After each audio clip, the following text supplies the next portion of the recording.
that is it. I think.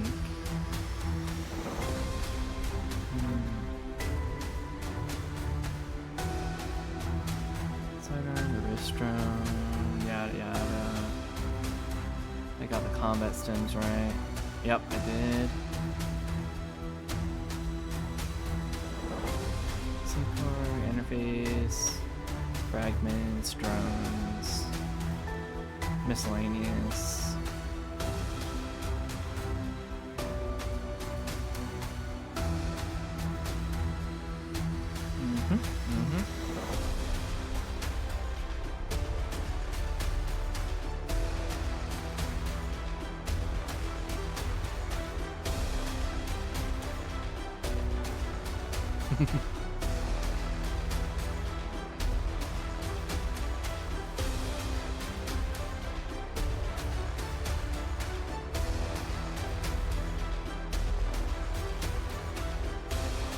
Alright.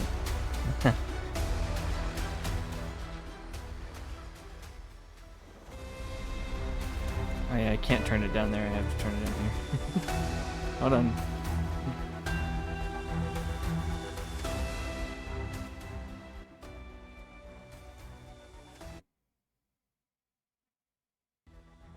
Can I do like one? Yeah, that's not too obtrusive. That's like in the background. Still hear me pretty clearly, I think.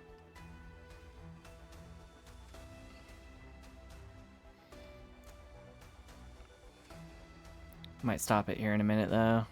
Let's see.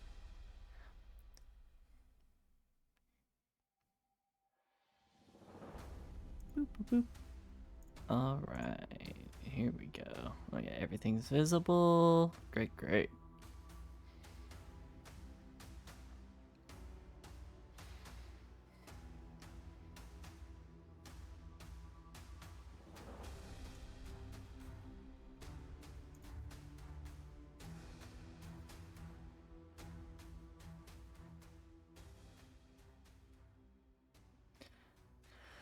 Alright, welcome in. This is chapter 2. Now, it's gonna be chapter 2 because chapter 1 was technically in a Discord server. So it's kind of like I'm going to have here. I had GPT describe kind of what happened last time. I had to nudge it a little bit to get it correct, but this is going to give like the background of everything that's happened so far, a little bit info on the characters, other things like that. It is as accurate as I could get it.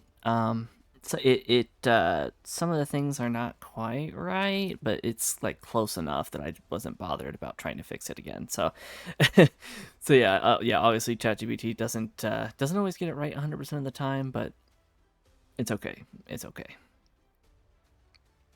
All right. And I decided actually I am probably hello. I am probably just gonna read through this myself. Normally it doesn't work like that. Normally speaking, I would use ChatGPT's voice in order to do it, to read off this stuff. But I think I might actually read it myself. I think that'll be more fun, a little bit more personal, just to kind of, not make this all about ChatGPT. You know, I gotta do a little bit of work. Can't rely on ChatGPT. Yeah, yes, ChatGPT for everything. So, yes, I might stutter maybe a little, but I'll try my best not to, especially when I'm reading important dialogue, especially like in the fight scenes and whatnot. But here we go. This here is the battles that we've had so far. The battles, the general. This is going to be a general overall background of everything that's happened in chapter 1. It's not up anywhere, so you won't be able to find it. It's not like a video that I've posted somewhere. It was literally just in a Discord that I was just sharing with a friend or two. So it's fine. But here we go. Here we go. All right. Previously on Fragments of Spine.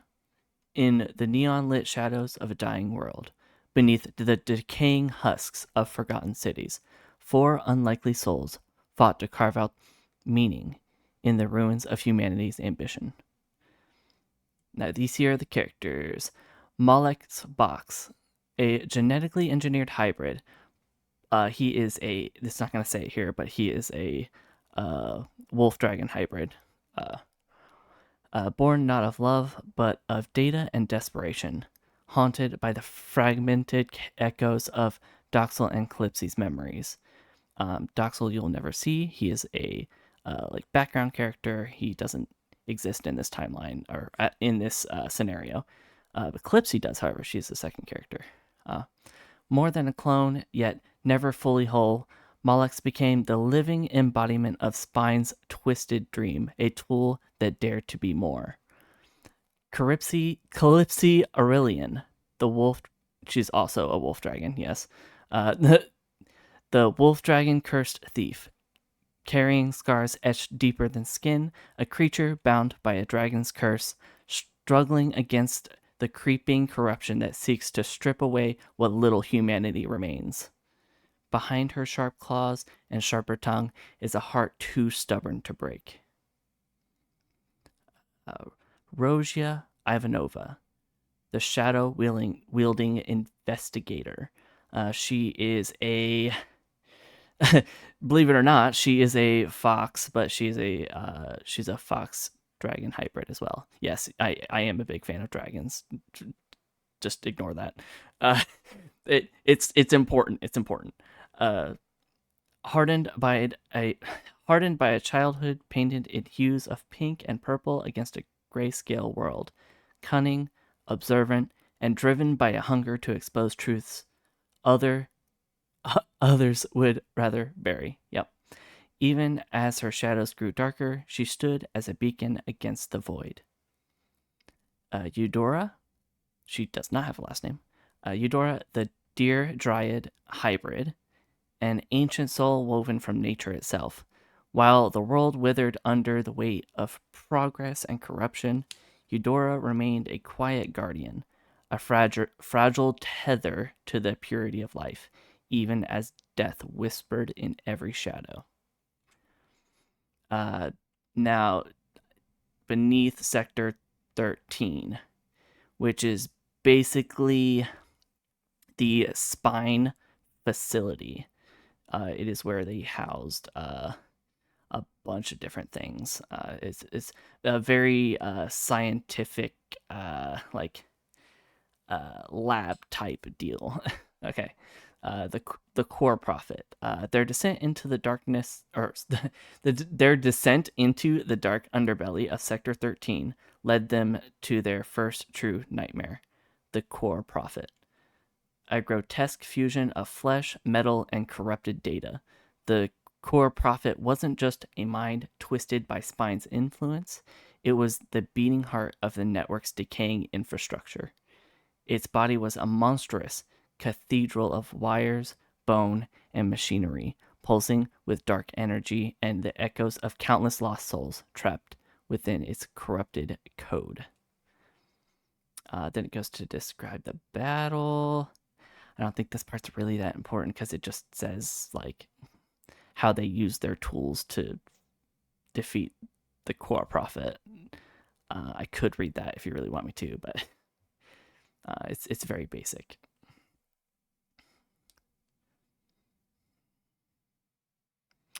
But even their combined might wasn't enough to prevent the inevitable.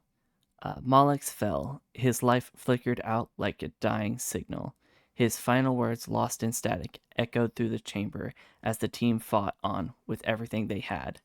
When the dust settled, the core prophet lay in ruins, but victory came at a price.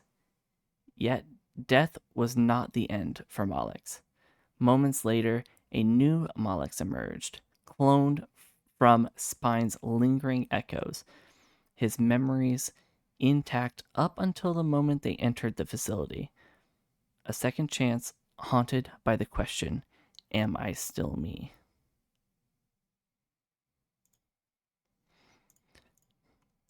Now, he is a clone, and he was actually created in the spine network, and his uh, neural link, or his neural sync, yeah, that's what it is actually part of the spine network. So he is kind of a part of this facility. That's why this background of his matters so much, because this whole facility is like where he was created. Um, but this is many years in the future. Um, right, and then we delve deeper. The prophet of spine, the mind behind the madness. Deeper still, beyond the wreckage of the core, the team faced an even greater threat, the prophet of spine. Once a man named Dr. I don't know if I can pronounce that. Kalen Voss? Yeah. The prophet was Spine's final whisper of humanity, now fully consumed by its corrupted intelligence.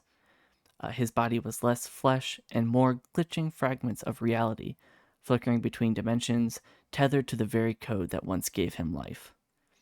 Revenants surged like broken marionettes, bodies twisted by Spine's dark will. See, Calypsy's claws tore through corrupted limbs, fueled by fury and relentless determination.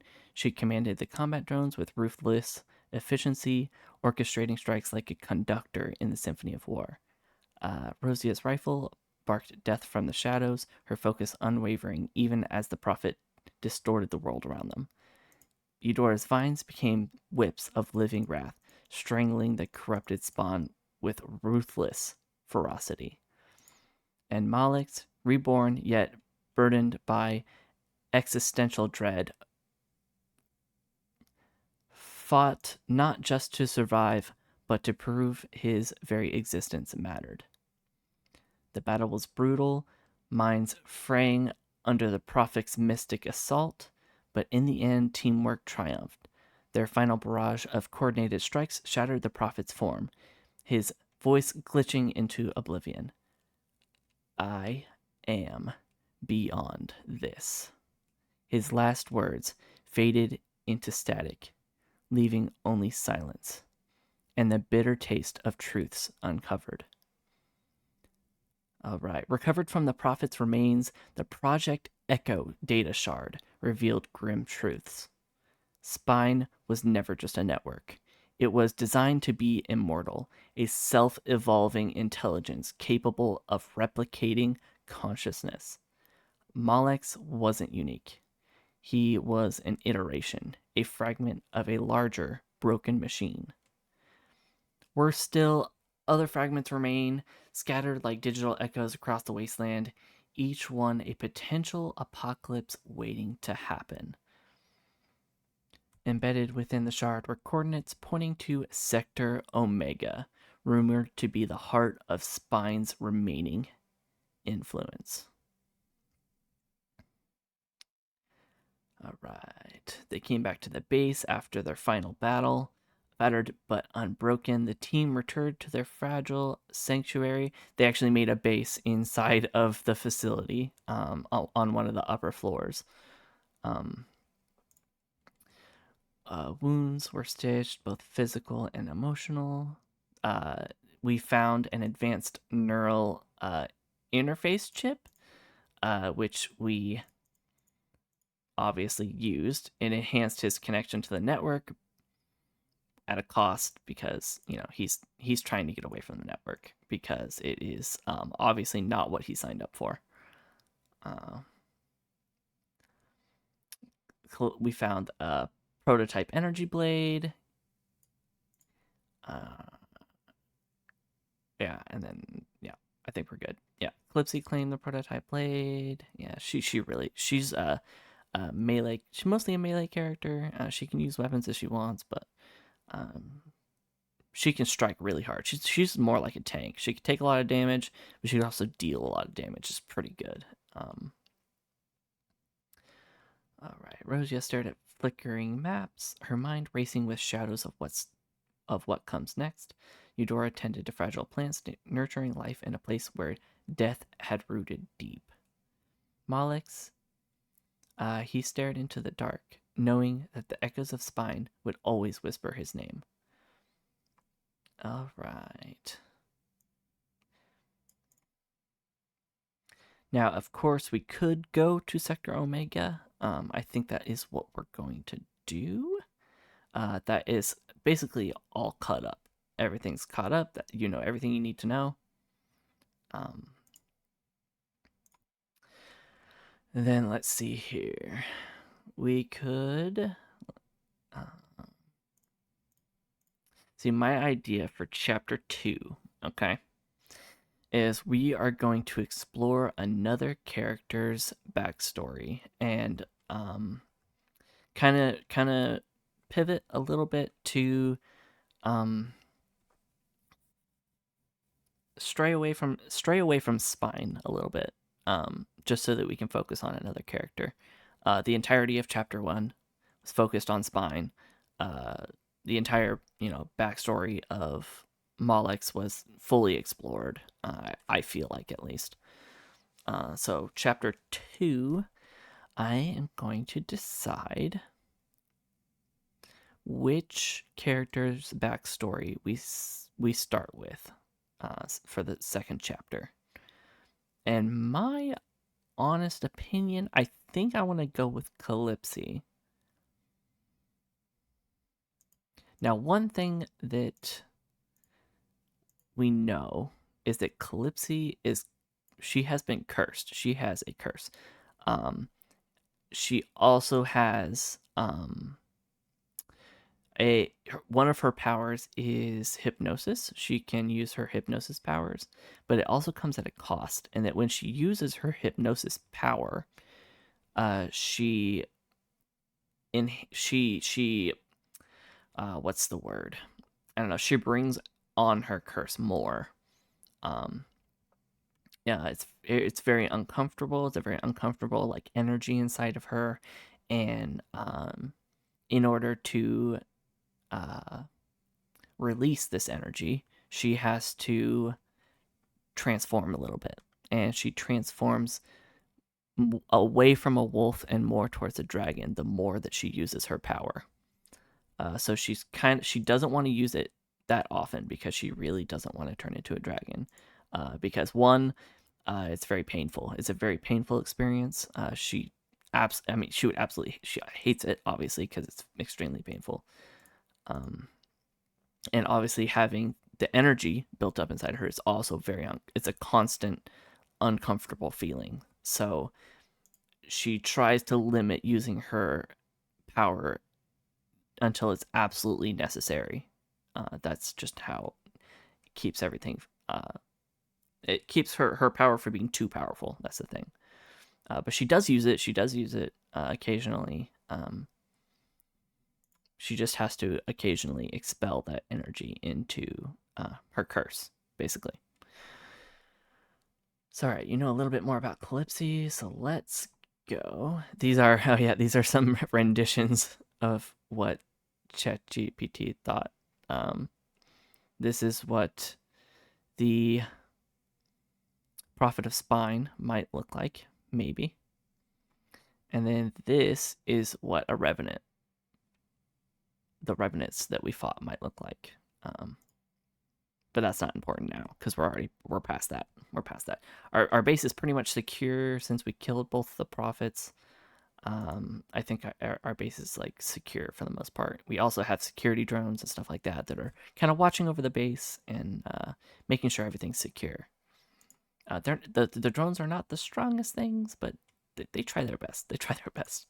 There was some interesting points in the battle last time where there was two combat drones and they would fire at the enemy and just whiff their shots both times. Just every single time they fired, they would fucking miss. It's very unfortunate, but yeah, it did not help the situation. But they did try. They tried their best, and that's all they can do. So okay, so now I have to actually set this up so that ChatGPT knows what I'm trying to do. So let's see. Uh,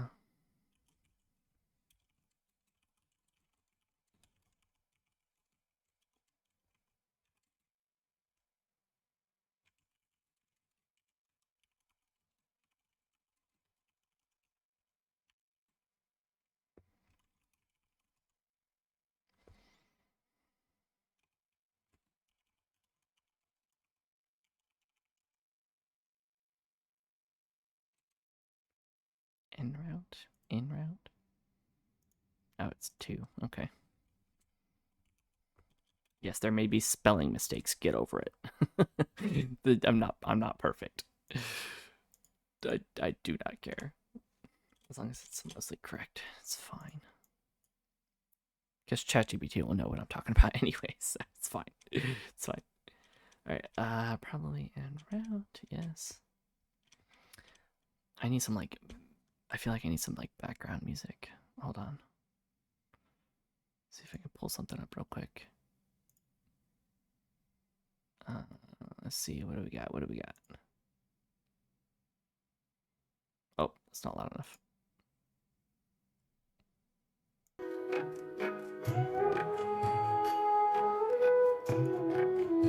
No, I'm not feeling that one. I'm not feeling that one. How about this one? No, that one. How about this one? Nope, too dramatic. How about this one? Okay. Okay. Alright, I'm feeling that one. I'm feeling that one. Alright, yeah. That one. That one's a good one. That's good. That's good.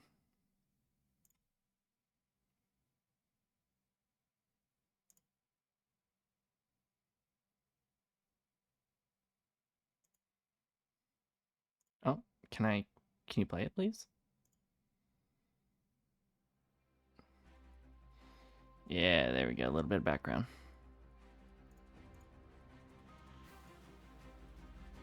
Just tiny bit. Just tiny bit. Don't need anything crazy.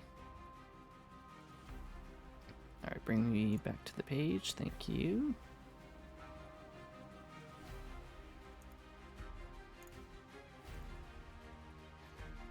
Alright, probably en route to... What was it? Sector Omega? Something like that? Yeah, Sector Omega.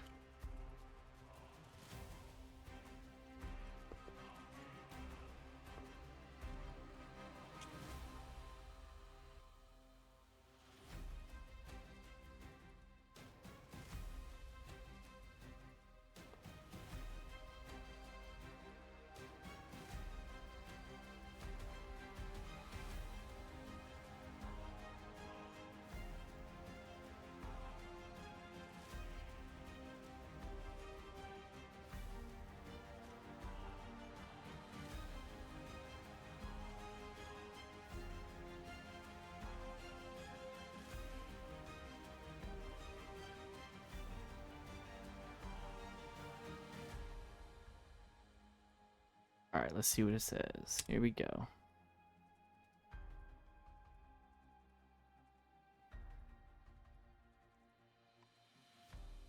Alright, let's go back down.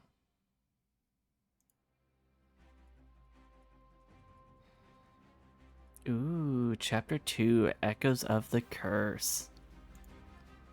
I like that. Here, hold on.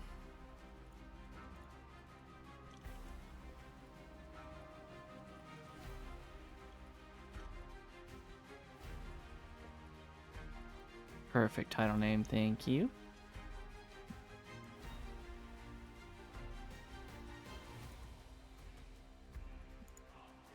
Alright, here we go.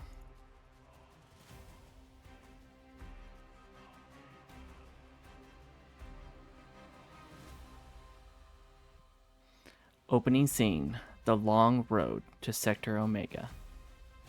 Here we go, that's a little distracting, hold on. Can I turn it down even more?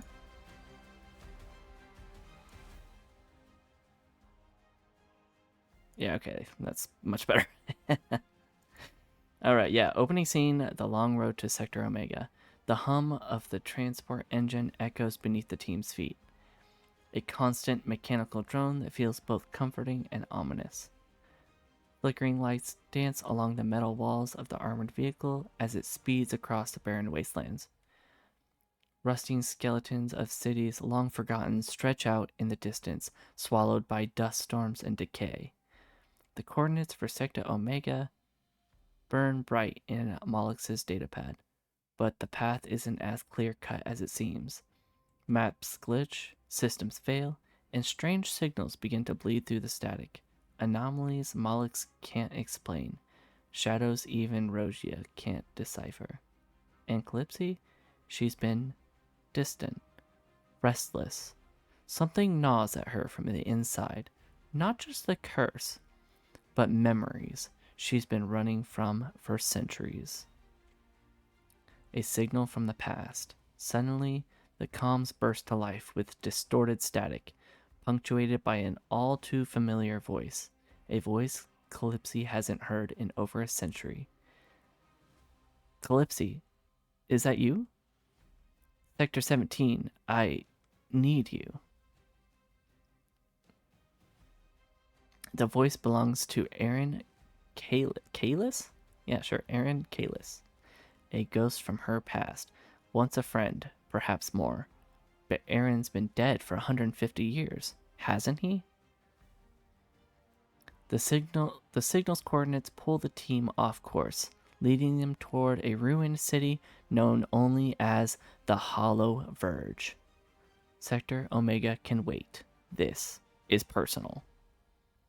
Setting: the Hollow Verge. A crumbling metropolis swallowed by time. Its skyscrapers reduced to jagged teeth against the blood-red sky. Vines and rust choke what's left of the architecture, while corrupted tech flickers sporadically, still whispering the echoes of a civilization long gone. Streets filled with eerie silence, occasionally broken by the distant echoes of distorted voices, phantoms of the spine network's lingering influence. Calypsy feels the pull of her curse growing stronger, the closer they get, as if the city itself feeds on her history. Environmental hazards, unstable buildings, rogue spine fragments, and pockets of corrupted weather, like reality itself glitches here. Ghost of the Past. The team navigates the city, tracking the signal. Along the way, revenant-like creatures, but different, twisted reflections of people from Calypsy's past, wearing faces she thought she'd forgotten. Fragments of Calypsy's memories bleed into reality, causing brief vision-like distortions that only she, and sometimes Mollux, can fully perceive. Flashbacks triggered at key locations, glimpse of her time with Aaron Kalis, their final mission, and the moment everything fell apart. Rosia notices the changes in Calypsy. Eudora grows increasingly concerned as the curse physically manifests more frequently. Yeah, see, it wouldn't do that technically. It's okay. I'll give you a pass on that one. All right.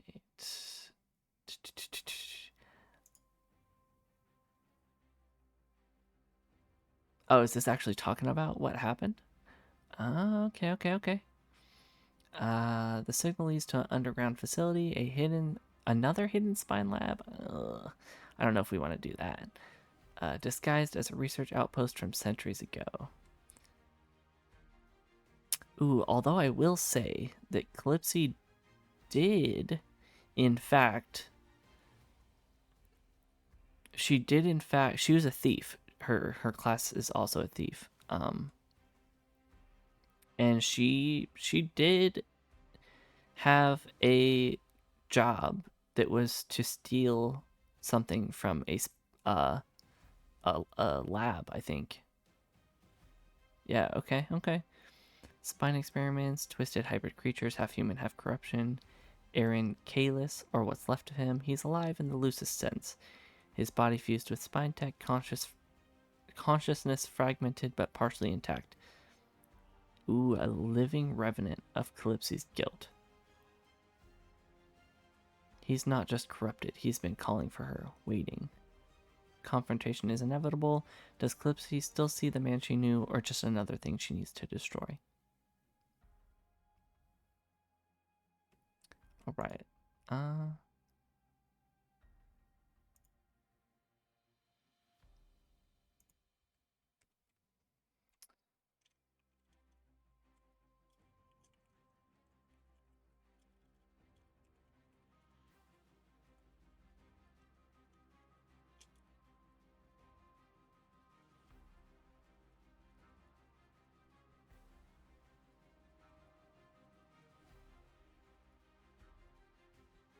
yeah, Rosia has been she actually has noticed that Calypsy started growing new scales and stuff like that in the previous encounter. So she is Eudora is Calypsy's longtime friend, so she already knows about Calypsy's curse.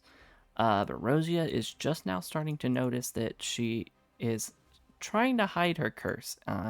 But Rosia is obviously an investigator. She would figure that out, and she noticed the scales and stuff, and she pulled Eudora aside and was like, "Hey, listen, like Calypsy is behaving a little different, and she looked a little different. What's going on?" And Eudora gave her the rundown, and told her everything that happened.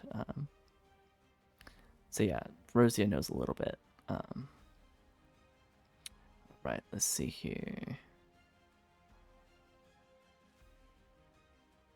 Alright, the transport rumbles across the desolate expanse, its reinforced hull humming and vibrations of cracked road beneath. The wasteland stretches endlessly outside the narrow, grime-smeared windows. Ashen skies bleed, or ashen skies, bleeding faint streaks of neon light from distant ruined cities.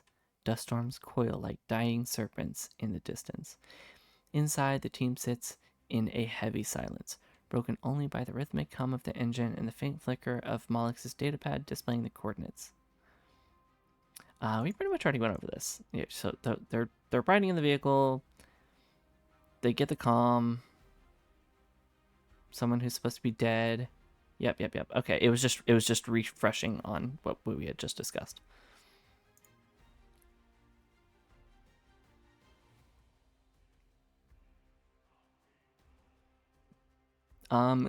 Calypsy, knowing her, she would definitely demand the team to change course because she is very very curious on how the hell this voice is coming in.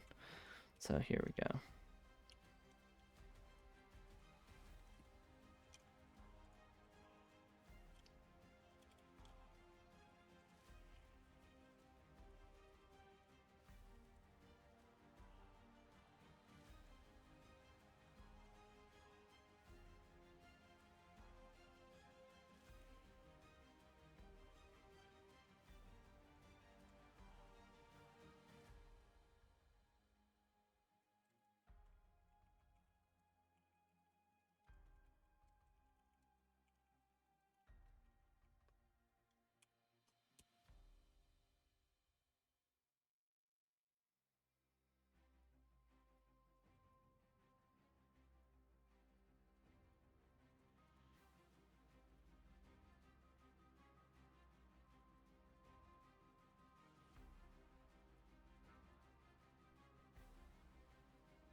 All right, here we go. Oh, oh, okay. Calypsy's voice cuts through the tension like a blade, sharp and commanding. Change course now. Mollix's hands hover over the controls, brow furrowing slightly. Sector Omega is the priority, he starts, but the look in Calypsy's eyes makes him stop mid sentence. Rosia leans forward from her seat, her usual sarcasm absent, replaced by curiosity laced with suspicion. "Who is that?" she asks, her tone careful. Calypsy's jaw clenches, her gaze fixed on the flickering comms unit. It, it doesn't matter. I need to know what the hell that was. She doesn't offer more. Not yet. Eudora says nothing at first, but her gaze is softer, understanding flickering in her eyes. She nods quietly, her hands resting on her knees, a silent gesture of support. After a brief pause, Malik sighs, rerouting the navigation. All right, Sector 17 it is. The vehicle shifts course. the hum of the engines rising as the dusty plains give way to the decaying outskirts of what was once a thriving city, now known as the Hollow Verge. The city looms like the skeleton of a giant crumbling tower stretching toward the dark sky, jagged and broken. The air is thick with ash and the faint scent of rust. Flickering neon signs cast eerie glows over the collapsed streets, and holographic advertisements glitch in endless loops, their messages long, meaningless. The comms crackle again, briefly, just static this time, no voice. The transport comes to a halt at the edge of a partially collapsed overpass, the city yawning open like a wound ahead. Molex powers down the engine, his gaze shifting to Calypsy. "Where to now?" he asks, his voice quieter this time. Calypsy feels it, a pull deep in her chest, like a thread being tugged from somewhere beneath the city. The signal is stronger here. Whatever, or whoever, is calling her is close. Alright, what does Calypsy do? Let's see. Well, mostly the team. Figure out what the team does. So, let's see. We have the scout drone we could use.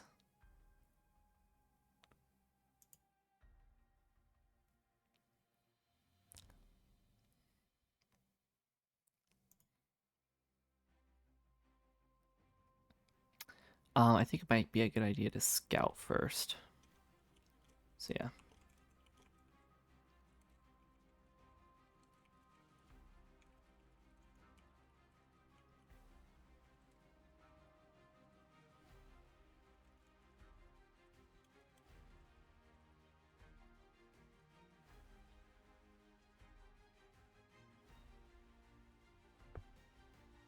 Why can't I fucking spell? Yep, there you go.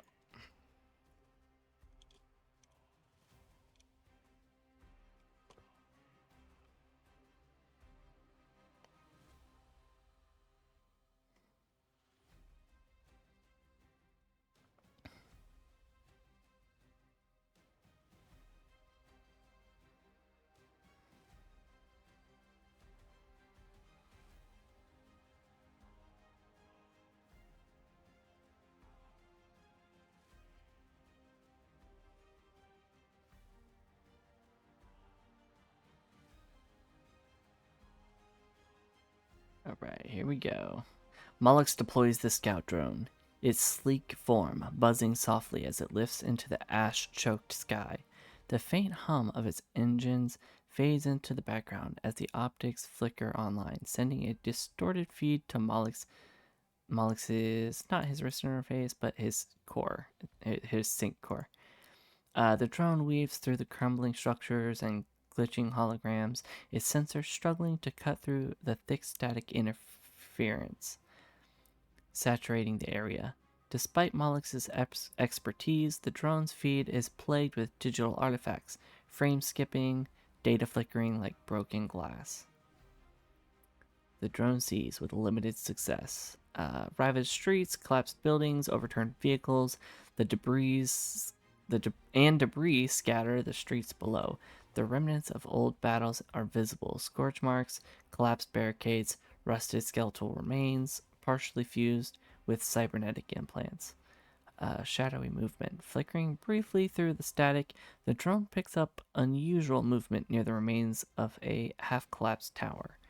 It's too distorted to make out details, just the impression of figures, glitching slightly as if reality itself can't fully process them. The signal source. The drone picks up the strongest signal near an underground access point, partially hidden beneath rubble. The entrance is dark, flickering with faint traces of corrupted light, pulsing in sync with Calypsy's curse. But then, static bursts violently across the feed. The drone screen glitches out completely, and Molex loses connection. "Damn it!"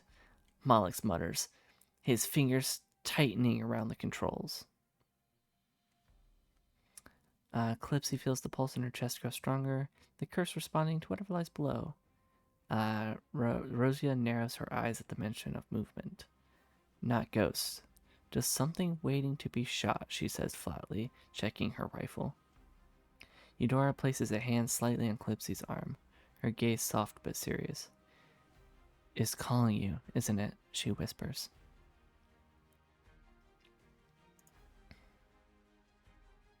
Yeah, I can imagine that this is super spooky for the team. They're like, what the hell? All right. Approach the access point, investigate the collapsed tower.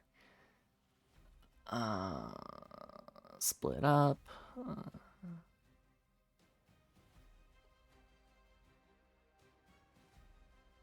Mm,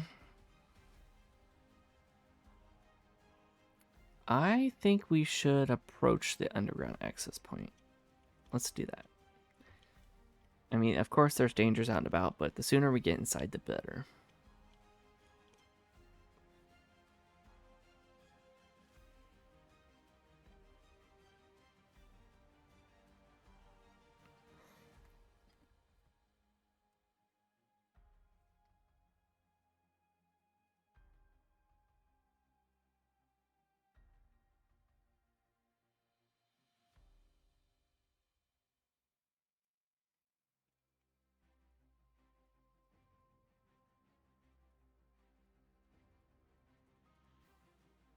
All right, here we go.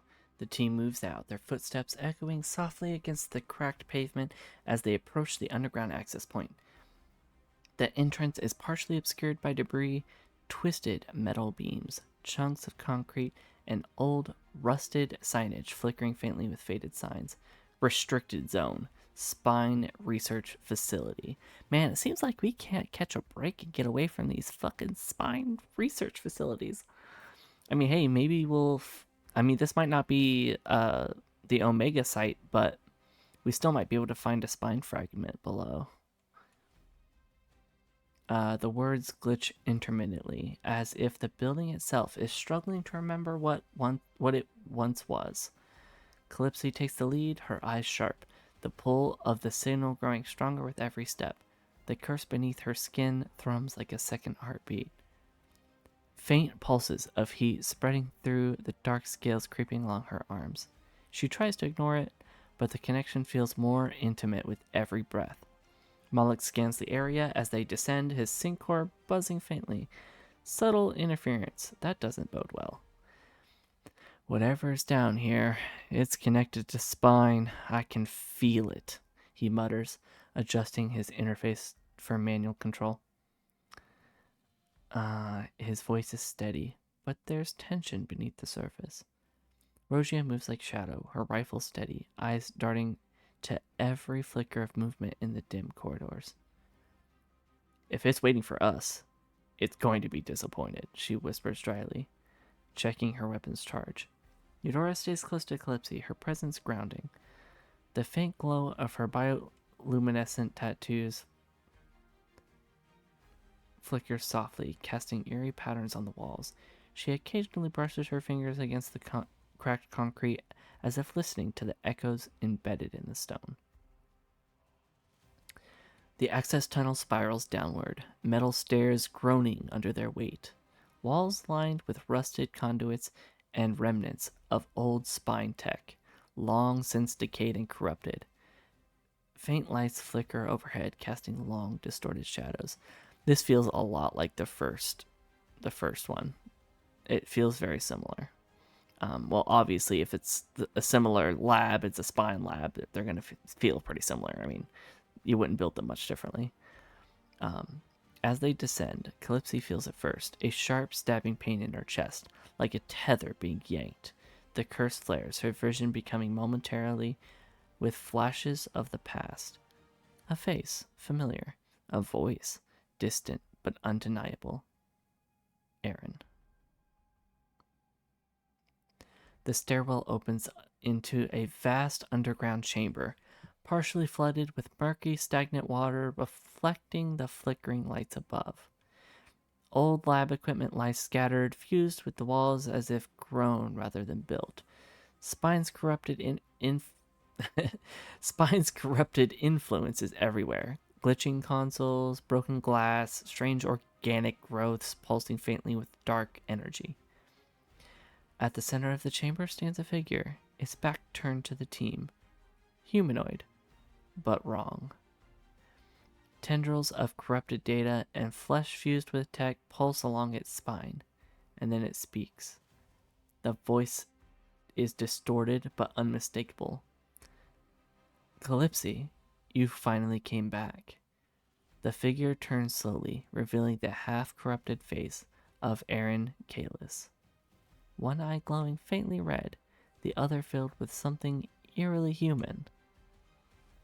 Aaron's expression flickers. Grief, rage, recognition. You left me here, and now you're going to finish it, aren't you? His voice glitches between anger and something softer, more fragile. His body is tense, tendrils coiling, as if prepared to strike. But he doesn't move yet. It's as if he's waiting for something. Maybe an answer?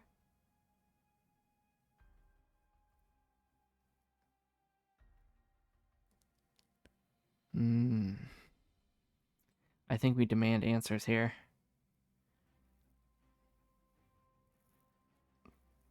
I think we choose number 2 because I mean, he's probably dangerous. He's got spine tech in him. He's corrupted. He might still be partially alive, but that might be a falsehood, you know, like a facade.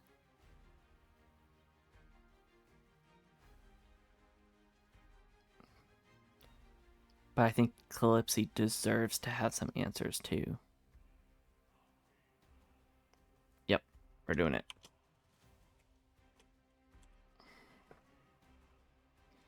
We're gonna demand some answers.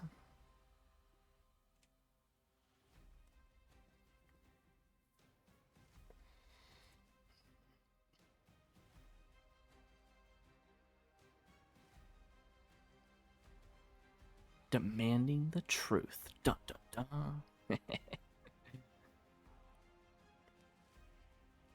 Yep, here we go. The dim, flickering light casts jagged shadows across the chamber, reflections rippling over the stagnant water pooling around their boots. Aaron Kalis stands at the center of it all, his form flickering, part man, part corrupted machine, his face a grotesque fusion of memories and decay. Calypsy steps forward, her claws flexing instinctively, though she keeps them lowered. Her eyes burn, not with fear, but with something more dangerous, anger wrapped in confusion. Her voice cuts through the thick, static, choked air. What the hell is this, Aaron? What happened to you? No softness, no warmth, just a demand for the truth. Aaron's corrupted eye flickers, the faint crimson glow glitching as if struggling to stabilize. The other eye, the human one, is filled with something raw. Pain? Recognition? You left me. His voice is layered, distorted beneath the static. Back then, when it all fell apart. You left me to die. He steps forward, the mechanical tendrils fused into his spine, twitching like broken nerves. But I didn't die. Spine found me. It saved me. No, it remade me.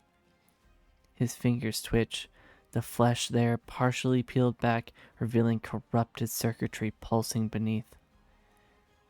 Do you even remember what we were, Calypsy? Or have you buried that like everything else? The tension's rising. Moloch shifts beside Calypsy, his hand hovering near his weapon. Calypsy, whatever this is, it's not him anymore. He whispers, tension in his voice. Rosia's eyes dart between them, her grip tightening on her rifle. You want me to shoot him, or what? She mutters under her breath, though her finger stays off the trigger. For now. Eudora remains silent, but steps closer to Calypsy, her presence grounding, her gaze flickering between Clipsy's face and the creeping dark scales. Aaron's words, let's see. But maybe you're not here to finish me after all, Aaron says, tilting his head slightly. Maybe you're just like me now. I can see it in you. The curse growing. The corruption. Spine's touch. It's in your blood. Can you feel it? You can feel it, can't you? The words hit harder than any weapon. Aaron's expression shifts, almost a smile, but broken, as if he's laughing at some cruel joke. You didn't leave me behind, Calypsy. You brought me with you.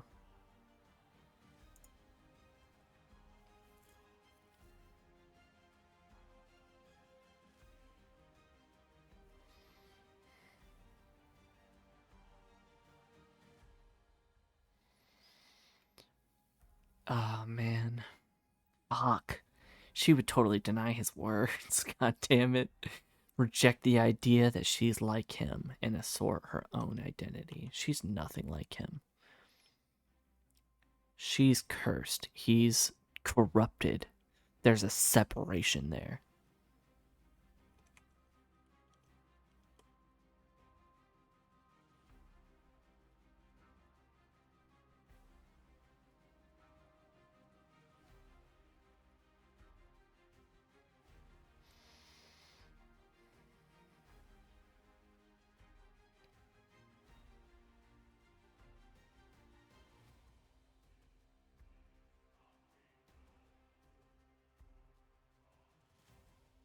The tension in the chamber thickens, every flickering light casting distorted reflections of the past and of what's left of Aaron Kalis.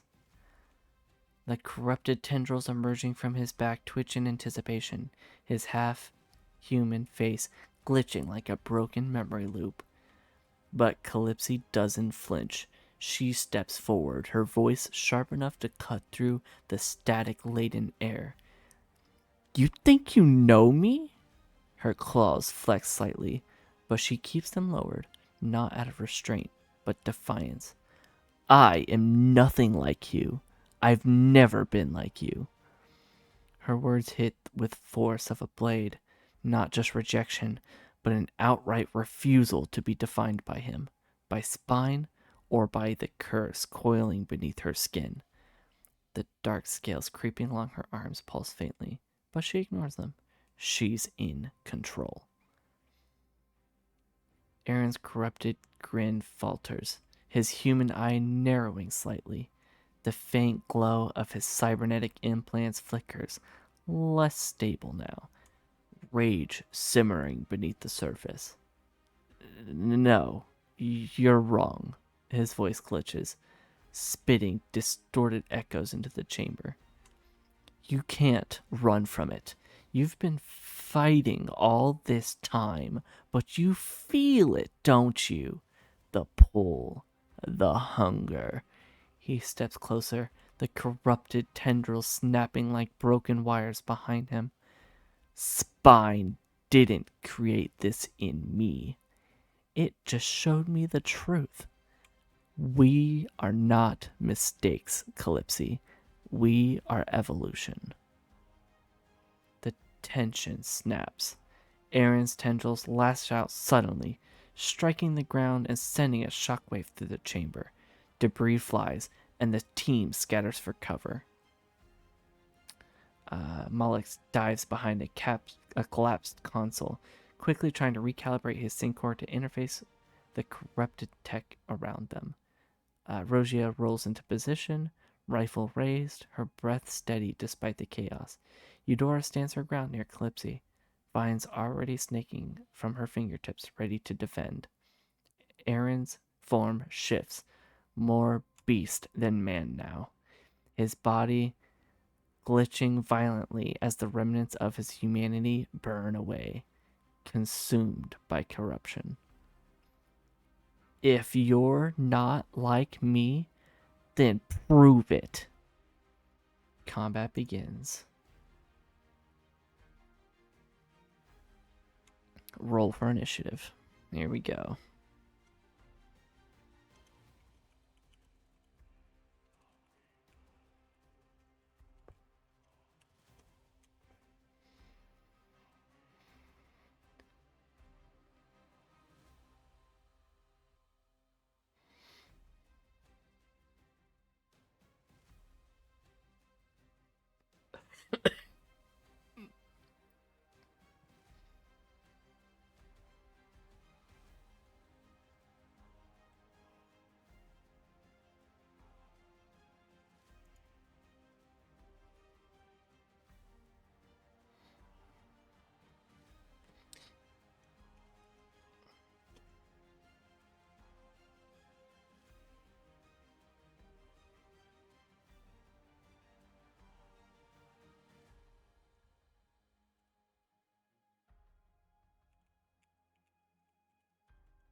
I'm just gonna assume that we brought two of the three combat drones with us. One stays behind to guard the base. The utility drone also stays back to keep the base in order and stuff like that. So I'm gonna add the two combat drones into the initiative.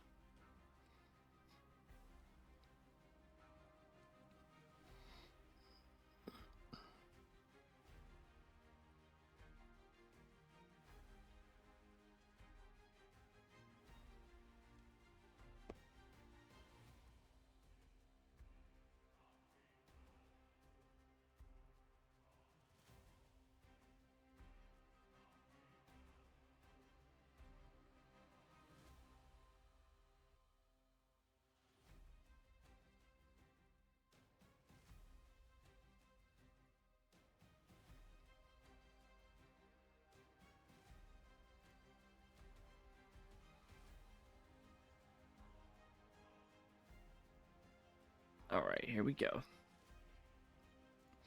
I think the combat drone would probably, without any commands, it has a little bit of AI, a little bit of understanding.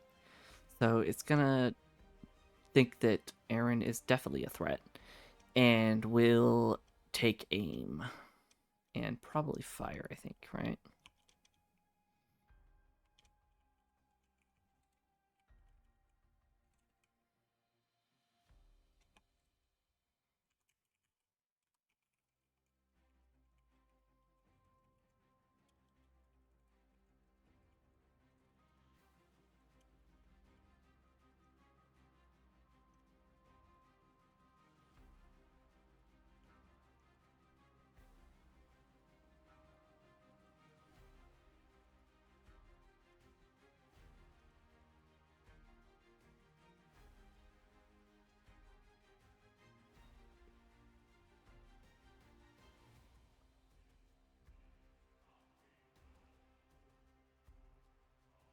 And now what it's going to do is it's going to roll and see how the combat drone did.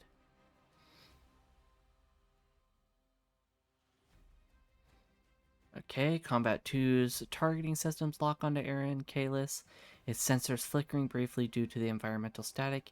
It fires a burst of energy rounds, the shots slicing through the flickering air. 12. Miss. The shots strike the ground near Aaron, scorching the already decayed metal and sending up bursts of steam from the shallow water. But Aaron moves with unnatural speed, his body glitching just out of the line of fire. His distorted laugh echoes through the chamber, the sound layered with both rage and something eerily familiar. You'll have to do better than that.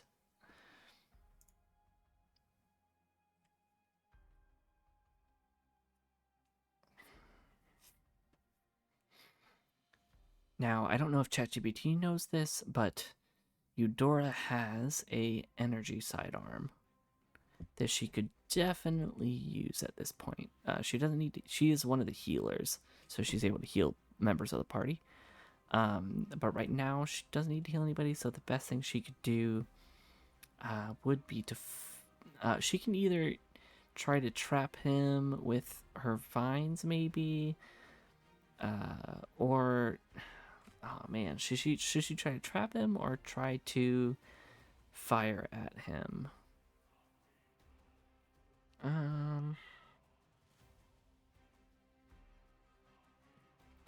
it says I can provide buffs to the team. That would be pretty cool. Dang.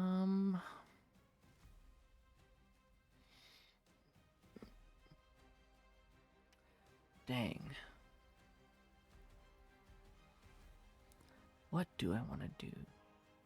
So I can attack him with nature-based magic, or I can attack him with the sidearm that she has. I think her sidearm might do more damage, but I'm not certain.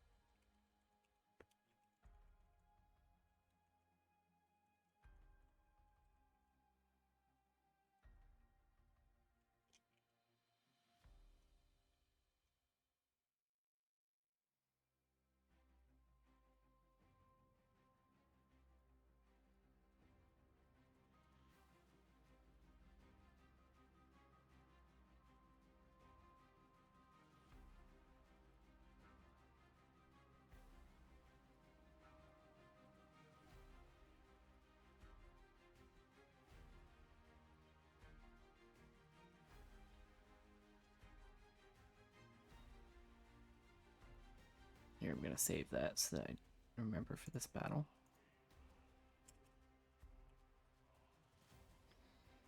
So yeah, that's where we're at. This I will cut. I'll put that at the top, actually. There you go.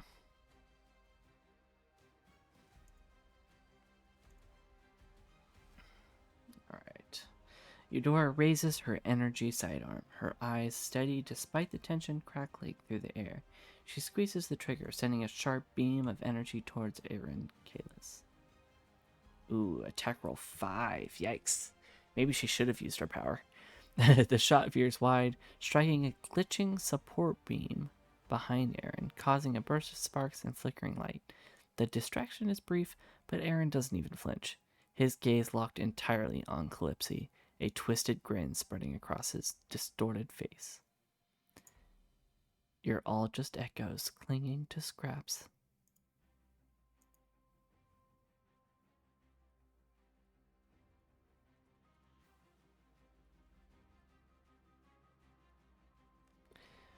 Yeah, I think Combat Drone is also going to attack Aaron.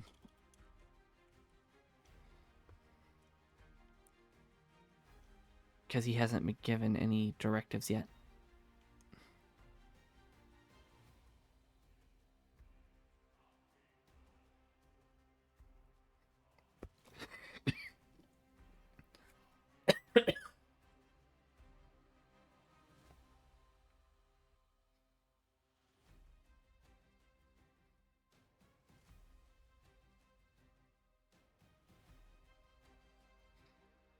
Combat Drone 1 locks onto Aaron. Its targeting reticule flickering with a faint red glow. It fires a controlled burst of energy rounds. The sound sharp against the backdrop. 11. Miss. The rounds rip through the air, splashing into the stagnant water around Aaron, sending up bursts of steam. Aaron's body glitches unnaturally, phasing slightly to the side as the shots miss their mark. Is this all you've got, or are you just afraid to face me yourself? Calypsy's turn. Oof. She has her energy blade.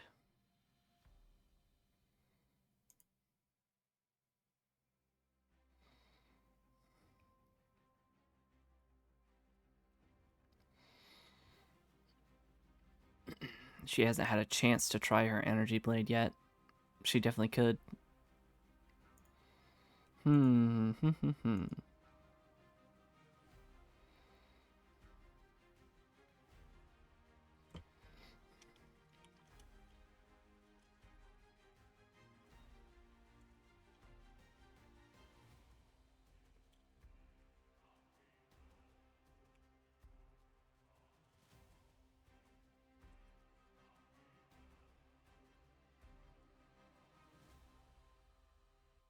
Was it prototype? Yeah.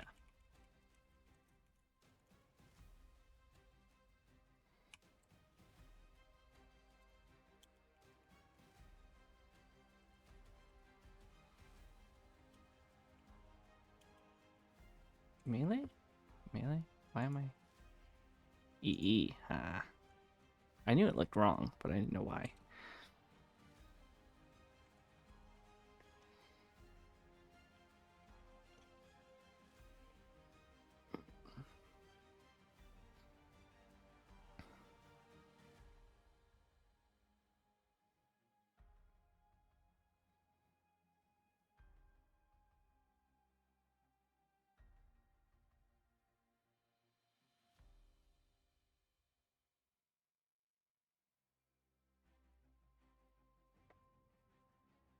Damn, we are just not getting good rolls today. With a surge of determination and the faint pulse of her curse thrumming beneath her skin, Clipsy draws her prototype energy blade. The weapon hums to life, its plasma edge glowing with ominous flicker that mirrors the rage built inside her. She charges forward, closing the distance between herself and Aaron with swift, aggressive strides. Her blade arcs through the air with deadly precision, but at the last second, Aaron glitches sideways. He must have really good, dexterity, I think is what he needs. His form distorting unnaturally. The blade slices through empty space, leaving a faint trail of searing heat, but no contact.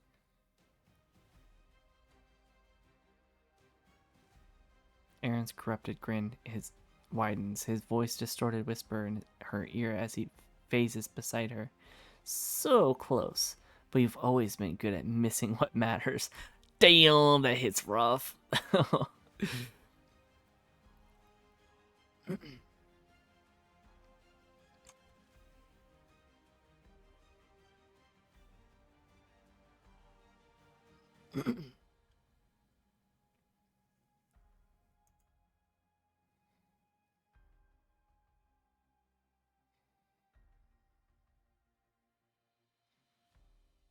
Oh, yeah, that's a good idea. Okay, so Aaron's turn is up next.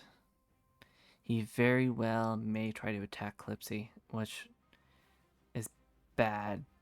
Very bad. I'm going to try to provide covering fire for Clipsy. Of course, she ran in. I mean, if she would do that, that's what she would do. Um, but that doesn't mean we're going to leave her out to get hurt, you know?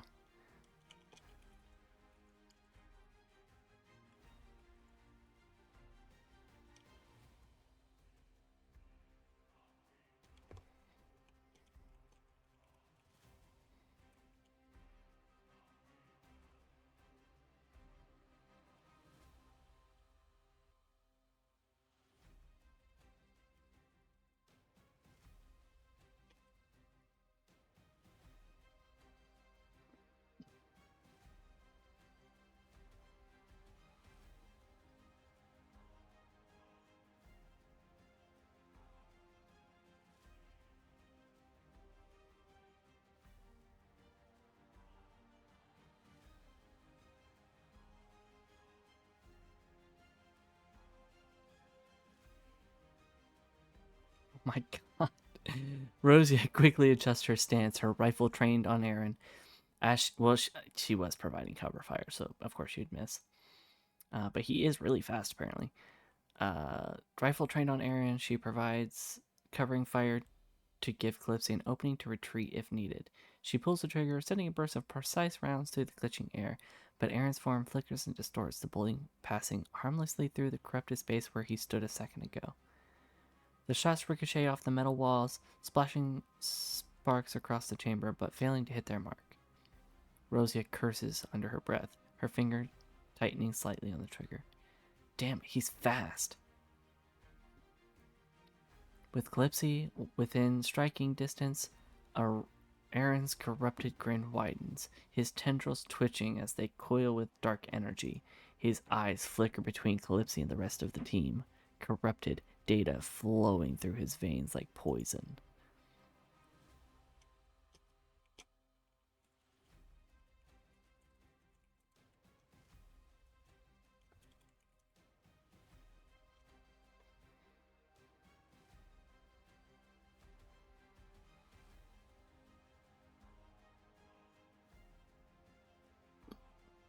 Now it's enemy's turn.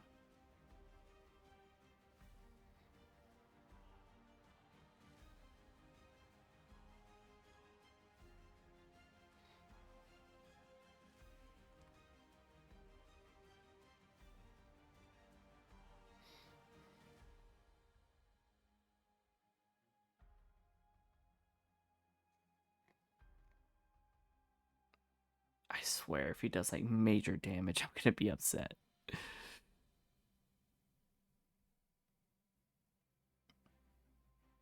Oh no, did it freeze? Oh, no, there it goes. Alright, here we go. A flicker of corrupted energy surges through Aaron, his form glitching violently as he raises his arms. His tendrils fused into his spine whip outward, surging with crackling static and dark corrupted data. Rather than focusing on Clipsy alone, Aaron unleashes an area attack, his tendrils lashing out in all directions, aiming to strike multiple targets at once. Calypsy, Eudora, and Combat Drone 1. Target rolls. Yep. With a violent surge of energy, Aaron's corrupted tendrils lash out in every direction, crackling with dark, glitching static. The attack hits with brutal precision, striking multiple targets. Yikes. Attack on Clipsy, 16 hit. Damage 9. The tendrils slash across Calypsy's side, searing through armor and into flesh. The pain triggers a faint pulse from her curse. The dark scales they don't spread like that. It's fine. Ignore it. As she grits her teeth against the surge of anger. Attack on Eudora, 16 hit. Ooh, she got hit with 15 damage. Yikes. One of the tendrils wraps around Eudora's arm, pulling her off balance before violently tossing her into a crumbling console. She hits hard, the breath knocked from her lungs as she struggles to recover. Attack on Droid 1, 20 critical hit. The tendrils pierce directly into the drone's chassis, sending sparks and shredded metal flying. The drone staggers but remains operational, its systems flickering under the strain. Aaron lets out a distorted, glitching laugh, his voice layered with static. You're all just delaying the inevitable.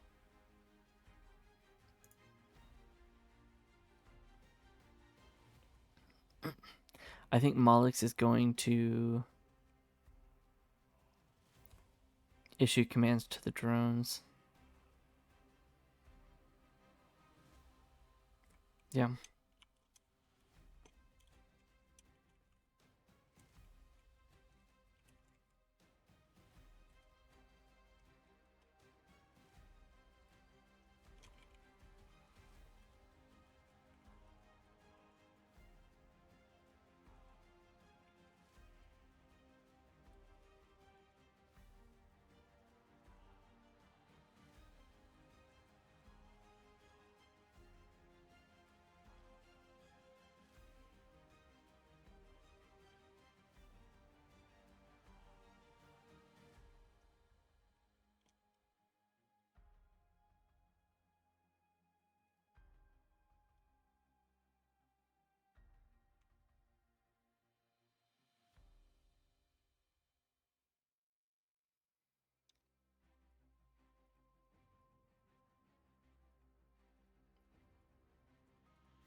A failure?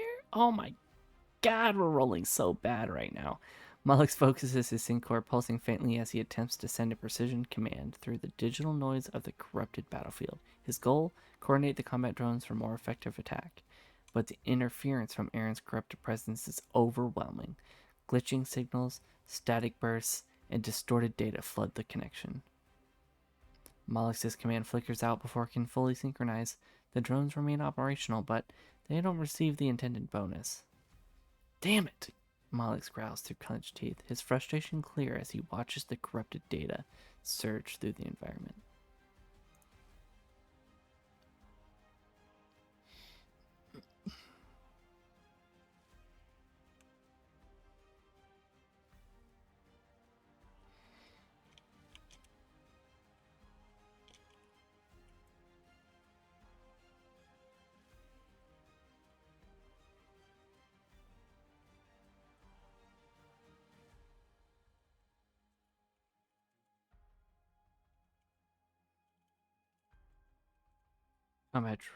Combata. Combat drone 2 will move in front of Eudora as a sort of shield. While attempting to take another shot.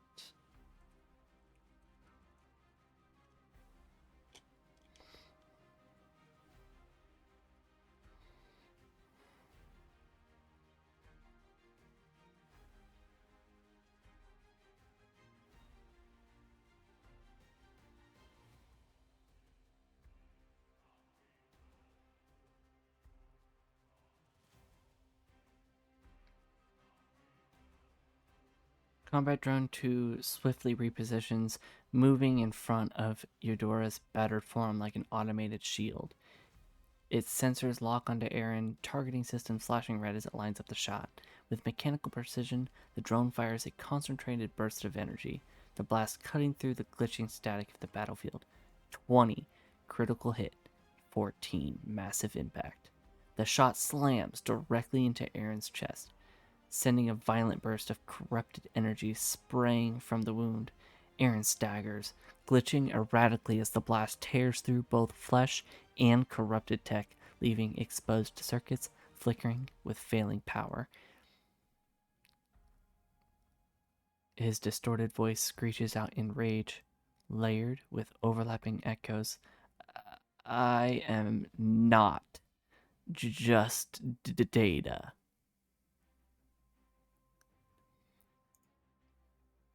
Yeah, Eudora was thrown against the wall, or the she was thrown against something. I forget what it was. It's fine. She was thrown. Um, how damaged is she? Go back up to Eudora's turn. Or no, it was Kayla's turn, right? Or Aaron's turn, sorry. Yeah, here you go.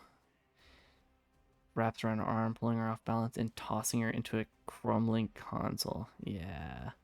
She took 15 damage. 15 damage isn't too terrible. I mean, I think she has a lot more health than that. I can't remember exactly what the number is, but I'm pretty sure she's okay enough. She could probably take at least one more hit and be okay. Still reeling from the earlier attack, but shielded by the drone, Eudora has a chance to recover and act. I think she's gonna try to... Yeah, she's gonna use her nature-based powers to try and attack Aaron.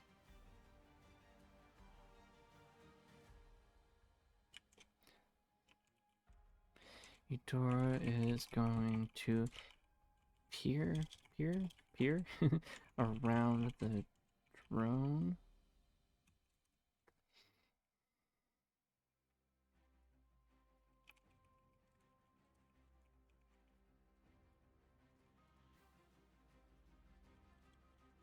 Where's like botanokinesis? I'm pretty sure I'm close. Nah, shoot. Hold on. I know this.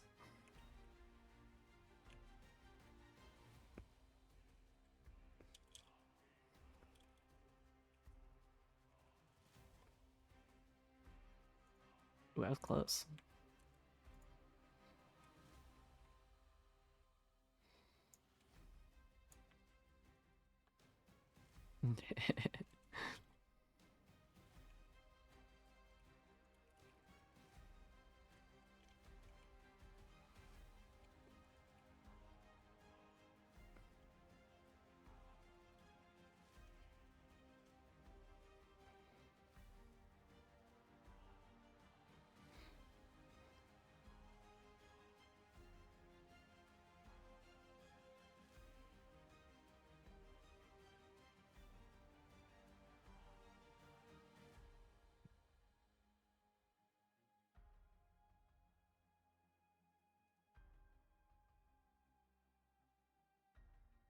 Still bruised but fueled by determination, Eudora peers around the protective frame of the combat drone too, her eyes narrowing on Aaron. Her hands glow faintly as she channels her botanokinesis, tapping into the faint traces of roots and vines embedded deep within the cracked floor beneath them. With a sharp motion, vines explode from the ground, twisting with unnatural speed and strength, glitching slightly as they respond to the corrupted energy in the room. Attack roll 20, critical hit, damage 15. The vines slam into Aaron's torso, piercing through his corrupted flesh and fractured cybernetics. Sparks and corrupted data burst from the wounds as the vines wrap tighter, pinning him briefly against the crumbling wall. His distorted scream echoes, a mix of rage and glitching static. You can't hold me, he screeches, struggling violently against the entanglement. Combat drones 1. Combat drone 1 turn. This is. Oh yeah, we're on round 2 already. Okay. I didn't even think about it, but yeah, this is round 2. Direct attack while he's restrained.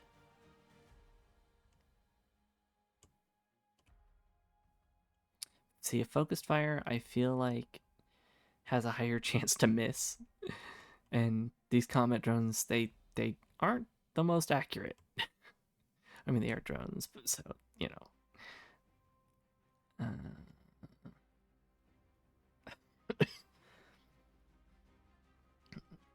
Yeah, I think combat drone is going to protect Malex.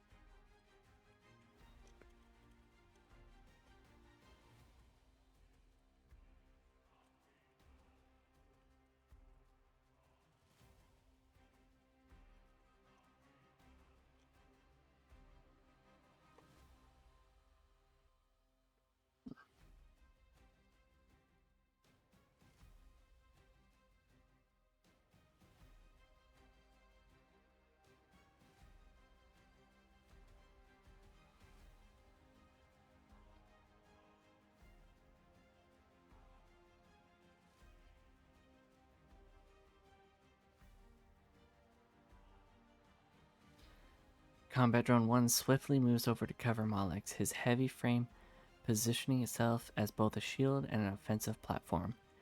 As it slides into position, its targeting system locks onto the restrained form of Aaron, still struggling against Eudora's vines. With precise calibration, the drone fires a burst of energy rounds mid-movement. Attack roll 18, damage 9. The energy rounds slam into Aaron's exposed cybernetics, causing a burst of sparks and corrupted data to spill from the impact points. The force of the hits sends him reeling, his body glitching violently against the restraint of the vines. I am Spine's legacy, he roars, his voice fragmenting into overlapping layers of static and rage.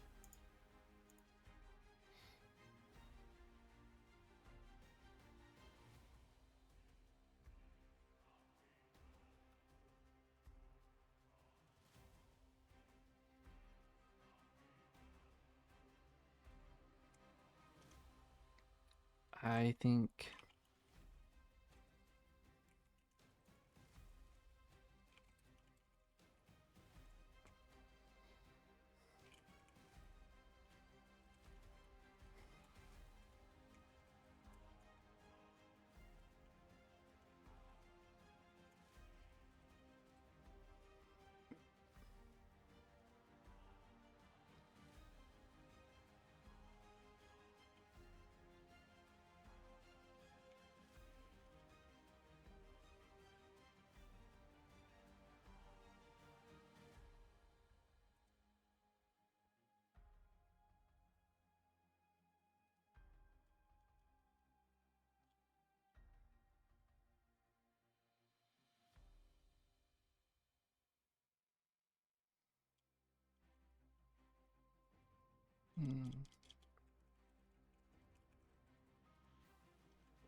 How does she miss? What?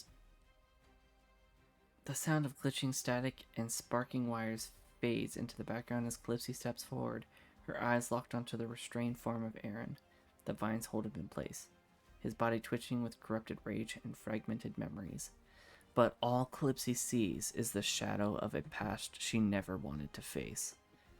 She grips her prototype energy blade tighter, its hum vibrating through her bones. As she approaches, her voice cuts through the chaos like a blade of its own. You're not Spine's legacy. You're just another mistake. With a fierce growl, she swings the energy blade in a wide arc, aiming straight for his exposed chest.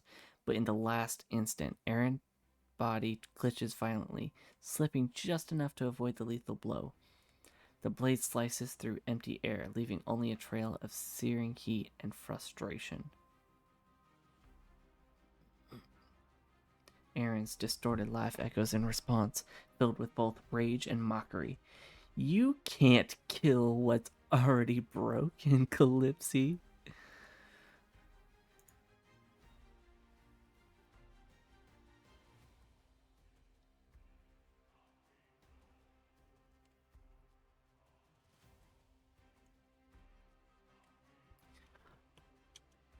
I think Rosia is going to try to use her shadow manipulation to blind him.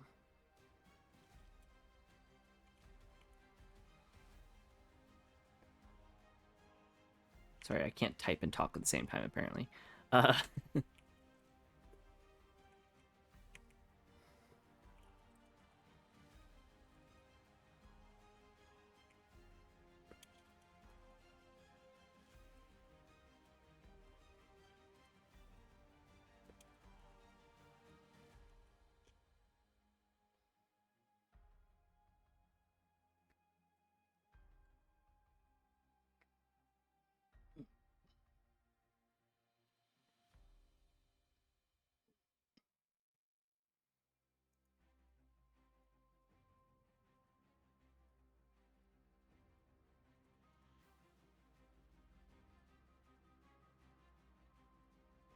Rosia's eyes narrow, her focus shifting from her rifle to the shadows flickering around the chamber. With a swift motion, she extends her hand, her fingers curling as she manipulates the darkness, willing it to surge toward Aaron like tendrils of living smoke. The shadows twist and coil, aiming to cover Aaron's eyes, to blind him and leave him vulnerable. The shadows reach him, but just as they're about to cover his vision, Aaron's body glitches violently, distorting in and out of reality. The shadows pass harmlessly through one of these glitching moments, failing to latch onto him. You think darkness can blind me?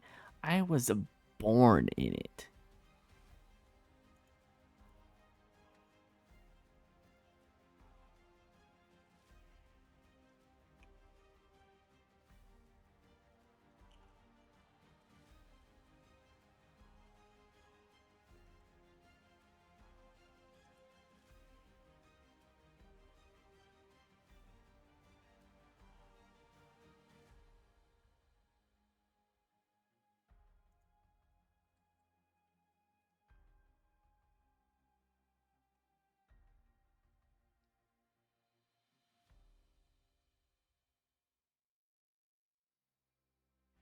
Man, we have been whiffing all of our shots. This is so bad. Ah, he did a breakthrough roll. That's good. That's good. Well, that's not good, but it's good that he didn't attack anybody. Aaron snarls, his corrupted form glitching and distorting with violent intensity. The vines binding him tremble under the strain as he channels every ounce of corrupted energy into breaking free. With a surge of raw power, his tendrils whip outward, shattering the restraints with a blast of glitching static and fragmented data. The vines snap apart, their fragments disintegrating into ash as Aaron's body regains full mobility. His corrupted frame twitches unnaturally, glitching in and out of focus as he glares at Calypsy, his rage burning through the static. You think you've won something? You're just delaying the inevitable. His next move looms, the corrupted energy around him crackling with renewed fury.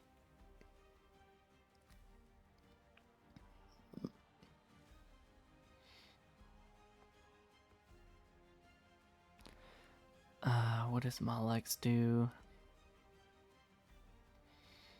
He doesn't seem like he can really issue commands to the drones because the energy in the room is too strong.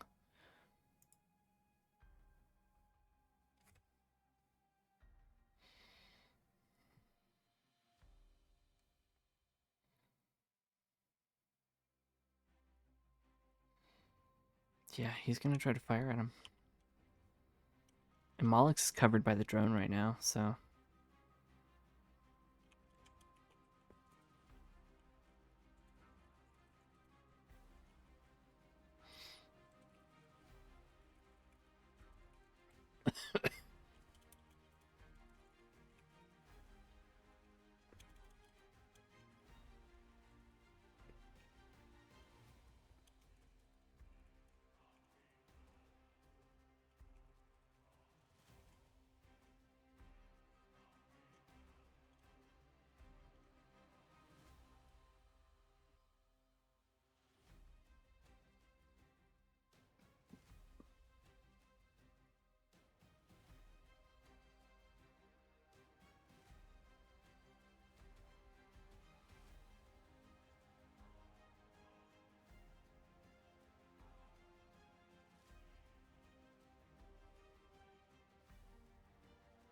With Aaron freshly freed from Eudora's vines, the radiating corrupted energy, Malix takes the shot. He steps out from behind Combat Drone 1, steadying his energy rifle against the drone's armored frame. His eyes narrow, sinking his breath with the faint hum of his weapon. You should have stayed broken. He pulls the trigger. Critical precision hit. Only 7 damage for that? The shot strikes Aaron squarely in the chest, sending a burst of corrupted energy searing flesh erupting from the impact point. Aaron staggers back, glitching erratically as sparks flicker from exposed cybernetic. His distorted scream is a garbled mix of rage and static. Alright, since this is the end of this round, I'm going to do a health check. Just to see how everyone's doing.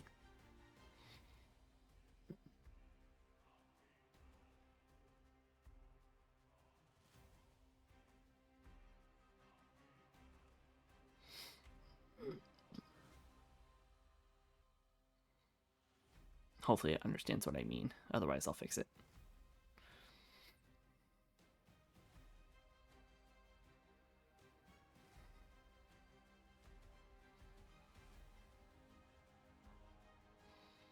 Ah, yeah. Eudora's heavily injured. Yep.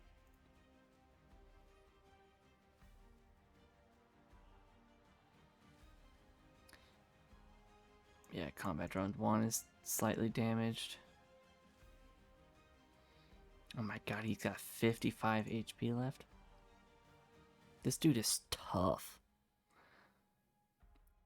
He must have had over 100 health points by now, I think.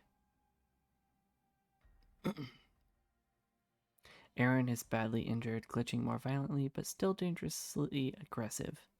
Eudora is in critical condition, though Combat Drone 2 is actively protecting her.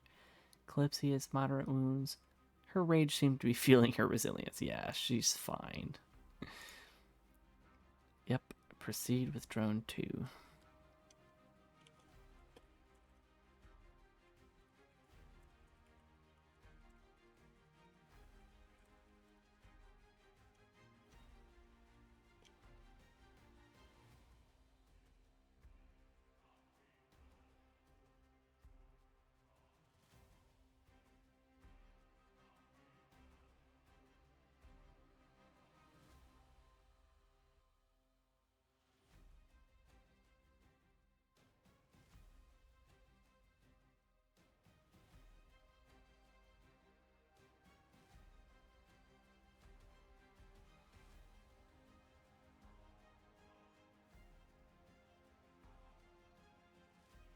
Combat Drone 2 remains stationed protectively in front of Eudora, but its targeting system locks onto Aaron once more.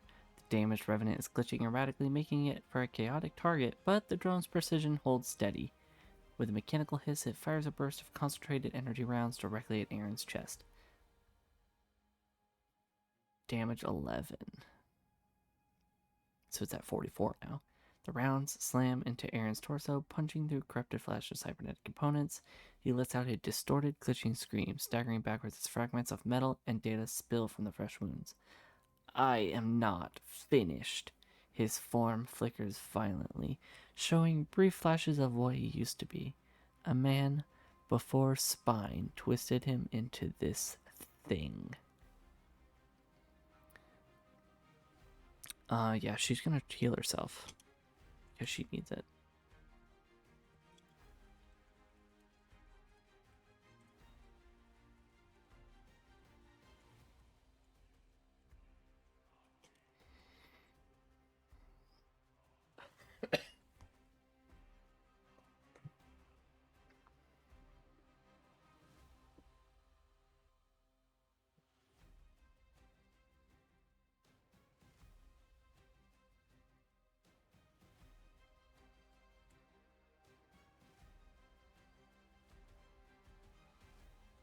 Breathing heavily, blood dripping from the wound inflicted by Aaron's earlier attack, Eudora places a trembling hand over her chest.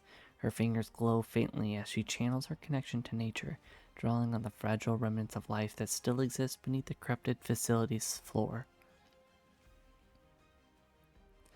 With a soft exhale, bioluminescence vines briefly coil around her wounds, mending torn flesh and knitting bruised tissue. Healing roll, 11 HP restored. The pain fades slightly as warmth spreads through her chest. Eudora steadies herself, her focus sharp once more.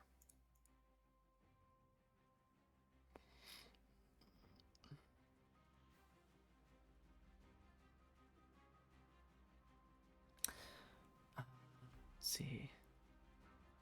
Yeah, Combat Drone is protecting. Combat Drone 1 is protecting Malix right now, I think, right? Because Drone 2 is protecting Eudora.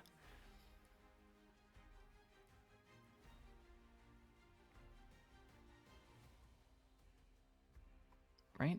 Am I right? Yeah. Okay. Yeah, so Combat Drone 1 is in front of Malix right now. I don't know if he wants to get in between. I don't know if he wants to get in between a melee character and the bad guy because, that kind of defeats the purpose. She has to be in melee range.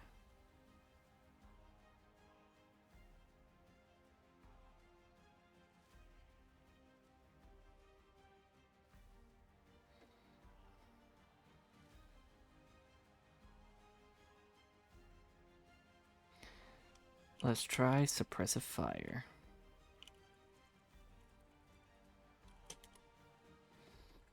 I'm not going to try to attack him directly. I feel like he needs to be pinned down. Calypsy is about to strike. It's her turn next. So she's going to attempt another melee attack. And she has to roll good on this one. Oh, I failed. He failed? Combat Drone 1 shifts slightly, positioning itself to provide suppressive fire. Its targeting system flickers briefly, unloaded controlled burst. The rounds miss their mark, striking the environment around, but failing to disrupt his movements. Alright. You think you can contain me? I am beyond your programming.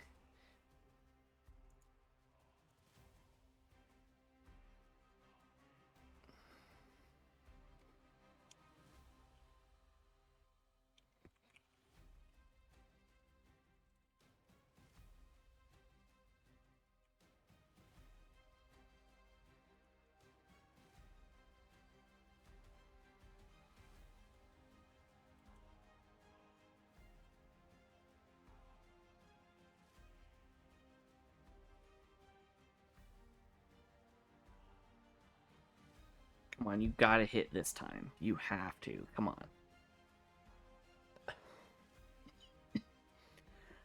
I haven't landed a hit with this thing once yet, and I don't know what kind of damage it does.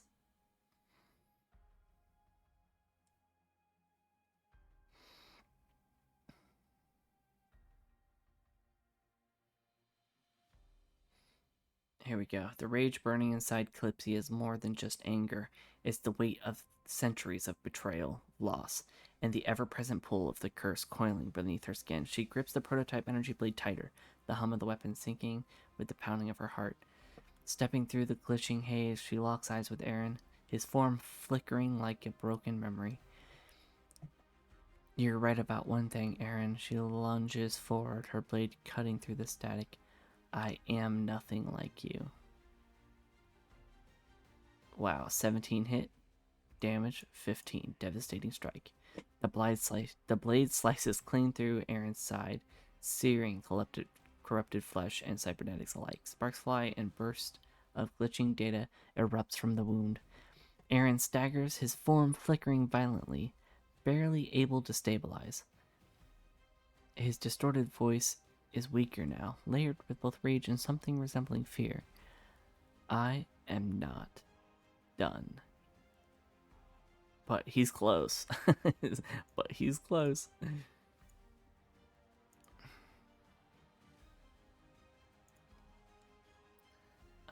Tactical flank.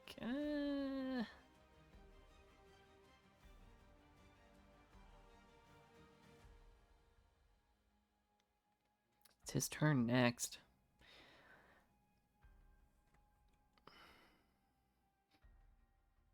It says take a finishing shot. Is he really that low on health? I thought he was at 55. Hold on. Curious now. Okay, 55, right? 55, 44.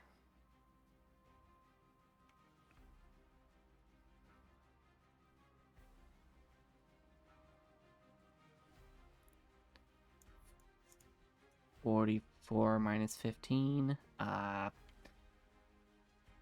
44. 34. 29? Right? 29? Sounds about right. I don't know if she could land a finishing blow with 29 health points still active. I don't think she could. I don't think a single shot would even do that much damage. Take a shot anyway.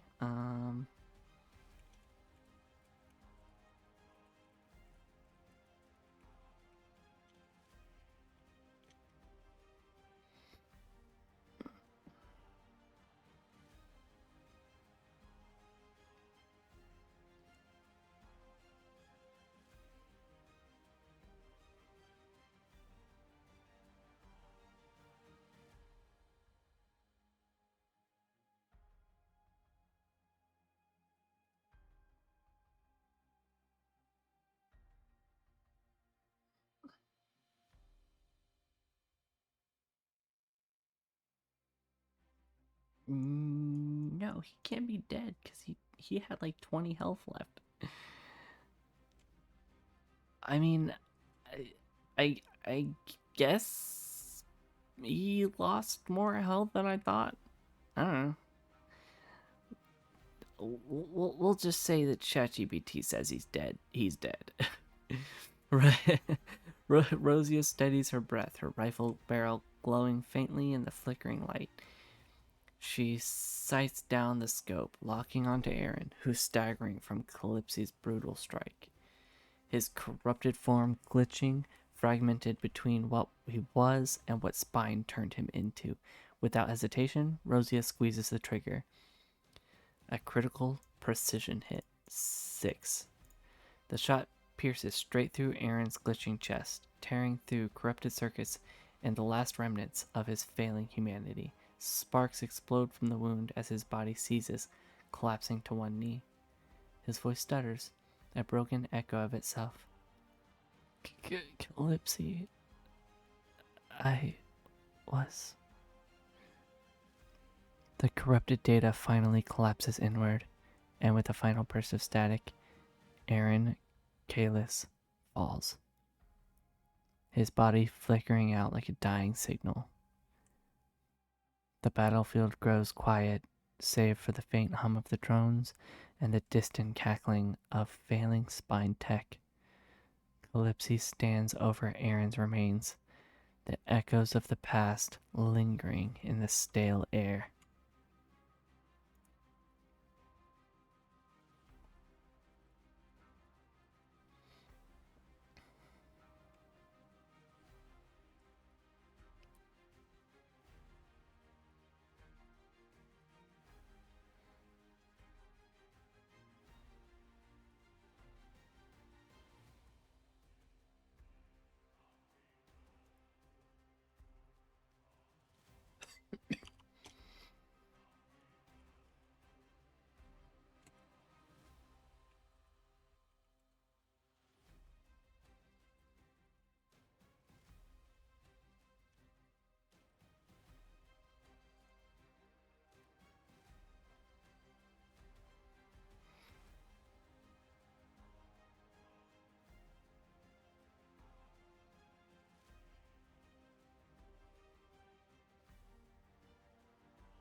The flickering lights cast long shadows across the room, dancing over the glitching remains of Aaron Kalis, his body twisted and corrupted, spasms once more before going completely still, a final stuttering pulse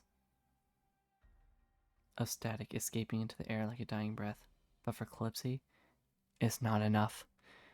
With a snarl that rumbles from deep within her chest, she grips her prototype energy blade tighter, the hum of the weapon rising to a sharp crescendo. Rage consumes her, not just from what Aaron became, but what he represented. A mirror of everything she's fought against, everything she's feared becoming. She steps forward and slashes down, the blade cutting through what's left of his chest with a searing hiss. Again and again. Each strike is fueled by years of unresolved anger, guilt, and the relentless pull of the curse throoming beneath her skin. Corrupted flesh and cybernetic shards scatter, sparks flying with each brutal swing. Her breath grows ragged, her arms trembling, not from exhaustion, but from the sheer force of emotion. Rosia lowers her rifle slowly, watching Calypsy with narrowed eyes. She doesn't say anything, not yet, but there's a flicker of concern behind her usual cool exterior. She's seen rage like this before. It never comes without a cost. Eudora, still leaning against the damaged combat drone, winces, not from her injuries, but from what she's witnessing. The curse is spreading, dark scales crawling further up Calypsy's neck, veins pulsing faintly beneath her skin with unnatural hue. Calypsy, it's over. Malik steps forward cautiously, his sync core flickering faintly in response to the residual spine data left in Aaron's remains. He doesn't interfere, but his eyes are sharp, analyzing both the corpse and Calypsy, as if trying to understand which one posed the greater threat. Eventually, Calypsy's blade slows, her chest heaving as the adrenaline fades. What's left of Aaron Kalis is unrecognizable, just twisted metal, corrupted data fragments, and charred flesh. But the question lingers. Did it help?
Lipsy is angry by the words that were spoken by Aaron and all the memories of her previous life coming up again when she thought that it was all behind her now. The chamber is filled with the smell of scorched metal, burnt flesh. The only sounds now is a faint crackle of sparkling wires and the slow, uneven breathing of the team. The battle is over, but for Calypsy, the war inside her has only just reignited. She stands over what's left of Aaron Kalis, her prototype energy blade trembling slightly in her grip. Not from weakness, but from sheer force of uncontrolled rage coursing through her veins. The curse responds to it, thriving on it. Yeah. I need to fix that eventually, but, whatever. Her eyes usually sharp and cold, with cold calculation. Her eyes, usually sharp with cold calculation, are wild, filled with something raw, grief tangled with fury. You think you know me? She snarls at the shredded remains, her voice low and venomous. You were nothing but a shadow, a glitch, a mistake that should have stayed buried. Her blade hums again, but this time she doesn't swing. She just stands there, shaking, unable to release the tension coiling inside her chest.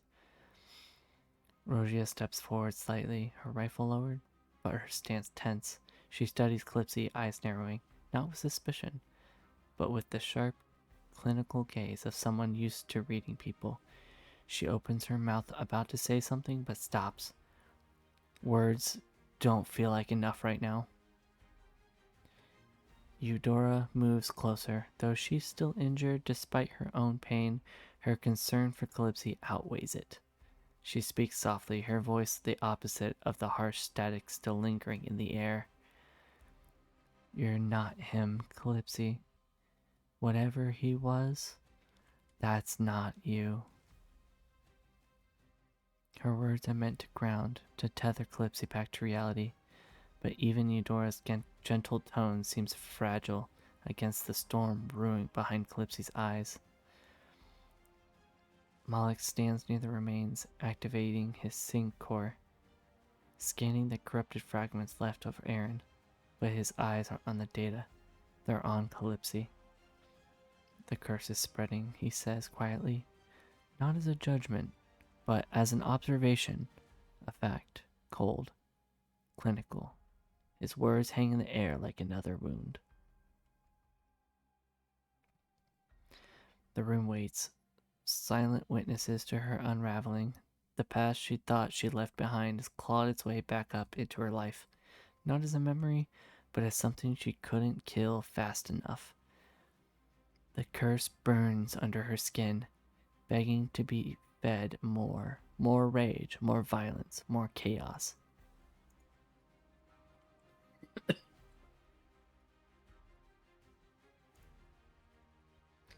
Alright, now for lore purposes, I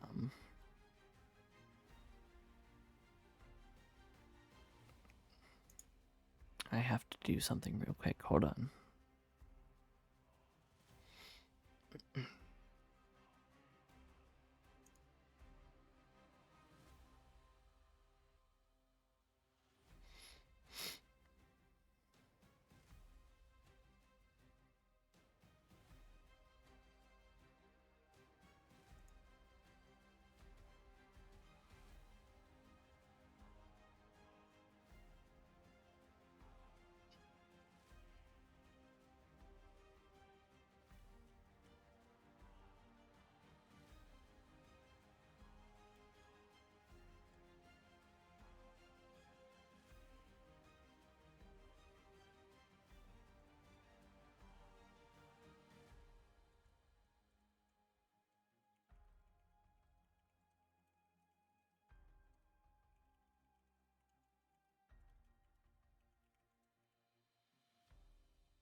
Thieving? Thieving.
Please put two and two together. Please put two and two together.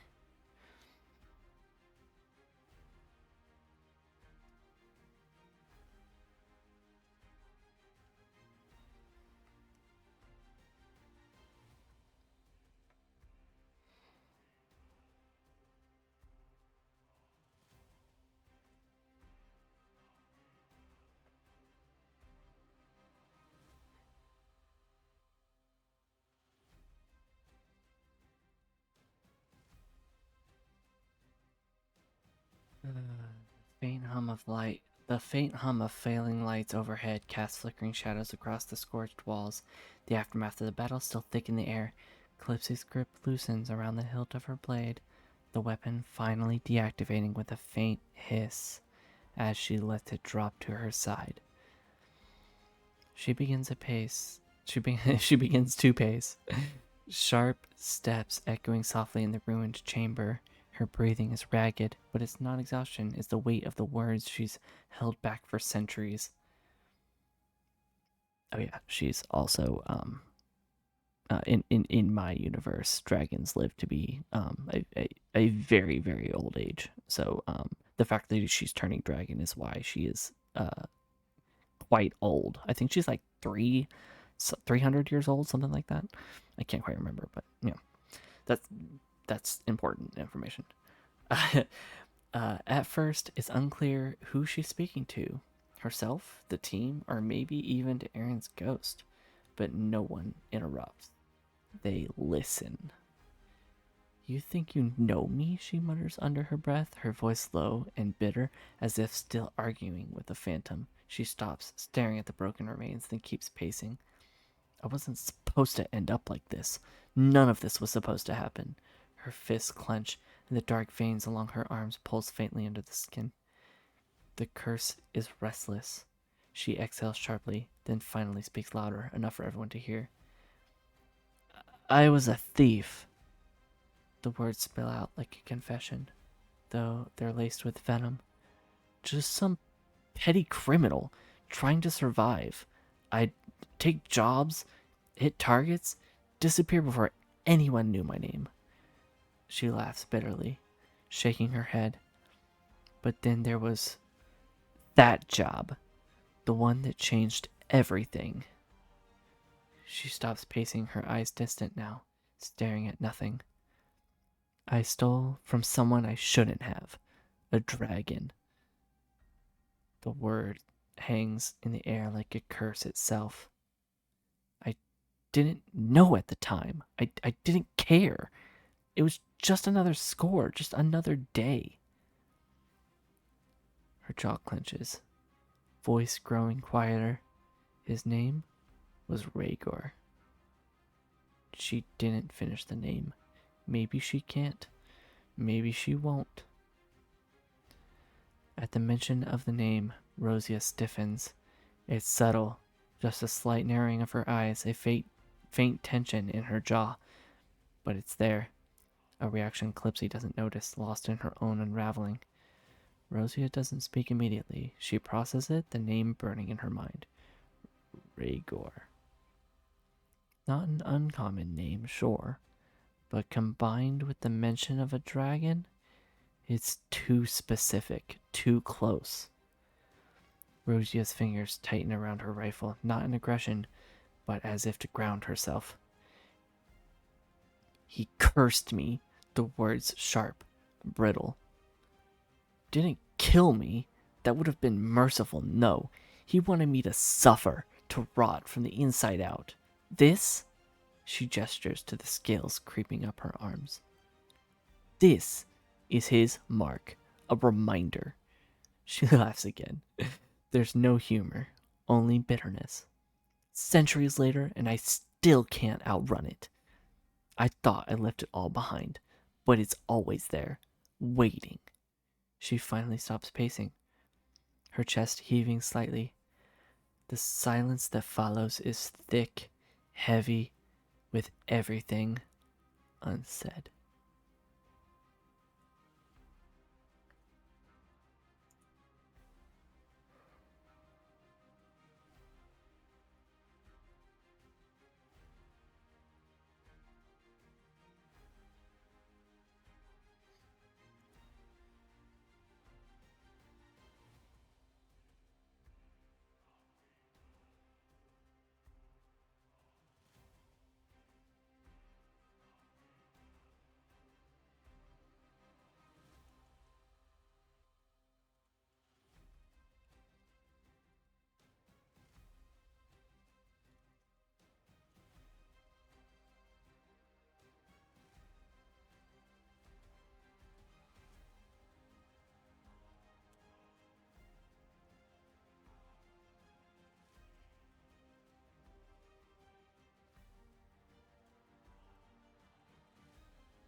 That wasn't his name, right?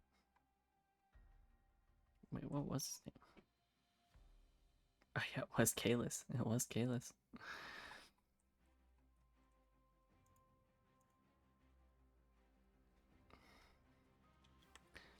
I don't think it was supposed to be. It definitely wasn't supposed to be. Okay, hold on.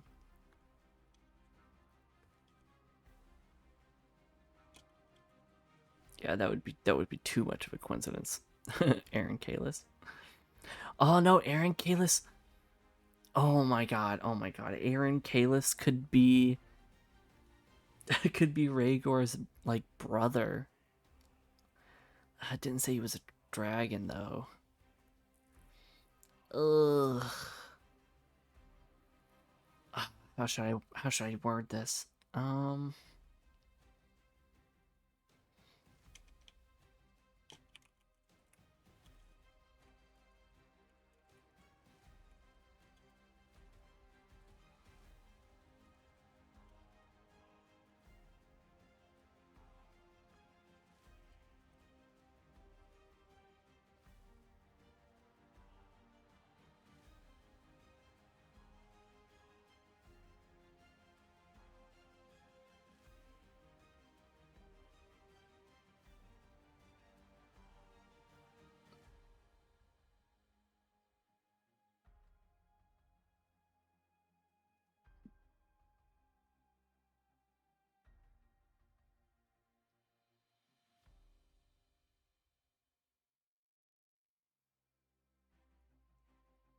The weight of Calypso's confession lingers like thick smoke, heavy in the chest and impossible to ignore. The only sound is the faint hum of malfunctioning tech and the distant echo of battle long past. Calypso stands still now, her chest rising and falling with each ragged breath, her eyes distant, lost somewhere between memory and the present. Then Eudora steps forward. Her movements are slow, deliberate, as if approaching a wounded animal, gentle, but with the understanding that even the softest touch could provoke a snap. She places a hand lightly on Calypso's shoulder, the warmth of it grounding. Breathe, Calypso, Eudora says softly, her voice like cool water over an open flame. You've carried this for far too long, but you're not carrying it alone anymore. Calypso doesn't pull away. Not immediately. Her tension in her jaw softens, her clenched fists slowly relaxing, though the curse still pulses faintly beneath her skin, reluctant to settle. As the tension begins to ease, Rosia steps closer, just a small shift, but enough to catch Calypso's eye. Her rifle is slung over her shoulder now, her posture less guarded, though her sharp gaze holds something different. Not suspicion, curiosity, tinged with something personal. Her voice is low, almost hesitant, which is rare for Rosia. The dragon's name, she starts, her tone softer than usual. What was his full name? The question hangs in the air like a delicate thread, fragile but impossible to ignore. Calypso blinks, her brow furrowing slightly as if pulled from deep waters. His name was Rhaegor, she repeats, the bitterness still clinging to the word. She pauses, her eyes narrowing. As she struggles to recall the last name, the details blurred by time and trauma. Oh, wait. What? I didn't know ChatGPT would remember that. Oh my god. Okay. Rhaegor, I think it was Kalis? No, something like that. The name isn't exact, but it's close enough. For a moment, Rosia's expression doesn't change, but her eyes betray her. A flicker of recognition, a crack in the carefully maintained armor of her stoic facade. She hides it quickly, but not quickly enough. Eudora notices, maybe even Calypsy catches a subtle shift. But Rosia just clears her throat softly, stepping back slightly, her gaze dropping as if to inspect her weapon, though it's clear her mind is somewhere else entirely.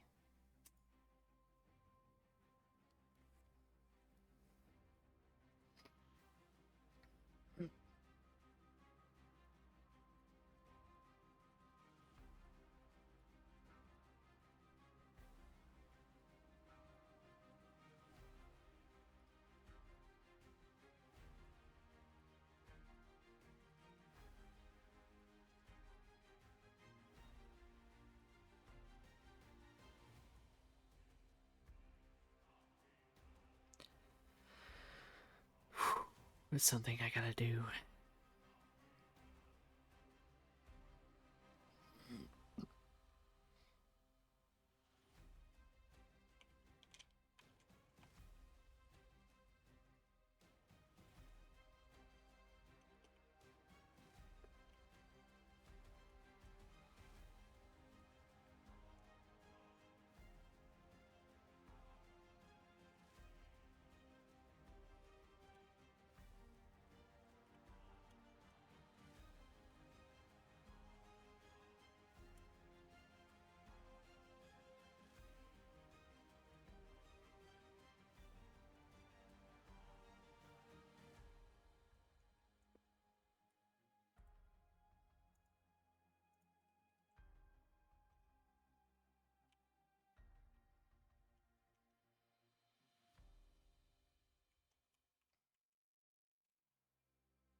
Yeah, close enough.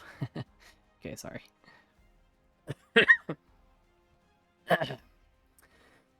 Ooh, alright. Calypsy's sharp eyes lock onto Rosia, catching That brief flicker of something, a crack in her otherwise stoic exterior. It's subtle, but for someone like Clipsy, who survived on reading people, it's enough to know something's there. She steps closer, her voice low but firm. You know something. Not a question. A statement, a truth laid bare without need for confirmation. Rosia doesn't flinch. She's quick, both in reflex and in thought. Her expression shifts back to that familiar, indifferent mask. Calm, steady, unreadable. She shrugs, feigning casual disinterest, though her mind races behind cool, calculating eyes. Raker is a common name, she says smoothly, her tone even her tone even as if the name holds no more weight than any other. Plenty of dragons out there with big egos and bigger names. Doesn't mean I've got a personal connection to every one of them. She offers a faint smirk, the kind she uses to deflect, just enough charm to ease suspicion without something or seeming defensive. Don't get paranoid, Calypsy. Holy shit, 24 critical success. The delivery is flawless. Even Calypsy, fueled by raw emotion and suspicion, feels the tension loosen slightly. There's no tell, no crack in Rosia's facade to push against further. The doubt lingers, sure, but Rosia's mastery of control has shifted the weight of suspicion, making the reaction seem insignificant in the grand scheme. While Calypsy steps back, somewhat appeased, Eudora watches the exchange closely. She's known Calypsy long enough to sense when something's off, and Rosia's smooth deflection didn't go unnoticed. Eudora doesn't call her out, not yet, but there's a seed of curiosity now growing beneath her calm exterior. Breaking the lingering tension, Malik steps forward, his gaze shifting from the human drama. The human drama? The humanoid drama, let's just say that, to the ruins of Aaron Kalis' remains. Whatever connection there is or isn't doesn't matter right now, he says flatly, kneeling beside the body. Spine's influence didn't die with him, and there's data here we might need. His words pull the focus to the present, the mission, the bigger picture.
The tension lingers in the stale metallic air, thick, heavy, unspoken. Though Rosia's words were smooth, almost flawless in their delivery, Eclipse's instincts refuse to let it go. There's a gnawing weight in her chest, something primal and undeniable. The curse doesn't just sit beneath her skin anymore, it whispers. Calypse's jaw tightens as she takes a slow step back from Rosia, her gaze never softening, never quite convinced. No, she mutters, more to herself than anyone else. Her voice low, simmering with conviction. He's still out there. I can feel it. Her hand unconsciously grazes over the dark scales creeping along her neck, the curse pulsing faintly beneath her skin like a second heartbeat. And when I find him, I'll finish what I've done centuries ago. Her words aren't dramatic. They're a promise. The words hit Rosia harder than any bullet could. Rhaegar, her father. For the first time in a long time, Rosia feels something she's not used to feeling. Fear. Not fear of the enemy they've faced, or the battles they've survived, but fear of what's to come. Fear of losing the person she hates to love and loves to hate. She clenches her jaw, forcing herself to stay calm, but the tension is there. A subtle stiffness in her shoulders, a tightness in her grip around the rifle strap slung over her shoulder. She says nothing. Not yet, but her silence is deafening. Eudora watches both of them, her gaze soft but calculating. She's always been the grounding force, but even she knows that this is a fault line waiting to crack. She doesn't press, doesn't ask.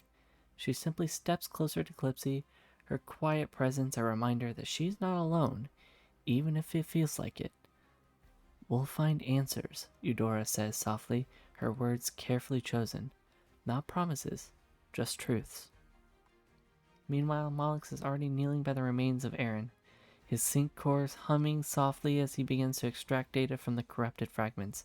He's detached from the emotional tension brewing, but his eyes flicker briefly towards the two women before returning to the tasks. He doesn't give a fuck what's going on over there. He's like, listen, I'm trying to prevent an apocalypse right now that's worse than anything you can imagine. Your little bickering over there, I don't give a fuck about that. Personal vendettas aside, we still have a mission. Yeah, guys, stop your chattering over there. We've got a job to do. Spine's not gone, and this data might tell us how deep the infection runs. His pragmatism cuts through the air like a scalpel, but it's clear this isn't over.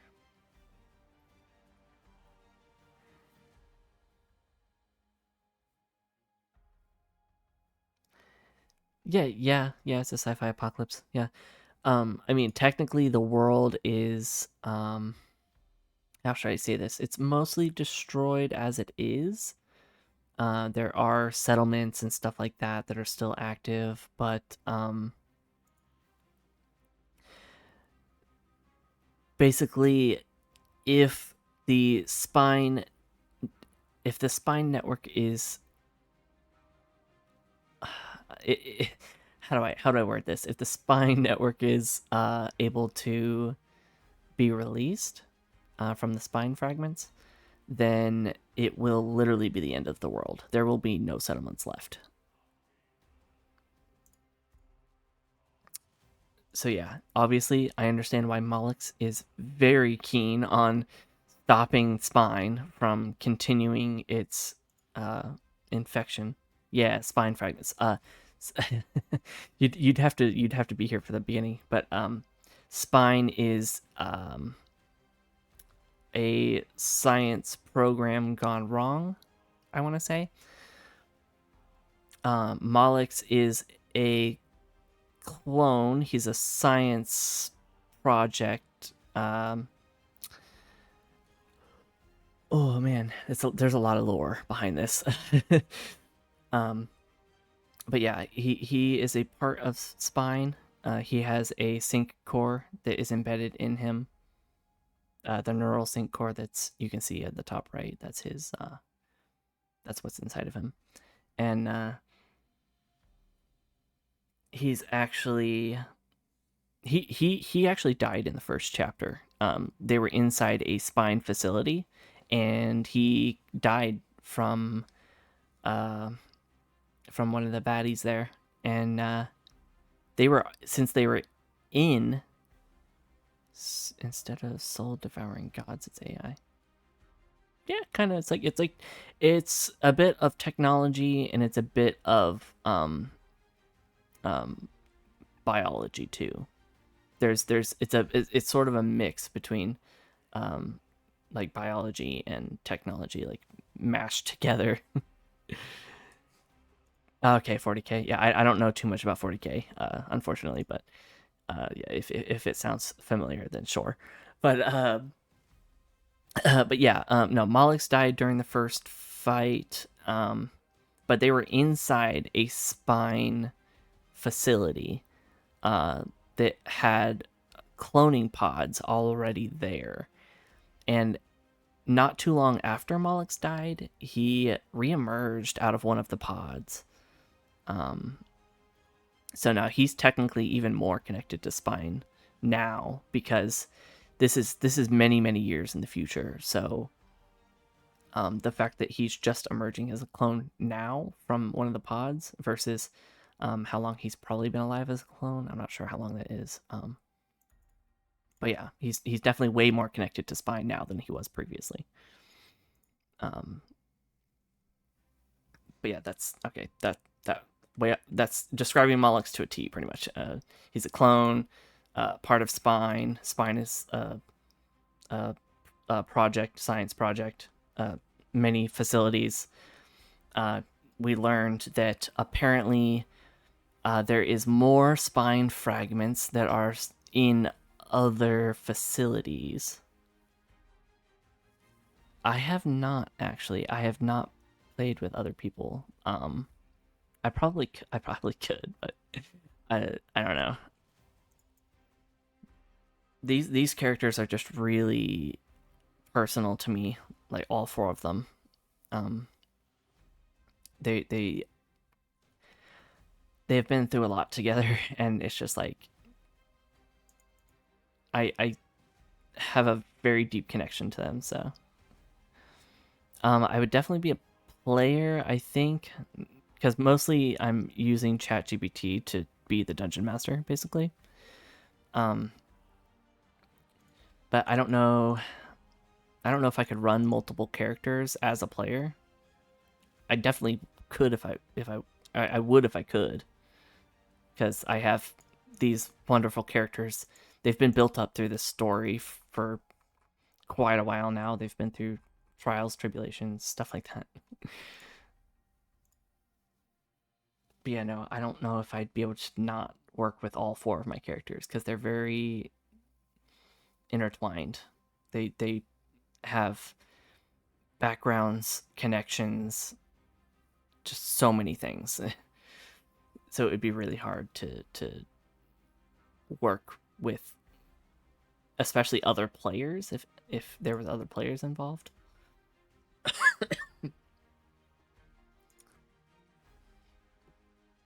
Okay, but right here I'm gonna say that Calypsy is gonna double down because she after see okay so you what you missed is the battle that just happened between Aaron Kalis, which might potentially be Rhaegor's brother.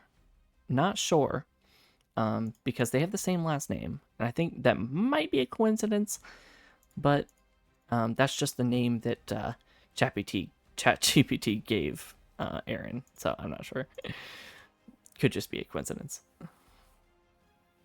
Yeah, that's true. Yeah, I mean, I mean, I think I'm capable of running multiple characters at once.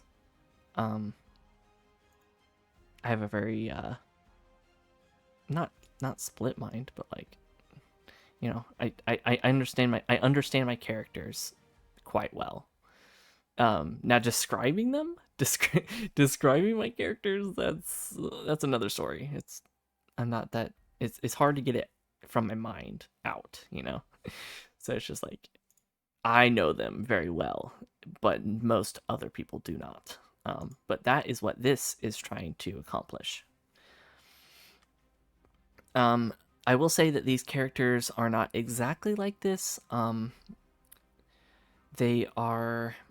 This is basically like a separated encounter or scenario. Um, the characters are very real, but they have been given like a scenario, um, like sci-fi esque enhancements, I guess. So yeah, they're very similar. They have similar vibe and stuff like that, but they're not exactly the same.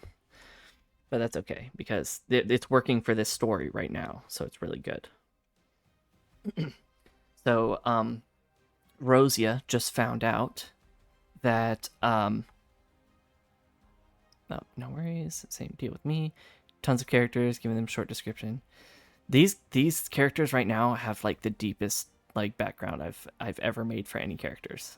These four specifically, um, they're intertwining a lot more than I thought they would too, which is insane. So like right now, Rosie had just learned that Calypsy's curse that is slowly turning her into a dragon. She's a wolf, by the way. Um, the curse that's slowly turning her into a dragon is brought on. The curse was brought on by Rhaegor, which is Rosia's father. Now, Calypsy doesn't know this. Calypsy doesn't know that it's Rosia's father. She has some suspicions right now. Like they were literally just talking about it. I don't know how much you saw of that. Um, but yeah, it looks like Calypsy right now is going to be on a warpath. She thinks that the only way to get rid of her curse is going to be to hunt down Rhaegor and kill him. And obviously Rosia doesn't want that because it's her father. Like, um, so I don't know. She's not going to say anything right now, but she might. Oh, she might have something to do. As soon as we find him, maybe. But no, I'm going to say Calypsy doubles down.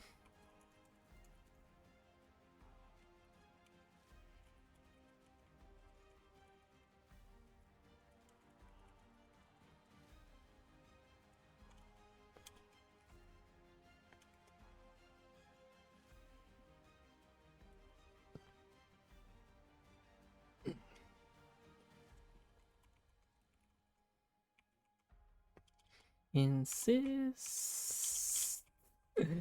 that the team help her in her quest.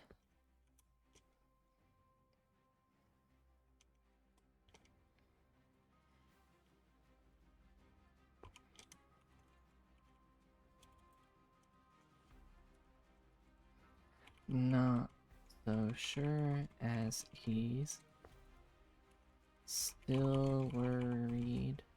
He's still worried about Spine. I mean, of course he is. It's the end of the world, basically. Um,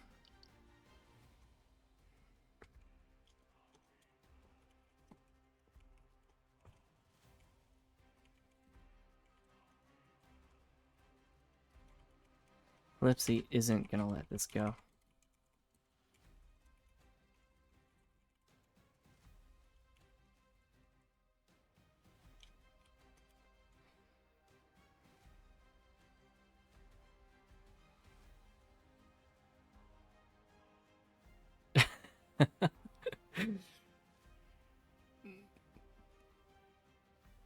Yeah, that's cool. That's cool. And I did not know that. Uh-oh. Error generating response. Regenerate. No, I actually think I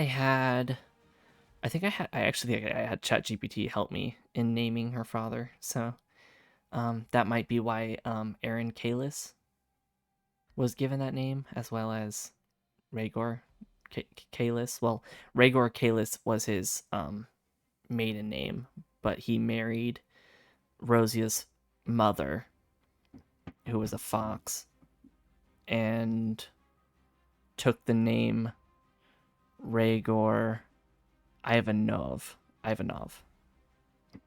It's like it's Russian, I'm pretty sure. Like Rosia Ivanova is her name, and that's like a feminine version of Ivanov. So it's Ivanov and Ivanova. Ivanova. Okay, here we go. What happens?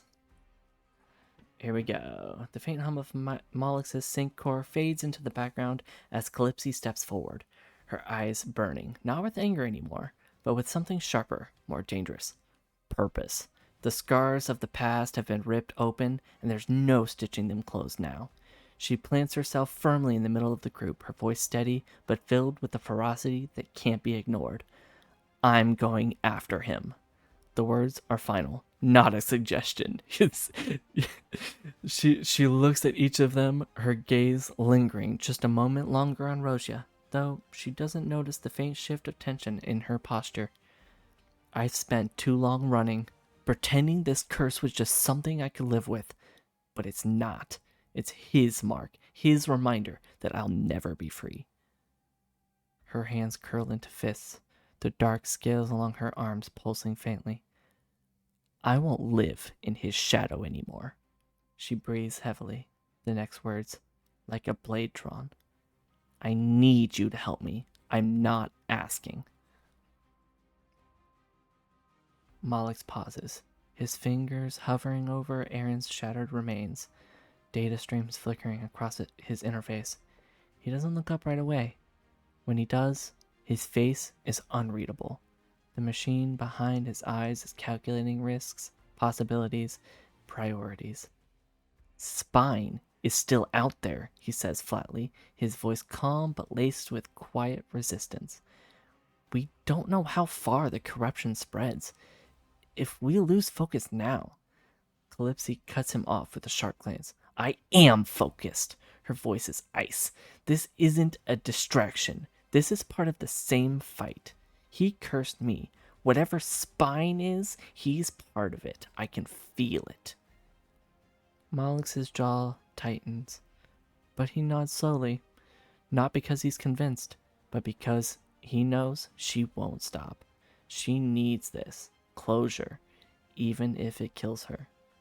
Fine, he mutters, but we do it smart. No blind rage. No getting yourself killed.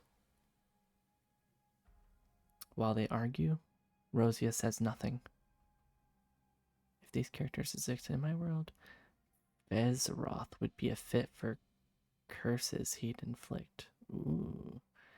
And since he's a big bad evil guy, defeating him would liberate the world. Damn. Alright. While they argue, Rosia says nothing. She stands still, her fingers twitching slightly on the strap of her rifle. Inside, she's a storm, panic wrapped in control, fear hidden behind a mask of indifference. Rhaegor, her father.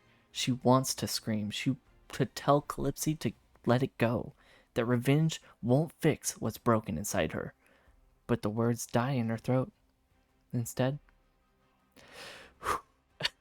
Sorry, I feel emotional. Whew. Instead, she just mutters, whatever. Cold, distant.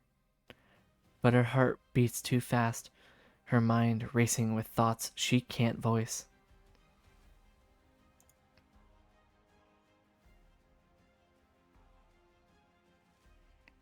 Okay, going to hell. Evil deity inside hell you gotta defeat. Sounds about right.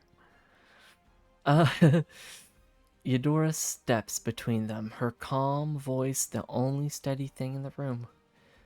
We'll help you, Calypsy, but not like this. She places a gentle hand on Calypsy's arm, grounding her. We'll find him, but you're not doing it alone, not just physically, but in here. She taps lightly over Calypsy's chest. We fight this together or not at all. The decision is made. The next mission is clear. Find Rhaegar, end the curse, or die trying. Beneath the surface, the team is fractured in ways they've never been before. Rosia's secret is a ticking time bomb. Malix's fear of spine lingers. Calypsy's obsession could be her undoing. Once you enter hell, you're soulbound to it. Yeah, that also sounds about right.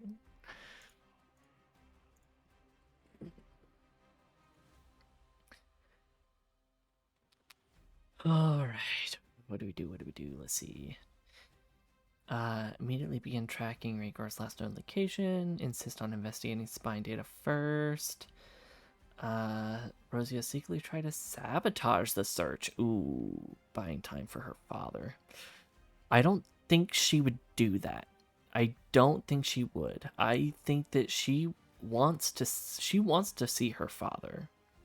She can maybe warn him when they do find him, but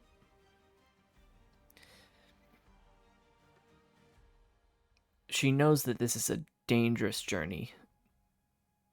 She knows that it's gonna be risky. But also, she's an investigator. She knows how to work her way around things, so to speak.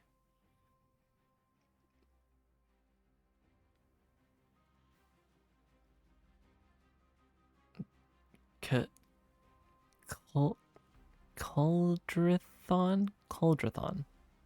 Is that how you say it? Coldrithron. Coldrithron? Coldrithron. Coldrithron. Yeah, that's a very, very complex name, that's for sure.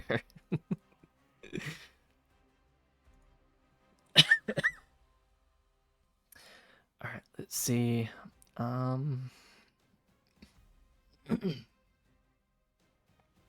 Do they take time to regroup, knowing the next battle won't be physical but personal?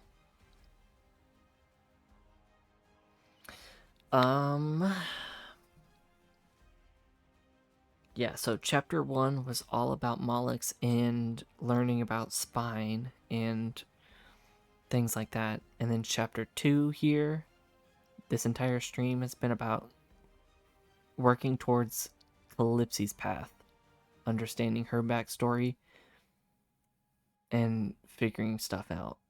And the characters are starting to learn more about each other as they go along. So yeah, this is very enjoyable. The more you watch this, the more you'll learn more about the characters and understand the connections. Because yeah, another thing about Mollix is he is actually a combination of Calypsy and another character called Doxel. The Doxel DNA that they were using as a clone reference was damaged, and they needed someone to repair it, and they used Calypsy's DNA with the damaged DNA and sort of meshed it together in order to create Mollix.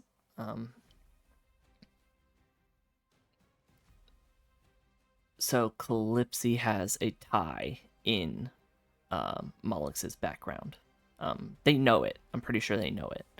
And then Calypsy is Eudora's friend. Yeah, Eudora and Calypsy are friends. They've been longtime friends because I can't scroll. I'm not gonna scroll all the way up, but I'm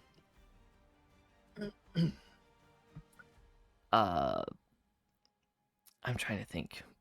Eudora is a dryad, so she has lived for a very long time. So, the fact that Calypsy is also living for a long time because of her dragon curse, kind of goes hand in hand. They know they lived for a long time, so they spent a lot of time together. So they're very close.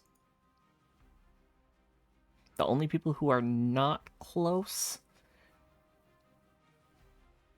obviously, Calypsy or Rosia is kind of an outlier. She doesn't really know too many people. Thank you. Thank you. Sorry, I'm just trying to piece this together. Trying to piece it together. Um all right. I think that we're going to go we're going to immediately begin tracking Raycor's location.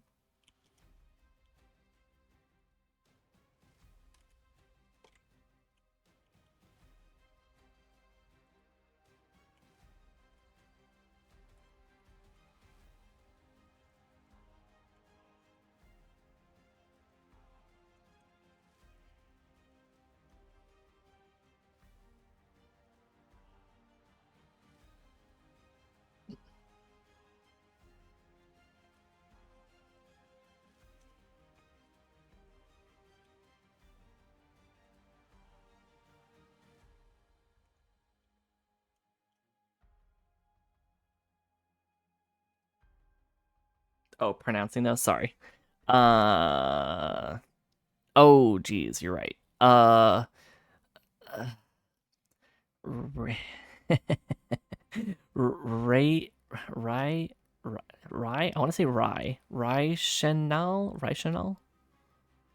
It's almost like rational, rational, like rational thinking. Um, Crade, Cradry. I'm very bad at pronouncing things. Cradrius. Yeah, Cradrius. Azris. I think Azris is kind of simple. Vendalia. No, not Vendalia.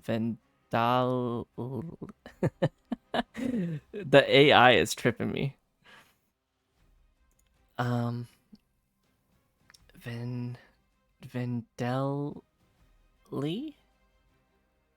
Ven, Vendelli?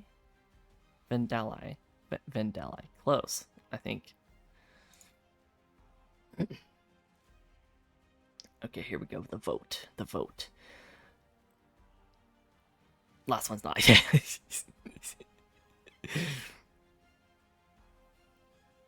Tension in the room is almost as thick as the lingering scent of scorched metal and corrupted circuitry.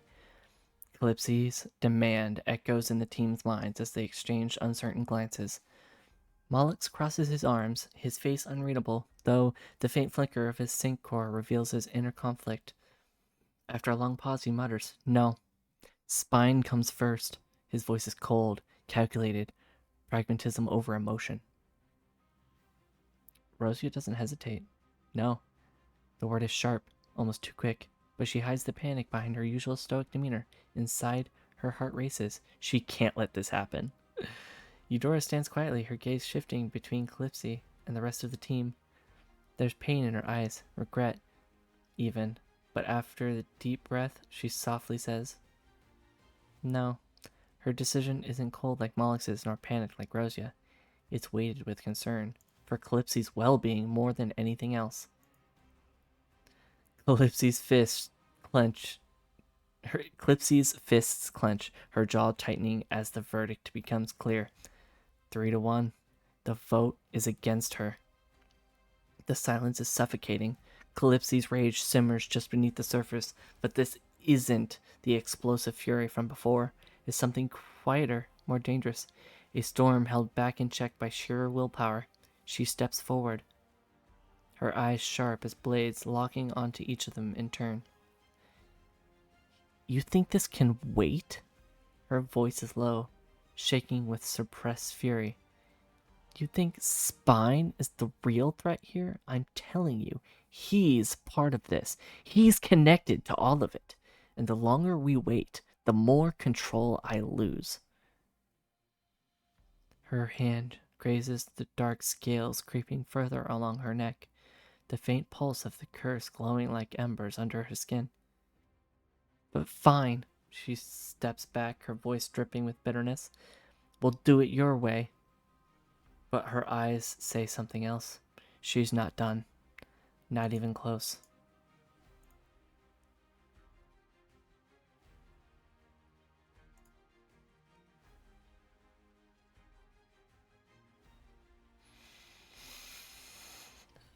Azaris?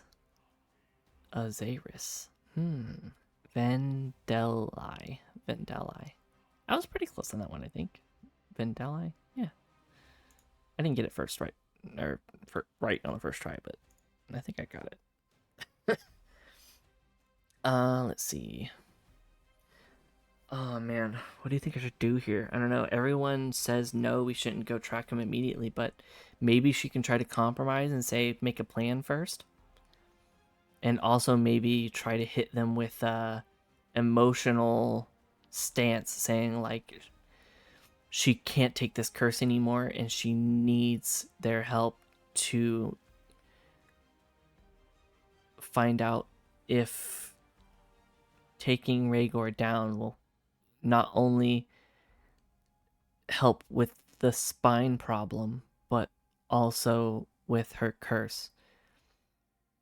And that she doesn't know if she can continue like this. I think that's what she has to say. I think she has to hit them on an emotional level. She can't just say, but fine, we'll do it your way. She doesn't. Well, she definitely. She still wants to go after him, but I guess immediately tracking him and trying to attack him immediately is not the way to go. So, let's see. Let's see if we can pull their heartstrings.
Pushing the fact that this curse this curse she has been struggling with a very, very long time needs to end.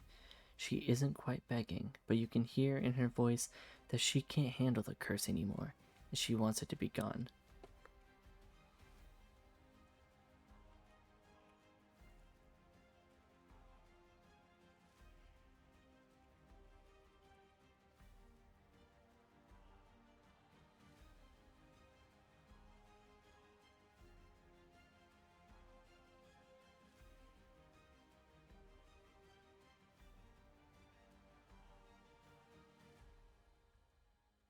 She will promise afterward.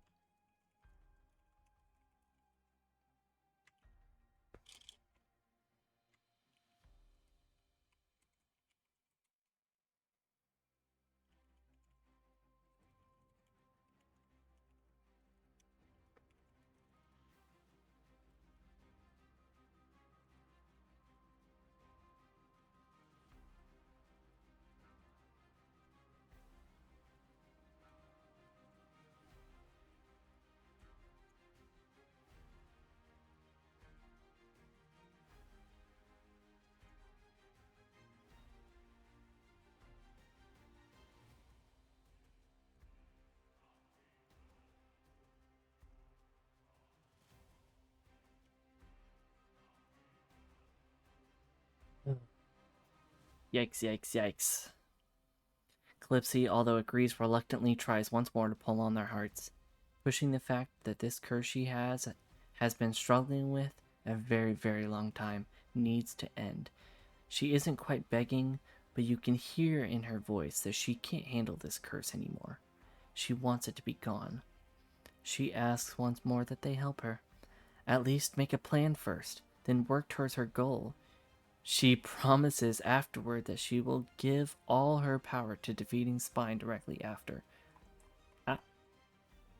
Subtly, still slightly convinced that Rhaegar is somehow connected, but she doesn't mention it again. The room is heavy with silence after the vote, the weight of unspoken truths pressing down like gravity. The faint flicker of damaged lights above casts long shadows across the cracked floor, mirroring the fractured bonds between the team. Calypso stands there, fist clenched, her chest rising and falling with shaky breaths. I said breaths. Pollux?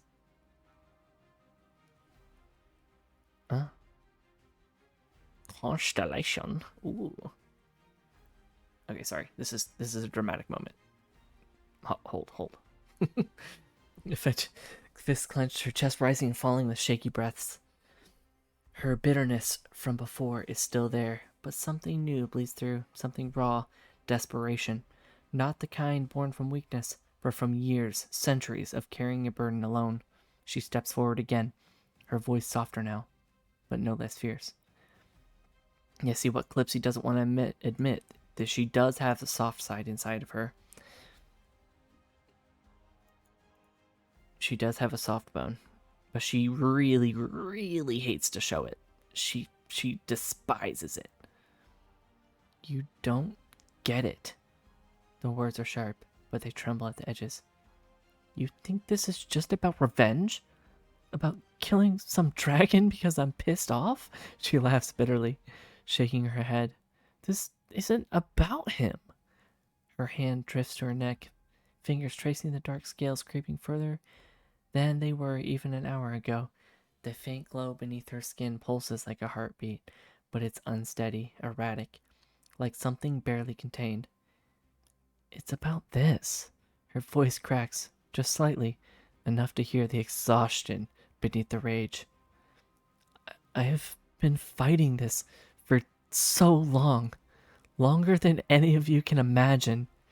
Every day, it's there, burning under my skin, whispering in my head, reminding me that I'm not me anymore. She looks at each of them, Mollux's cold logic, Rosia's guarded distance, Eudora's quiet empathy, searching for something, maybe understanding, maybe hope.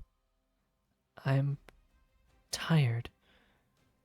2 words, simple, but they land like a hammer. I just want to be free. She takes a breath, trying to steady herself, but the vulnerability lingers in her eyes. Please, help me make a plan. Just a plan.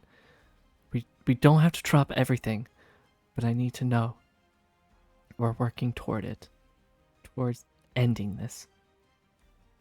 Her gaze sharpens again, a flicker of her usual fire returning.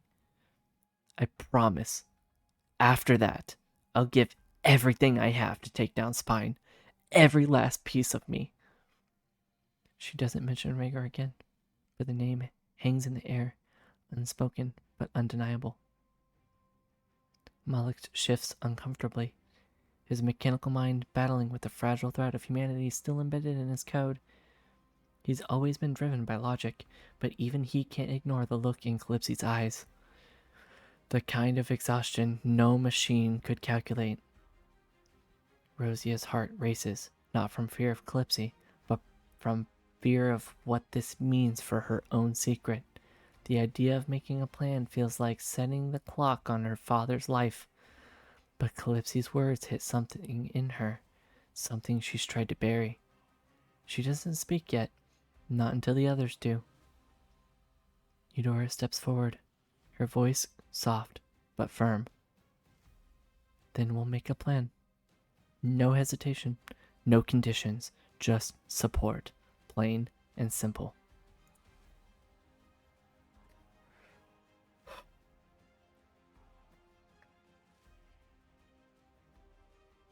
God damn. I hope my voice acting is fine, because I try a little bit. I do try a little bit.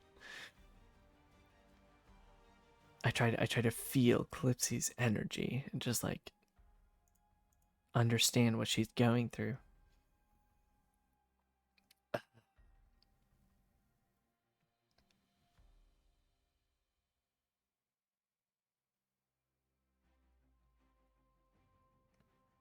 Should I just make the team agree, or should I put it to another vote? Maybe have a vote with a bonus to persuasion, because she tried again with more emotion this time. Vote? Fuck. Okay, fine. It's a vote. It's a vote. I don't want to do a vote, but it is the way. It is how it must be.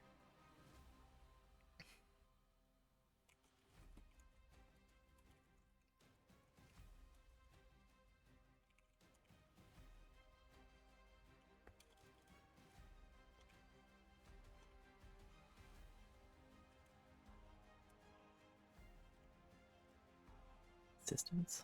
Is that really not spelled right? That was fun. Close, though. Alex's insistence.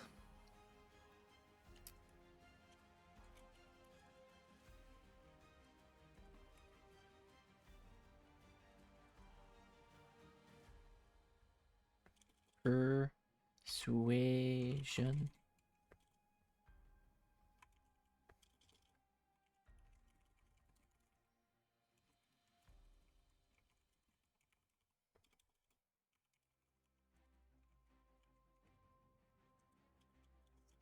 Steak. Steak.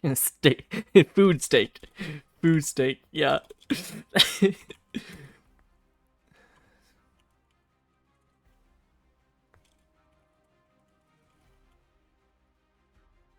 I think ChatGPT will get it from this. To add a persuasion check bonus. Oh, please say yes. This needs to happen now. This needs to happen. Please. A bonus to her persuasion. Come on.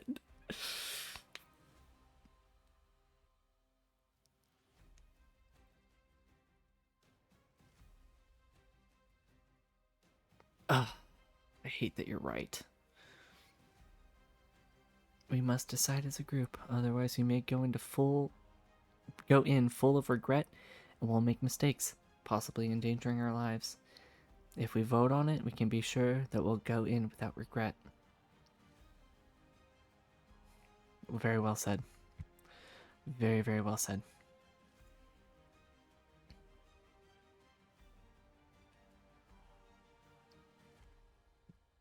I'm assuming that's what Malix would say, but it's probably gonna have him say something else. Maybe. We'll see. Oh, here we go. Alright. That's not a good sign. I saw the number. No, please. Calypso's words hang in the air. Hang heavy in the air, her voice still echoing faintly in the team's minds as they stand in the flickering dim light. The emotional rawness of her plea is undeniable. Etched into her face, her trembling hands, the faint glow of the curse pulsing beneath her skin. Mullix insists on another vote, ever the pragmatic leader, even when emotion threatens to cloud logic. Fuck, she rolled a 7. She rolled a 7. Despite her heartfelt plea, the emotional weight doesn't fully sway the team as she'd hoped. The exhaustion in her voice is clear, but it seems the team's personal fears and priorities still hold strong. What? Molly said yes? What? After a long pause, Bolix finally nods. We'll make a plan, he says gruffly, though his expression is undeniable. It's not driven by belief in the curse, but by understanding the importance of unity. Yeah, of course Rosia would say no. She's like, you're not killing my father. Fuck you. She votes quickly. Yep, no. She doesn't explain. She doesn't make excuses, but the tension in her jaw, the quickness of the response, it speaks volume. She's scared. Not for Calypsy, but for what this could mean. For her father. Eudora, yes. Without hesitation. Simple, supportive, no conditions attached. And Calypsy, obviously, yes. Her own vote is automatic. Yeah. It's 3-1. This time Calypsy wins.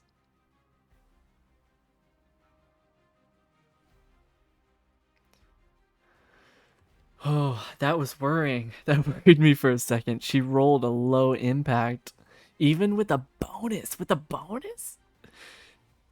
Jesus. Yeah, here we go. Here's the actual roll it did.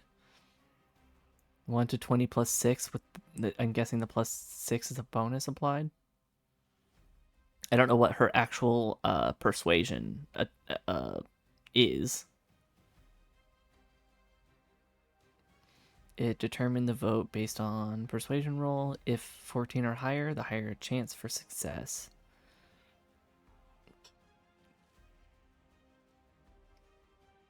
Yeah, and then it just provided a sorry, I shouldn't be looking at the code because I'm not supposed to, but Rosia's random chance was 2-1-1, meaning no was twice. I'm surprised that I swayed Mullix more than I thought. And then Eudora, yeah, she was a decided 2 because she was already supportive. She wanted to help anyways because it's her friend.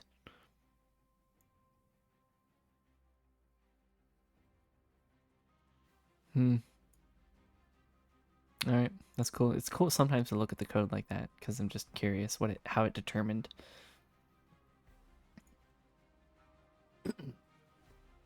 Though I lean towards neutral evil characters, I can play good characters. Only character alignment I cannot do is chaotic. Yeah, I don't know if I could do a chaotic character either. I mean, my characters are pretty. I don't think they're very chaotic. I think they're pretty down to earth and mostly neutral, I would believe. I might that might be a good idea is to label my characters with like what type of character they are.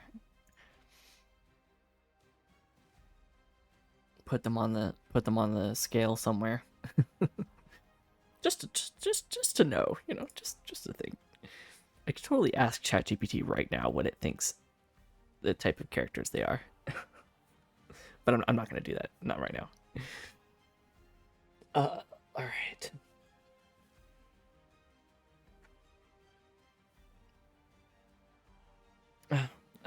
Okay. I mean, I guess Calypsy is a little bit chaotic. I mean, she is impulsive, let's say. So I mean, I guess she can be a little bit on the chaotic side. She does plan sometimes, but she is more of like a I mean, during the battles that we had earlier, she's more of a run in and melee the baddies. She's like a tank. She hits hard and takes hard hits. And she's fueled by rage. I don't know if she technically has like a rage stat, but she might as well. Like be able to go into a rage and do like bonus damage or something, but I don't know.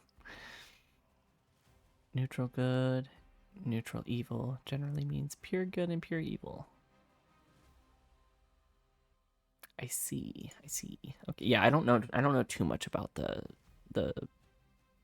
what is that called? What kind of chart is that? Is that like a morality chart or something like that? Not a morality chart. What am I thinking? I don't know. Oh, just an alignment. Okay. Okay. Yeah, that's fair. Just from what you've heard of my characters so far, I'm very curious what your thoughts are. What do you think my characters would align as? I'm very curious. If you don't have enough info, that's fine. But I'm gonna have the team start to gather info. Um,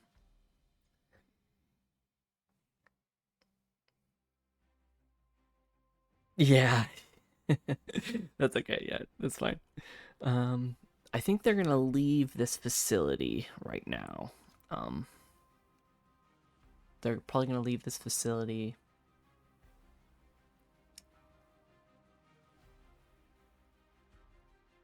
Hop in the Ooh, they should hop in the vehicle and head to the nearest town to try to gather some info.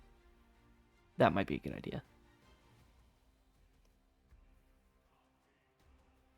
I mean, tensions are running very high right now. Rosia's trying her best not to give it away that it's her father, but she's also like, I don't want my father to die, but the teams will, I guess. Yay! All right, let's do this.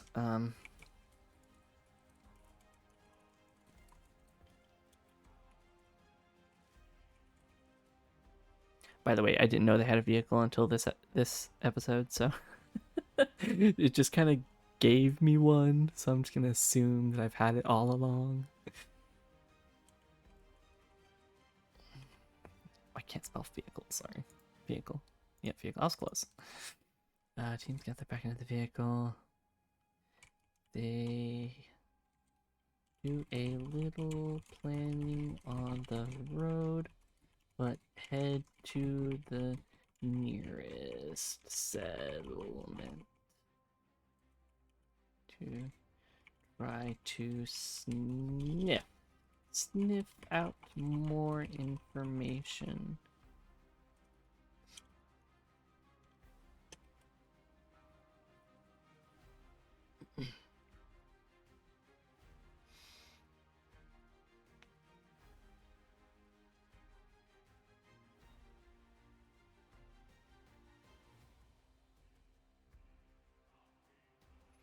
Deep down, she is a good character. She may be a little hot-headed and she gets angry quite easily, but I do think that she generally tries to follow the rules and she's generally a good character. Does she do what she believes is right, even if the law disagrees? Um, I believe so. You know what? I believe that she would. I believe that she might have some conflict in her mind about it, but I think she would definitely still be like, well, I can't really do that, can I? Neutral good, chaotic good. You know, I'm feeling more chaotic good. Even though she does have a hot temper, I think she still is a good character deep down. She just doesn't like to show it. And she genuinely cares about her team, so.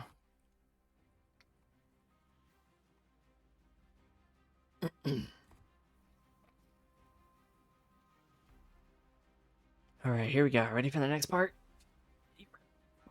Neutral good is Superman. Batman is chaotic good. Yeah, she's Batman. She's Batman.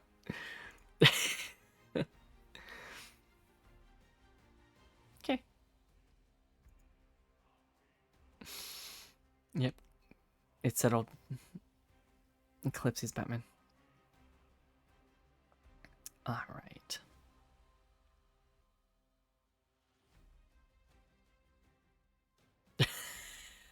Yeah. Yeah, you're not wrong. Yeah. Okay. All right. Focus up. Focus up. I gotta read this.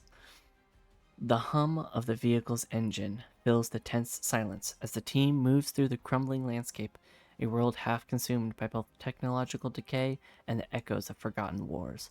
The cracked highways stretch endlessly, littered with the husks of old vehicles, twisted metal, remnants of lives long lost to the chaos of the spine network's collapse.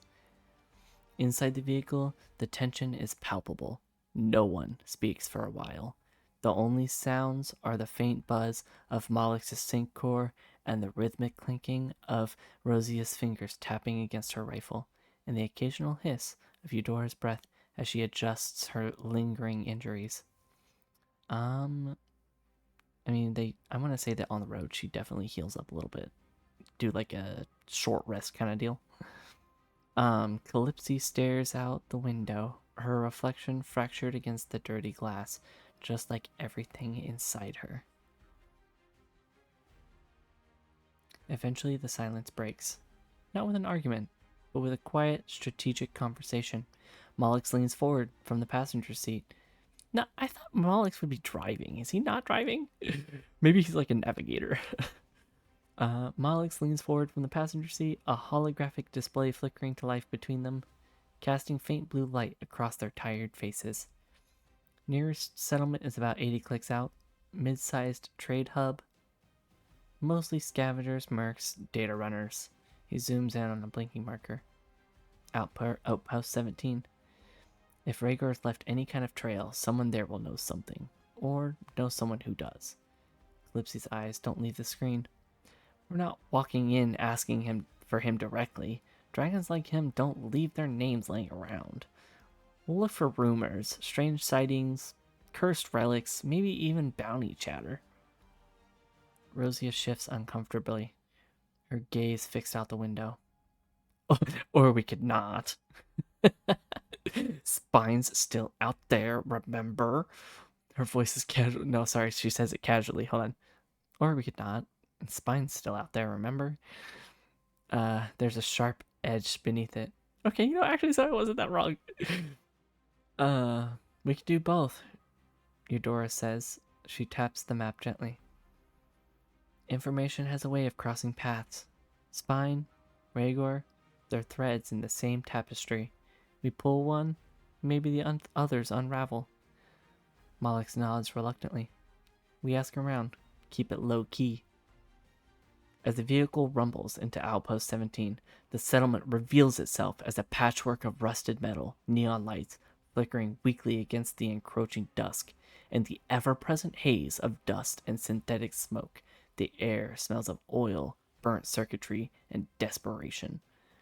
The crowds shuffle through narrow alleyways, scavengers bartering old tech, mercs exchanging credits, and shadowy figures lurking just beyond the reach of flickering lights. A neon sign buzzes weakly overhead. The broken circuit. Likely the local dive where rumors flow as freely as cheap synth alcohol.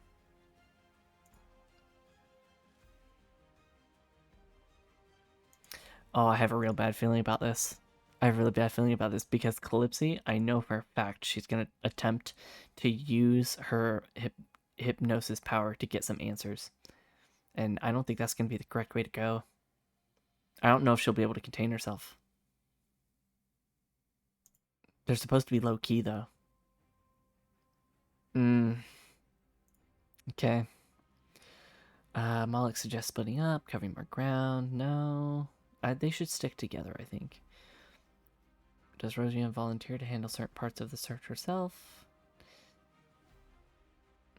No.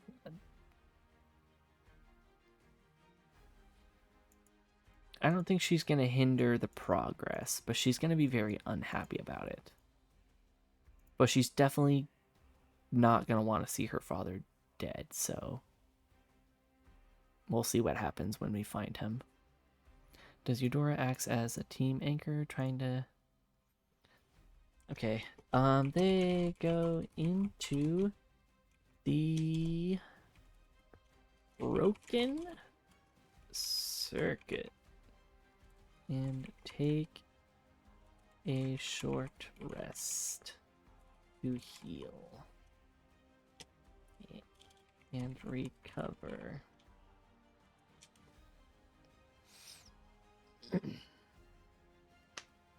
Split up into two groups.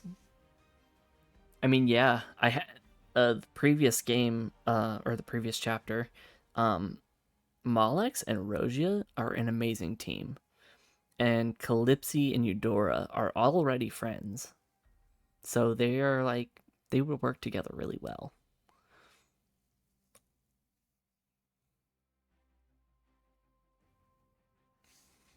So yeah, they do have some kind of vibe with each other that I feel like they naturally kind of have those two groups already.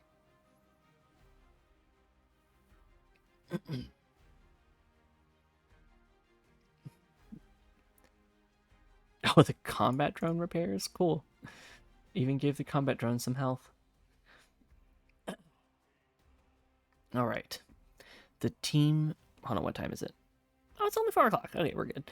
Uh, the team steps into the broken circuit, a dimly lit, run-down bar nestled between rusted scaffolding and flickering neon signs. The air is thick with the scent of burnt. Yeah, we already. Yep, yep. The old tech parts hang from the ceiling like forgotten relics, and a glitchy jukebox plays a distorted melody in the background. Calypsy, still tense from the unresolved conflict within herself and the team, slumps into a booth near the back, her eyes scanning the room out of habit. She winces slightly, the ache from her earlier battles catching up to her, but she breathes easier after patching herself up. Plus 10. She's going to need more healing than that, unfortunately. They might need to rest for a little bit longer. A bit of splitting. Opportunity for characters to discuss things separately. Yes, yes, they did. At one point, Rosia pulled Eudora aside, um, and asked her about Calypsy's curse because Rosia didn't know about her curse before. Um, but Eudora spilled the beans and told Rosia all about it. She never actually asked Calypsy about it directly, but she kind of sensed it. So, and I think they're all very aware of her of her curse now, seeing as she just told everybody. Malix remains quiet, sitting opposite of Calypsy, his sync horse softly humming as he reroutes damaged systems. He flexes his fingers, testing the adjustments, the faint flicker of his display revealing stable readings. Rosia doesn't sit immediately. She leans against a nearby wall, her eyes sharp as she watches the patrons, mercenaries, scavengers, data smugglers, her fingers drumming rhythmically against her, not her sidearm, she doesn't have that. Um, her, let's just say her rifle, because Eudora has the sidearm. Eventually, she slides into the booth, patching up a small cut on her arm without saying much. The quiet Eudora, the quiet heart of the group, takes a seat beside Calypsy, her hands glowing faintly as she tends to both herself and her companions. The faint vines she summons weave into makeshift bandages, closing wounds with gentle warmth. Meanwhile, the combat drones, low power mode, their systems recalibrating.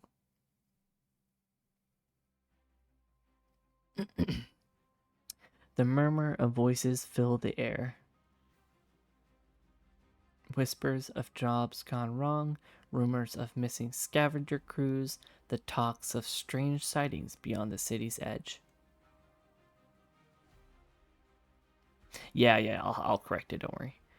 Um, yeah, sometimes it gets a little iffy on who has what, but um, yeah. Let's see. A bartender, half organic, half machine. Oh, organic. That's the word I've been looking for. Okay. Polishes a cracked glass, his cybernetic eye flickering as he scans the newcomers with vague interest. In the far corner, a group of rough-looking mercenaries exchange data chips, their conversation hushed but heated.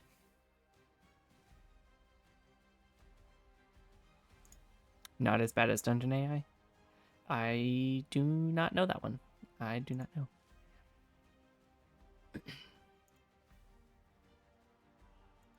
But yeah, sometimes I have to nudge ChatGPT in the right direction, but it actually remembers a lot more than I thought it would. which is, I mean, it's pretty cool. It's pretty cool to know that it remembers quite a bit. Let's see. Clipsy approached the bartender, trying to. I think they should get a drink. I think they should take another short rest and get a drink together. Maybe to soften some of the tension and chill out a little bit, but also a little bit more healing. I don't think that they got fully healed from that. So yeah, let's do that.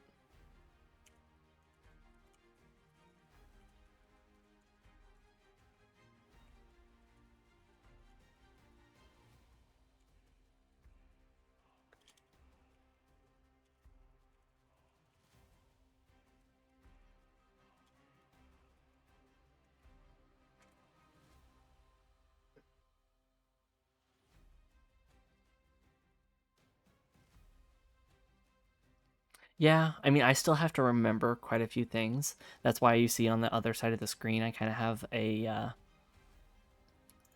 kind of have this. It's to keep track. I don't need this anymore. This is one of the battles, but that was the initiative order. So, yeah, but yeah, I have this over here. This is the inventory that they have. Technically, two of the drones are with them. So one combat drone at the base. And then what should I do? Like group.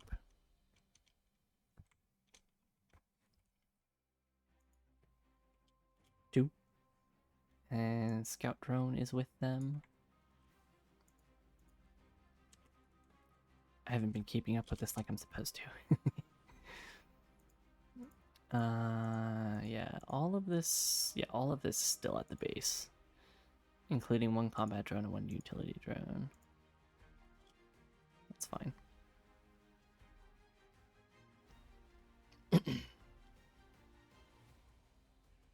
And yeah, so I've been kind of keeping track of their inventory, so yeah, it's fine. It's fine. All right. All right, sorry. I got distracted. Where was I?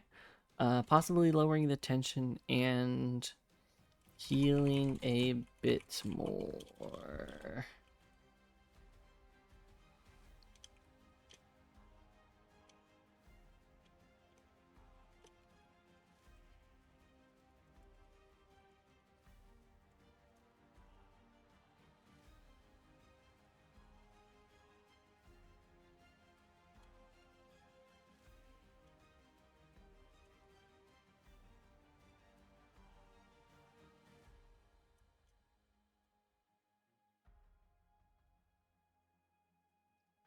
Their individual roles. Um, oh shoot, I could go back up, but it's very far to go up.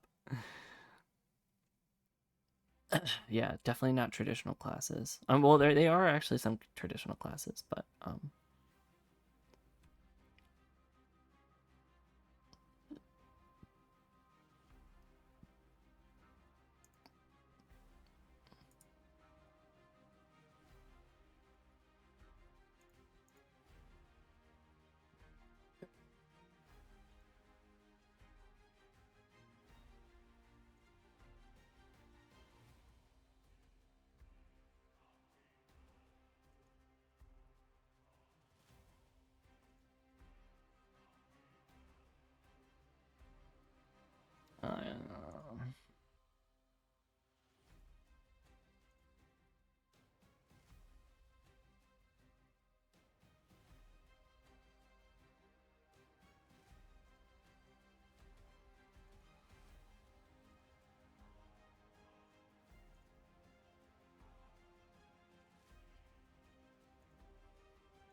I don't remember how to remove comment from chat.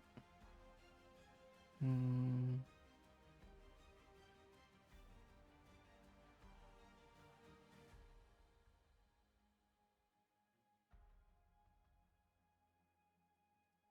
There we go, got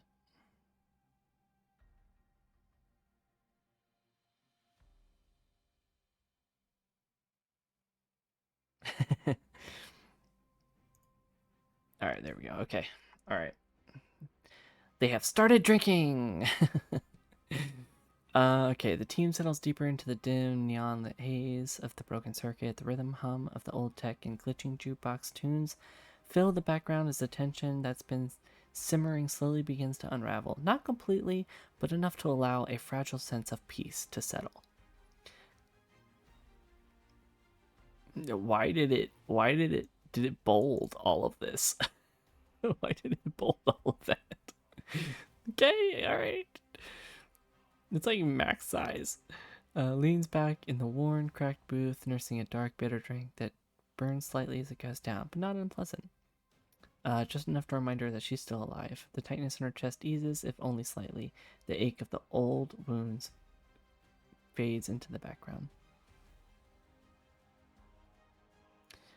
Malik sits rigid, analyzing the data, sync core, yada yada, sipping a drink. More out of ritual than need, the drink does little, but the company, the fragile threads of camaraderie, keeps his mind from spiraling too deep. Yeah, I guess so. Rosia drinks more than others? Oh no. No, she not to celebrate, not to relax, but to silence the noise. She is freaking out, dude. She oh my god. She listens to the bar's ambient chatter, her sharp eyes scanning the crowd even as she pretends not to care.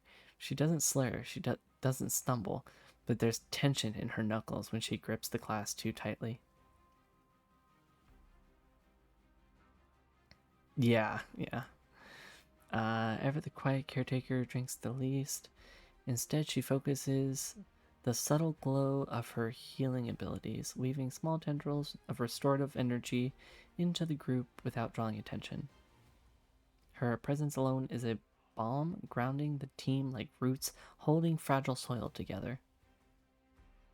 The combat drones in the corner, they gain more health, yeah.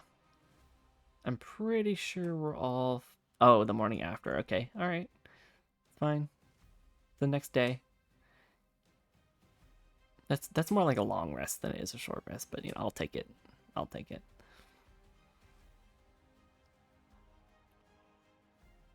Theater theater of mind? What do you mean? The neon lights have dimmed, replaced by the pale artificial glow of a rising sun, struggling to pierce the pollution outside. The bar is quieter now, filled only with the dregs of late night patrons and the hum of malfunctioning lights. The team feels restored, their bodies healed, but the emotional scars remain, stitched loosely beneath the surface.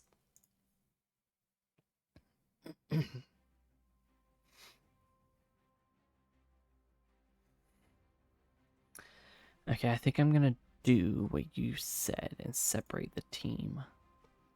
I think Rosia and Malex are gonna go somewhere else and try to figure out. Describe a scene. Try to describe as descriptive as possible while not being too complicated. Um, I mean, I'll be honest. I'm just reading what ChatGPT says, but but no. I mean, if I were, I do enjoy writing. I write sometimes, but eh, I'm not the best at describing things, but I do try my best. Like I said earlier, like I try to describe my characters, and it's a little difficult.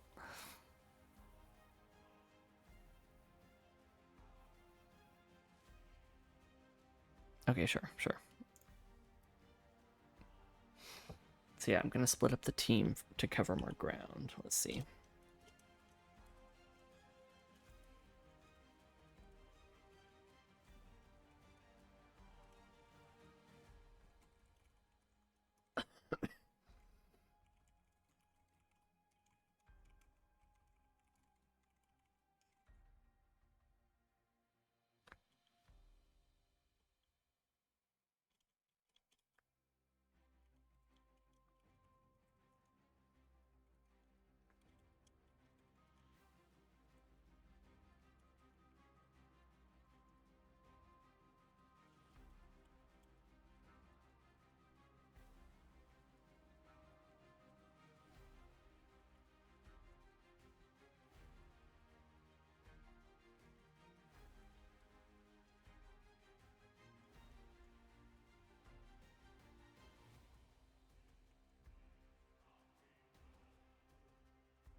Is it the broken circuit? Am I tripping?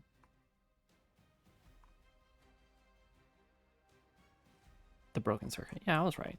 I was right.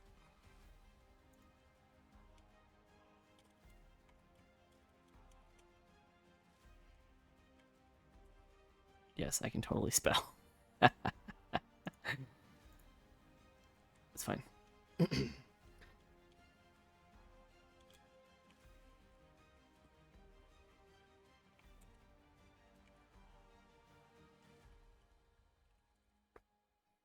Oh, come on. I was close on that one, right? Yeah, there was the A. Eavesdropping or...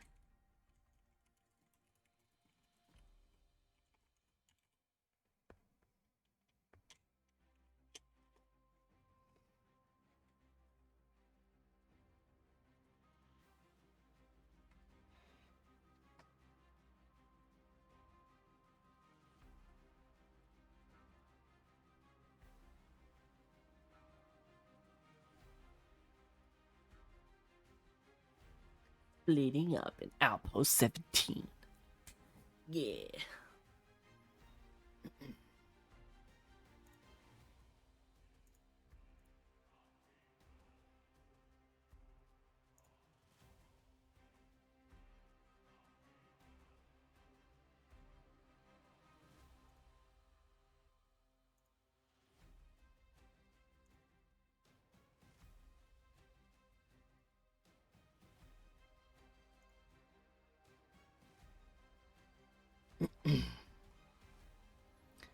The faint light of Outpost 17's artificial dawn.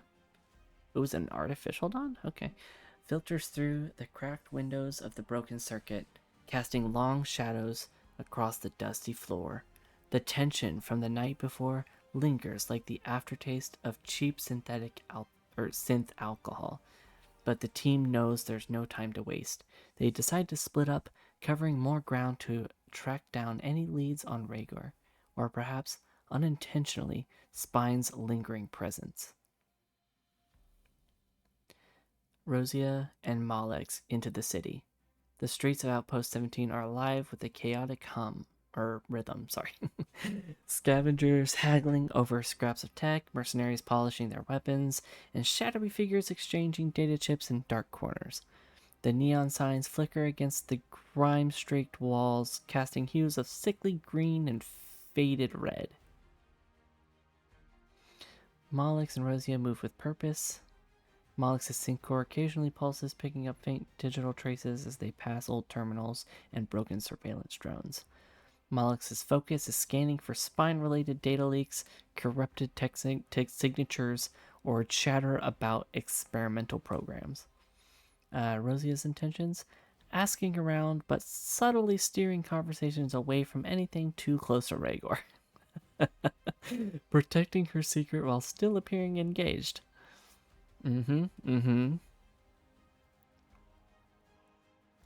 Decision for Rosia and Malex. Do they approach a shady information broker, exchanging encrypted data, eavesdrop on a pair of mercenaries arguing over a job gone wrong in a nearby alley, visit a black market tech dealer who might have connections to spine remnants, or dangerous individuals like Rhaegar?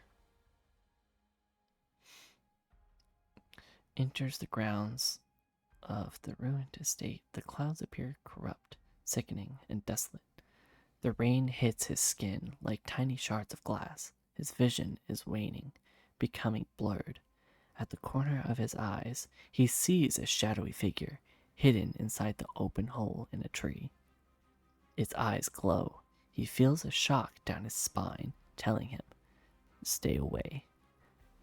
He frantically moves to the door. Glancing behind, he sees the figure approaching him. Thankfully, he makes it inside, but is now surrounded by shadow.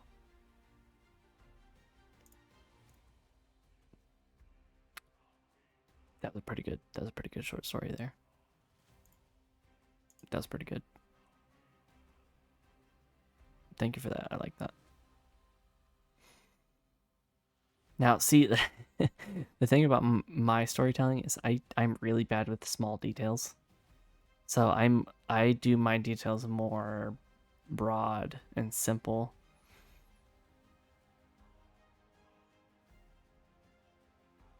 Yeah, definitely a horror. Yeah, I feel that. Yeah, no, that's I don't do too many. If I were to work on my storytelling or story writing, I would definitely try to do more small details. It really it gives it the story more impact, I feel. But I'm just not good at it yet.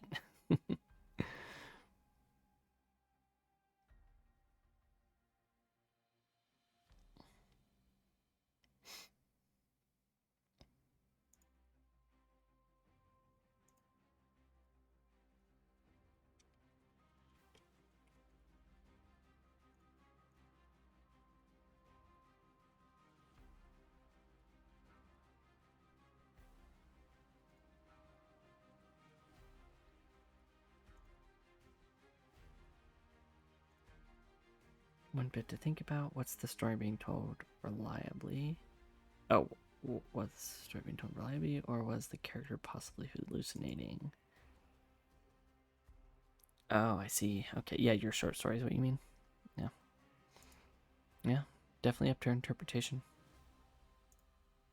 All right, sorry. Back to my story now. Sorry, trying to focus on the stream.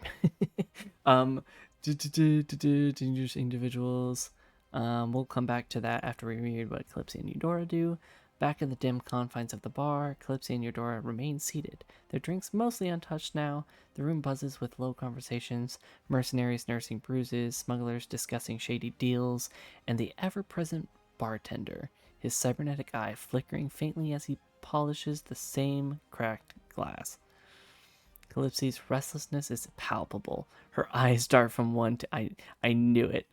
Her eyes dart from one table to the next, ears straining to catch fragments of conversations, names, places, rumors, anything that could point towards Rhaegar. Eudora's calm presence balances the tension, her subtle ability to blend in giving them an advantage when listening unnoticed. Occasionally, she leans in to murmur a calming word to Calypso, grounding her before she can spiral into frustration. Yeah, that's another thing too, is that Eudora is just the calm that Calypso is not. And that's good because that means that Calypso is balanced out by her character, which is fantastic. I didn't mean for it to work out that way, but it worked out perfectly. Um, do they eavesdrop on a suspicious group of off-world mercenaries discussing a bounty related to a dangerous relic?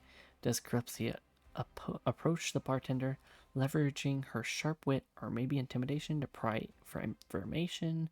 Does Eudora use her diplomatic charm, striking up casual conversation with a lone traveler who seems oddly out of place, but possibly holding secrets? The mind can trick itself, especially if high fever is guy. Yeah, believe you're looking at a monster when in reality the fever is. Yeah, that's like yeah, just hallucinating. Yeah, yeah, because you're sick. You're not really yourself. You definitely see things.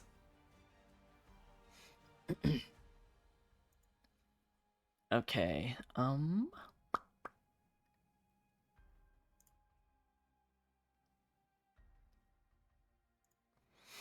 What does Rosia and Malix do? Let's see. Approach a shady information broker, eavesdrop, or visit the black market tech dealer. I mean, that black market tech dealer's got to know something, right? I mean, it wouldn't hurt to ask. But also, eavesdropping might be the best bet just to not draw too much attention to themselves. But they are mercenaries that are talking. That could be a fight waiting to happen.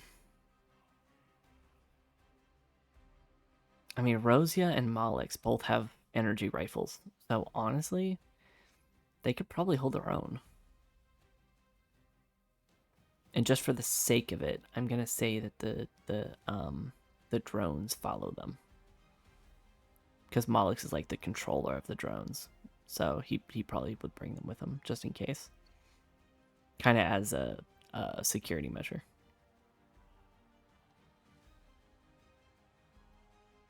So yeah, I think, man, it's a pair of mercenaries, so it's two guys, right?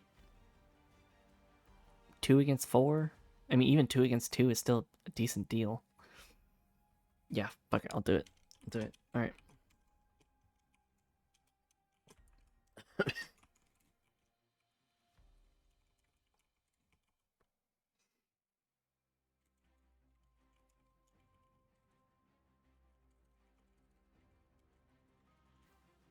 Well, what's good is Rosia is an investigator, so she she's an investigator, and not only that, but she also has the shadow abilities. She controls the shadows and stuff like that. She can travel in shadows. What is that called again? Um,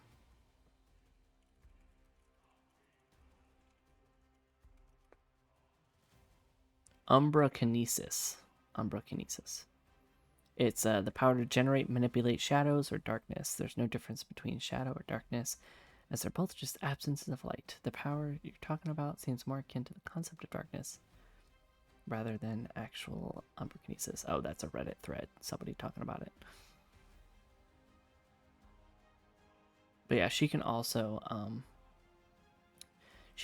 kind of go into the shadow and like hide there, almost like a shadow form.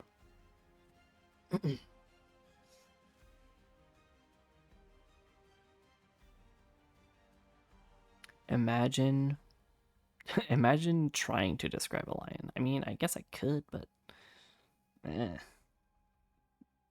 too much effort. Too much effort. Eavesdrop the mercenaries.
Lovecraft, I've heard that name before.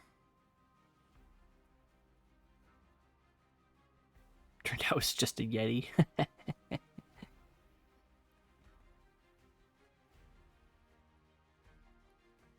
All right.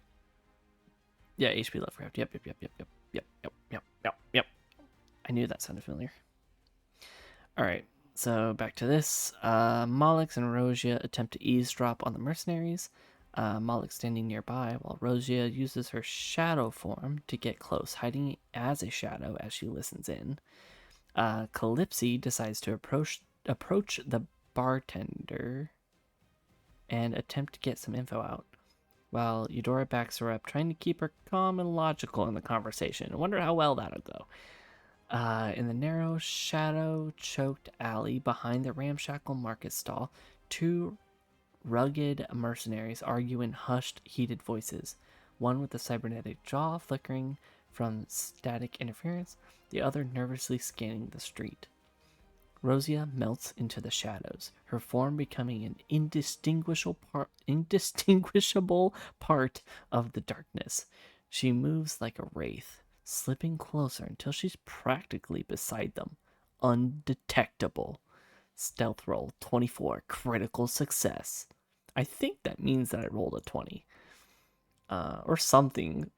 I don't know. Just really good success. I mean, I think anything over 20 is a critical success. So, no one notices. She is a ghost. She is a ghost. Bro, if you had seen her in one of the battles in its first chapter, man, she is ruthless and dangerous. Like she she's a very strong character. It's scary. And even Malix commented on it like, "You're scary, but I'm glad you're on our side." All right, Malix, standing casually nearby, tunes his sync cord to pick up faint audio distortions, enhancing the fragments of their tense conversation. Perception roll 19, strong success. He picks up key details for filtering out the street noise with precision. Oh, here we go. It actually gives me a dialogue. Lovecraft had a stuttering had a stuttering. Is that how you say that? Had a stuttering? Or was it had a stutter? Had a stutter and a small voice. Many believe his voice is more confident and scary, but it's surprisingly the opposite. Mercenary 1, the Cyberjaw. We're going to call him Cyberjaw. I'm telling you, it's not just some relic. The guy who hired us wasn't looking for something ancient. Or was looking for something ancient. Pre-collapsed tech tied to something biological. He leans in, voice dropping even lower. They called it draconic residue. Like the remnants of an old experiment or artifact. Said it was linked to someone named Rhaegor. Rosia's heart skips. She keeps her breath steady, but inside panic coils tightly. Ugh. Mercenary 2 doesn't get a special name. Rhaegor, as in one of those off-grid freaks? I thought he vanished years ago.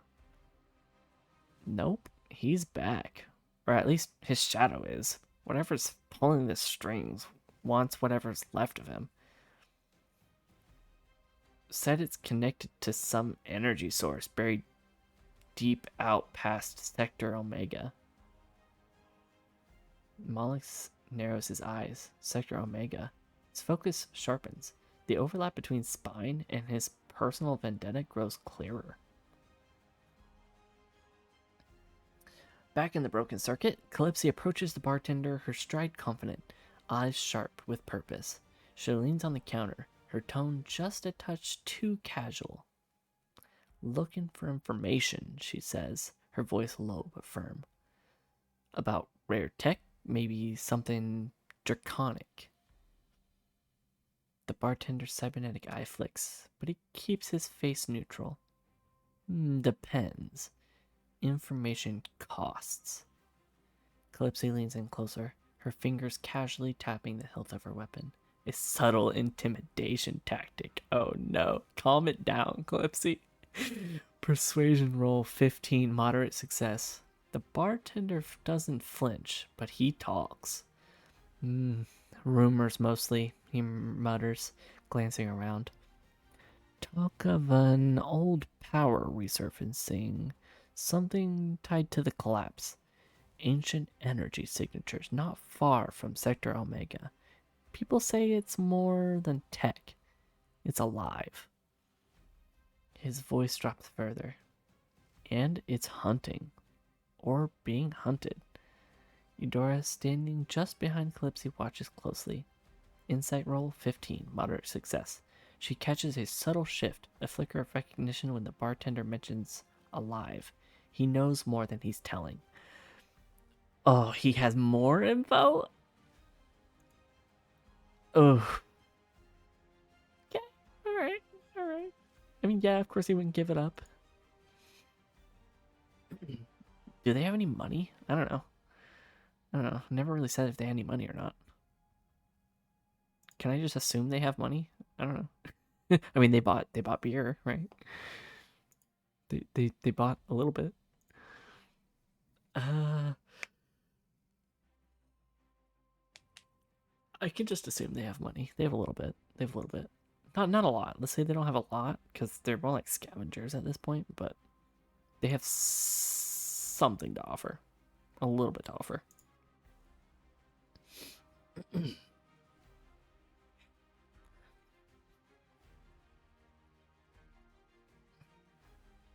Money only needs to be important to track if you need it to be. Yeah, I mean, it would be important now if I was trying to persuade the bartender with money, knowing if I had money or not, would be helpful. But I can just assume that we have a little bit. Or, ooh, better yet, we could offer something in our inventory, something he might want. Let's see, what do we got? The wrist drone interface, she wouldn't give up her energy blade. The experimental combat stim. Ooh. Ooh, he might really like that. Oh, he might spill the beans for that one. Oh, but it's so useful.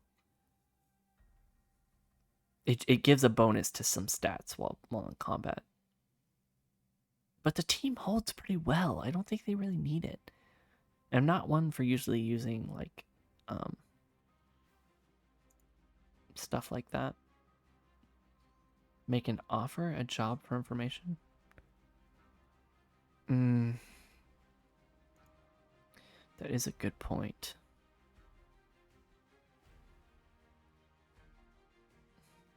I think the faster method, though, would be to try to give him this combat stem. I honestly don't think I'm going to use it because I don't use enhancements like that usually. Not even in like video games. Like I don't use potions and stuff whenever they're available or anything like that. That's just not my playstyle.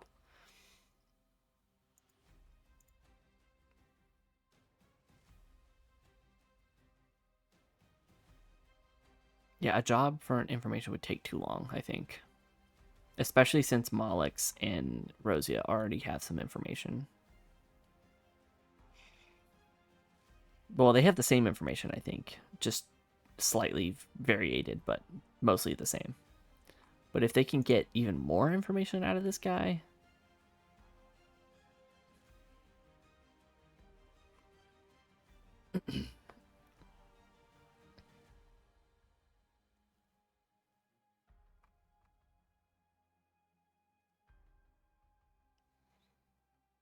Okay, firstly, Rosia pulls out.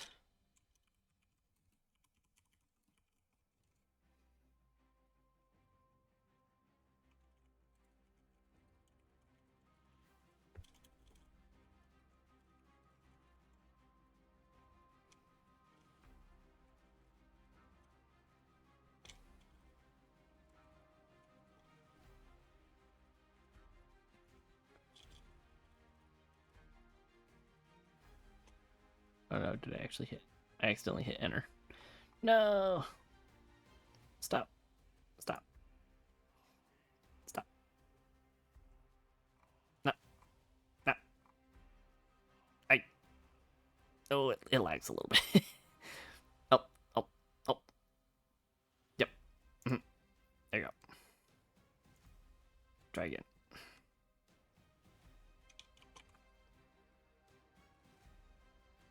Oh, is it still generating? Is that why? Okay, there, it stopped. Okay, no, stop. You're gonna regenerate. It's fine.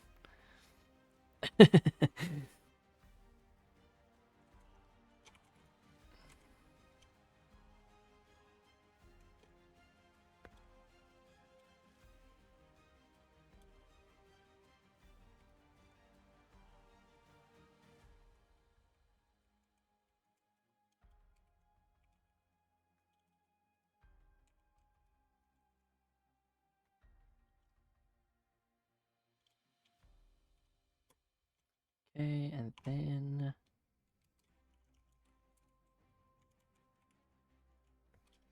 here.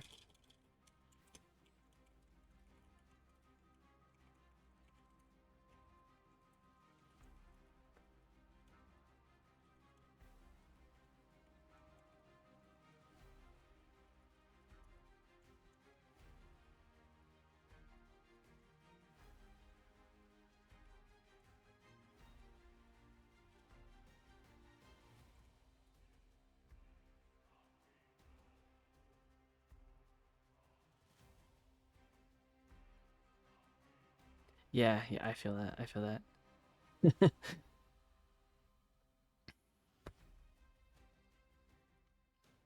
No, honestly, I just fat fingered it. I don't have fat fingers, but I accidentally pressed it. Let's see. Not telling everything. Clipsy decides to offer up her experimental combat stem for more information. I think that's good. I think ChatGPT should understand from this.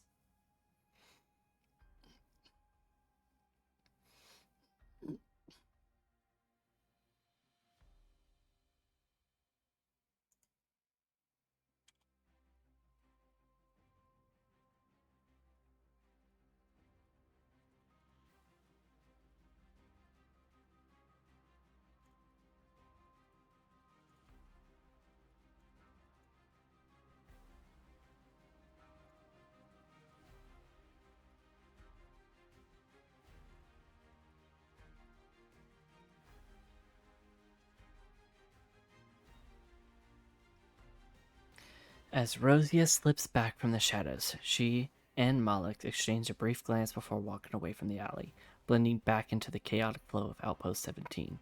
The tension between them is subtle. Malik's analytical mind racing to connect dots, while Rosia's thoughts are tangled with fear, guilt, and echoes of Rhaegar's name. Malik speaks first, his tone flat but focused. Sector Omega. That's not just coincidence. He pauses, glancing sideways at Rosia. Rhaegar's tied to something bigger. Maybe spine. Maybe worse. Rosia nods, keeping her expression neutral, but inside her heart races. Yeah, sounds like it. She doesn't elaborate. She can't. Back in the broken circuit, Eudora leans in slightly, her soft voice cutting through the ambient noise. He's hiding something. Her words are gentle, but her gaze is sharp. Calypsy's fingers twitch on the counter, her frustration simmering just beneath the surface. Without missing a beat, Calypsy pulls out the experimental combat stem from her pack, placing it gently on the bar. Its sleek design catches the neon light, a beam of both danger and value. Talk, she simply says, her tone leaving no room for negotiation. This is worth more than credits, but only if you give me something real. The bartender's reaction roll 17. Holy cow. I would assume I'm playing a merc type, would offer a job in exchange for information. Yeah, the thing about Calypsy, though, is that she used to be a thief, but she is trying to leave that life behind. She doesn't want to do thieving work anymore, any kind of job for the matter. Even though she definitely could, I don't feel like that's in the cards for her. I feel like she wants to stay away from doing anything like that ever again. It would be too much of a reminder of her past.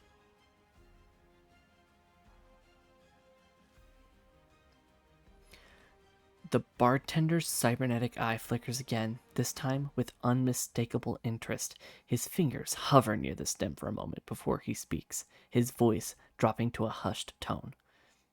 All right. You didn't hear this from me. He leans in, his mechanical jaw whirling softly. There's been talk of something ancient moving beneath the old sectors, something older than spine, but connected to it through corrupted tech. They say it's not just tech being hunted, it's people, enhanced ones, hybrids, clones. We know this all already, technically. We were just in a facility. His gaze flicks briefly to Calypsy as if seeing more than she's comfortable with. A name keeps popping up in the encrypted data drops. Project Echo. Oh my god, they're still tying in Project Echo. I knew it. Linked to someone named Rhaegar. Rumor is he's either controlling it or trying to escape it. Ooh, that's a twist. Eudora's expression tightens slightly. Escape it? The bartender shrugs, finally pocketing the stem. Some say he's not the predator anymore. He's the prey. Moments later, Mollix and Rosia return, their faces shadowed with the weight of what they've heard. Calypsy's eyes snap to them immediately. We found something. Mollix nods. So did we.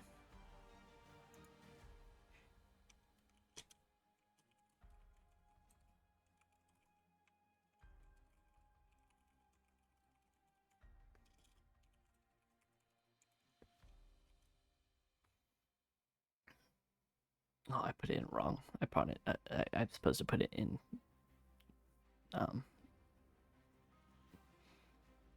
Yeah, it was the wrong brackets, but it's fine. ChatGPT knows what I mean, so it's fine.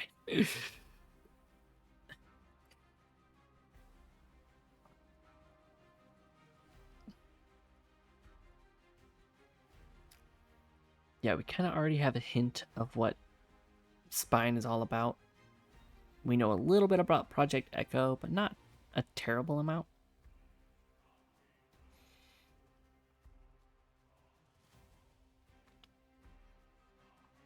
Alright, we're done. Alright. The team gathers around the dimly lit table in the corner of the broken circuit, away from prying eyes and glitching surveillance cameras. The neon lights outside flicker through the cracked windows, casting shifting shadows across their tired faces. Calypsy leans forward, her fingers drumming against the table, eyes sharp, and burning with something between frustration and anticipation. So, what did you find? Her voice is low, clipped, but the urgency bleeds through. Mollix responds first, always the analytical one.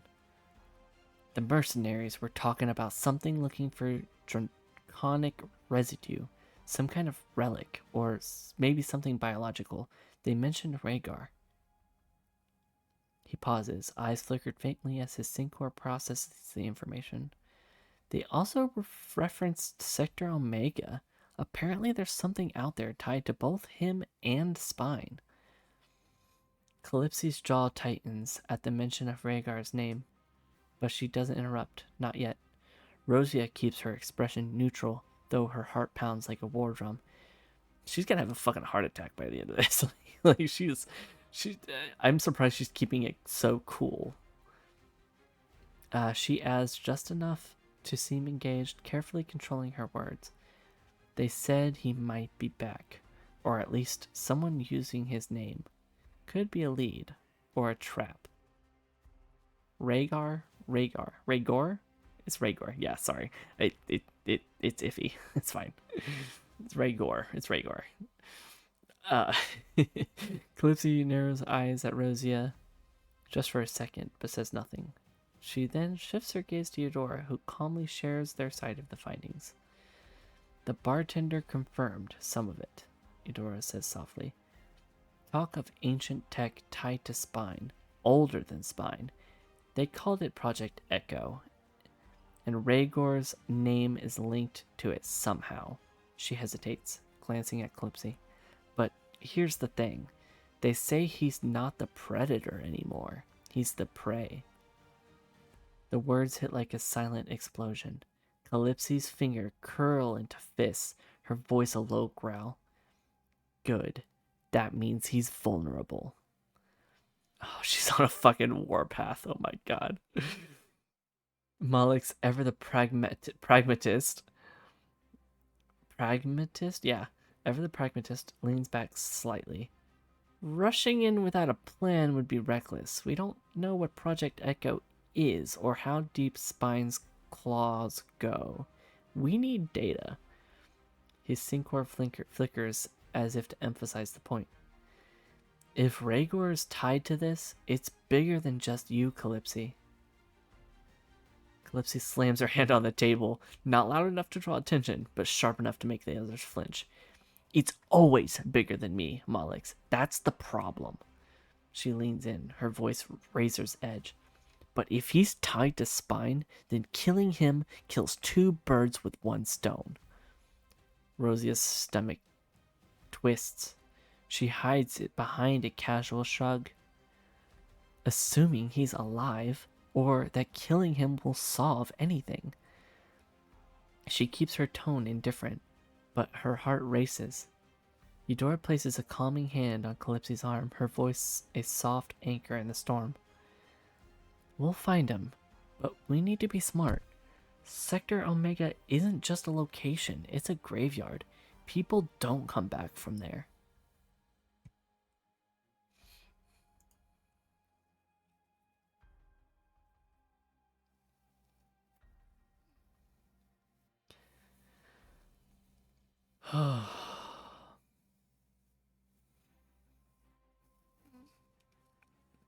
Yeah, Rosia could have said something to Malix about Rhaegor while they were out, but I think she's too scared now. They're too much on the warpath right now.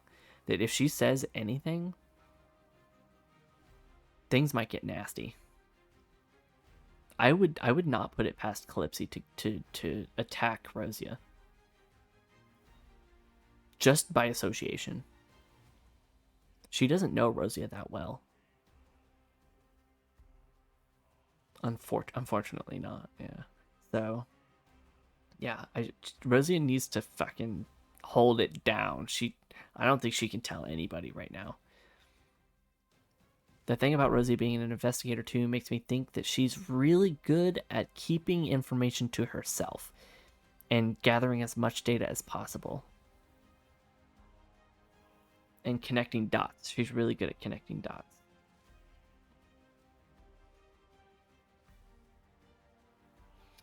Does Calypsy insist they head to Sector Omega immediately, driven by obsession and the fear of losing her chance? Malix pushed to investigate Project Echo first, seeing it as a key to understanding both Rhaegor and Spine. Does Rosia suggest a detour, subtly, trying to delay the team from finding Rhaegor too quickly? She wouldn't be that obvious. So Calypsy after Rhaegor due to a curse he placed on her, yes. Blood fueled at the mere mention of him, yes. She is very angry. Of course, it's really hard to say because yes, she's helping Calypsy. Well, she's not actually helping. She hasn't really been that helpful so far. She definitely could say something now to try to deter the investigation, but she can already sense that the party is already honed in on the fact that not only are they trying to get to her father, but they're also trying to get to Project Echo and Sector Omega and the Spine place probably. She's understanding all of this. She may be extremely nervous that like they might have to fight her father. Does the party know Rosia's relation? No, they do not, and she's trying really hard to keep it a secret. Just earlier, actually, I don't know if I can scroll up far enough, or if I can find it. Might be too far.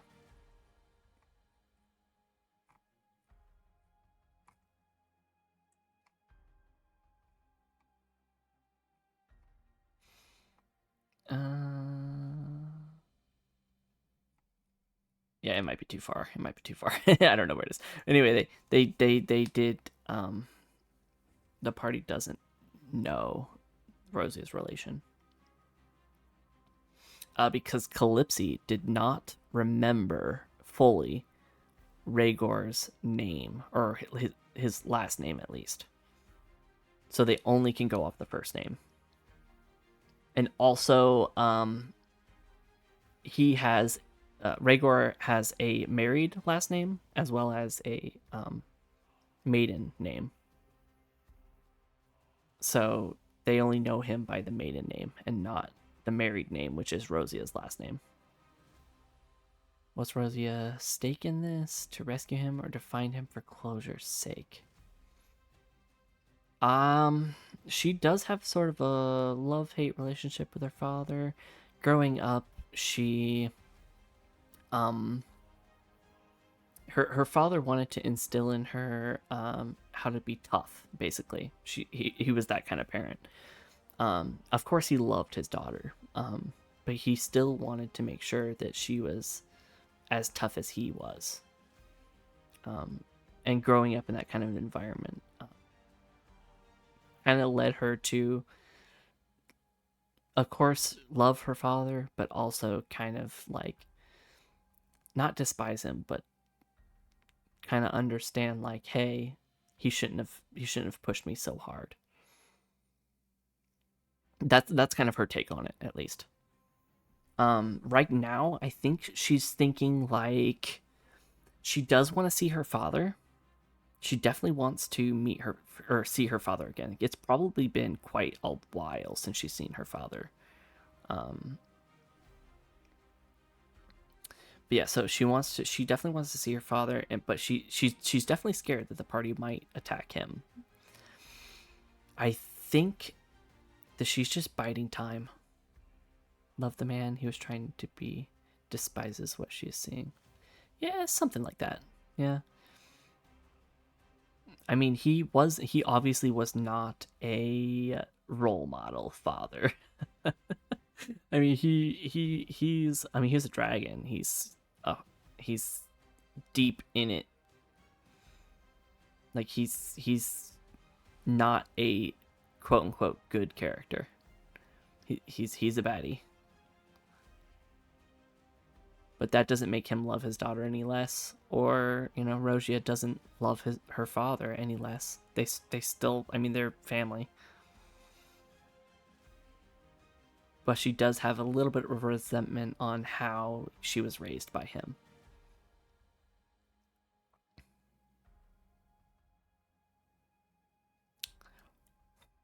And her mother, on the other hand, being the soft, guiding type.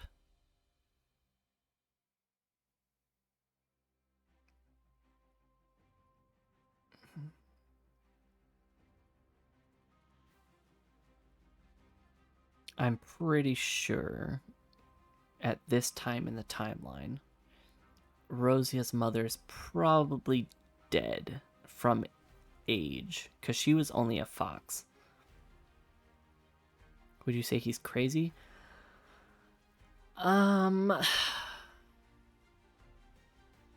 Crazy. Ooh, that's a hard description to put on him, but he is hard, if that's a good word to say. He is a rough character. He does have some tie. He obviously has some ties in the underground. He did some shady stuff. Enough. He did enough shady stuff that Calypsy was sent in as her thief form to steal something from him. And that is where the curse came from. Rhaegor found out that Calypsy had stolen from him. And Calypsy did not, at the time, actually know that Rhaegor was the one she was stealing from. It was just a job. That's what she thought. Obsessive, willing to sacrifice a lot for his goals, even if it contradicts his principles. Oof.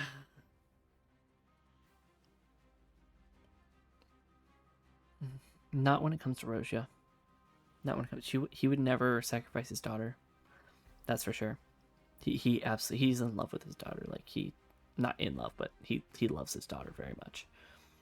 and he very much cares for her.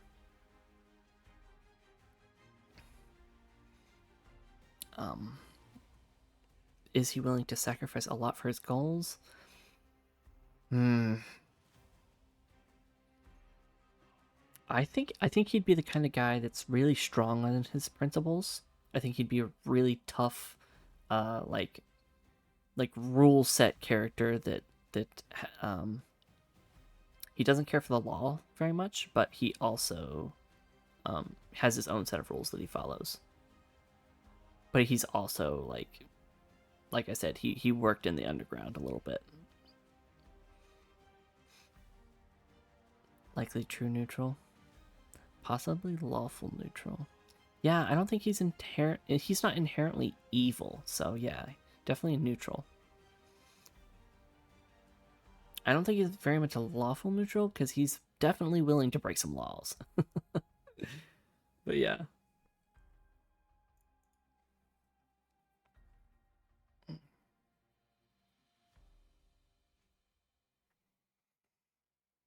Good at heart, but his soul is not clean. Let's say that like that. That's a good way to put it.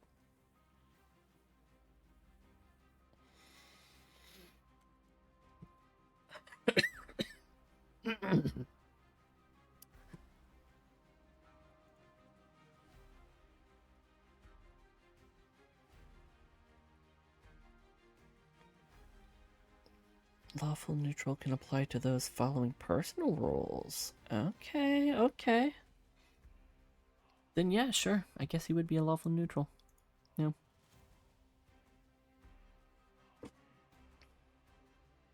Yeah, if he follows his own code. Yeah. He's very strict on his own rules. So yeah, I'd say that.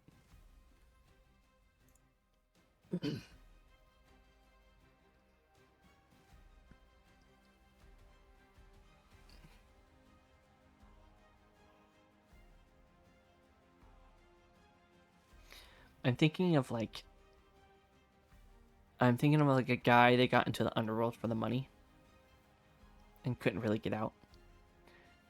But also he was somewhat okay with it to begin with. Like he knowingly went into the underground to do underground business. He you see where I'm going with that, like.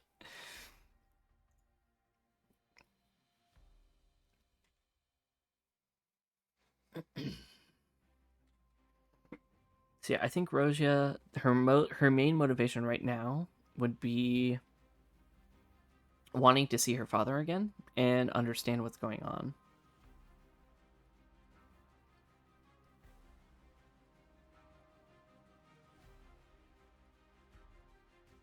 Oh, okay, okay, I got you. Yeah, oh, that makes sense. That makes sense. Yeah, him being neutral. Yeah, like he doesn't always follow the rules, but he has his own, so that makes him more neutral than good. Yeah. Okay. Okay. But yeah, Rosia's main intention right now is she doesn't really want to divert the team to finding her father because she definitely does want to see her father again. But she's also really nervous what might happen when they do find him. She's really struggling right now. Like I can feel that she's like internally like struggling so hard. Like she really wants to stop the team, but she also really wants to see her father.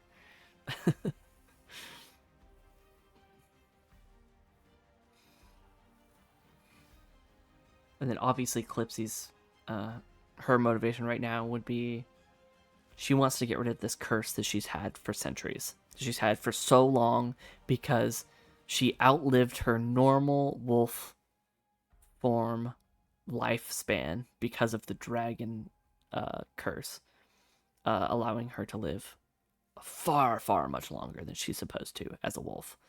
And it's also very painful, very awful for her in general.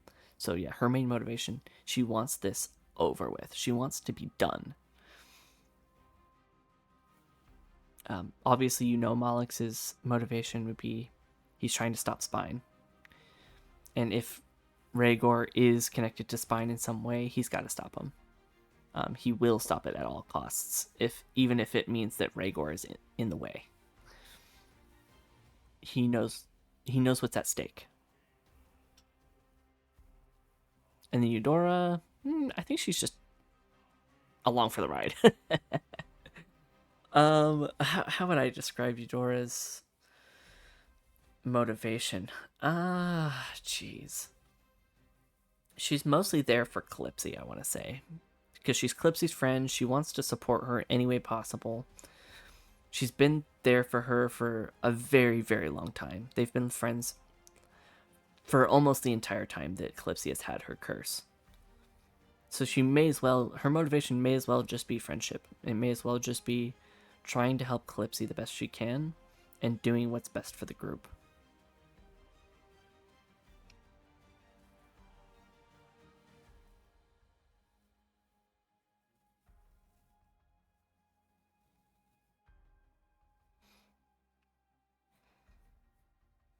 She's always the one trying to calm the group down and be like a mediator between all of them and be like, stop, like, don't fight. Like chill out, everyone calm down. It's all fine. She's a very chill character, attuned with nature and shit like that. So yeah, she's all about it.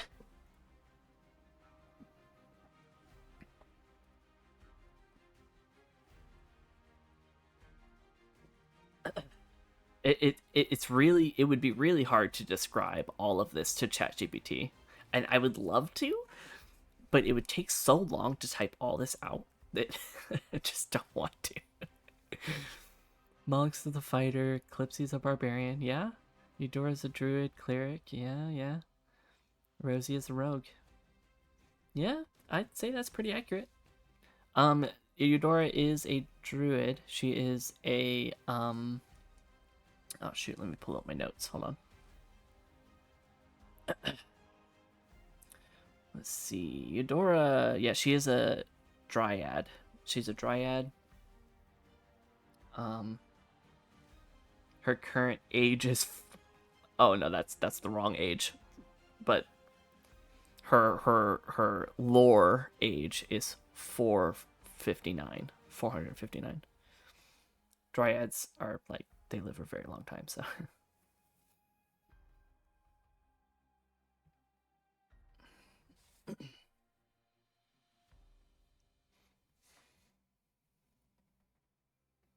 yeah, I guess Mollix is a fighter and he's sort of he's like the techie of the group. I feel like he's become more of a techie in this scenario.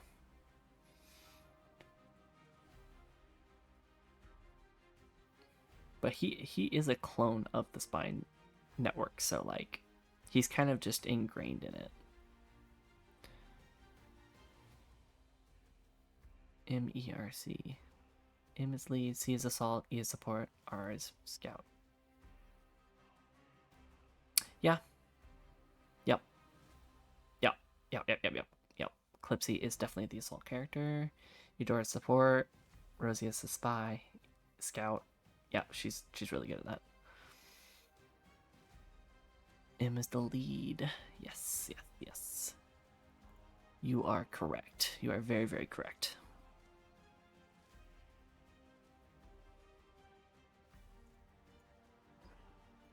I never really thought of it that way, but yeah, that that makes a lot of sense. All right, focus up, focus up. We gotta figure out what to do here. We gotta figure out what to do. With all these motivations, all these different motivations for the group, and none of them really voice their concern that much. Rosia is really unable to say anything. I feel like it will start a fight if Rosia mentions that Rhaegor is her father, especially from Calypsy, because she would be extremely angry. Thinking that maybe she's in on it. Could add those little notes to the side panel in case other folk drop in. Yeah, I could. Yeah, I was about to say my main notes that I have over here on my phone is uh not exactly like this scenario that ChatGPT has come up with is not technically lore accurate. It's more like a offshoot, like a story offshoot. It's just using the characters that I already have, and they're very similar, but like,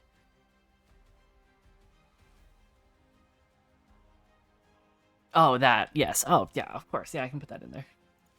Yeah, add it to the. Yeah, I can put it next to their name. I'll put their last name too. Lead, lead, lead. Sure.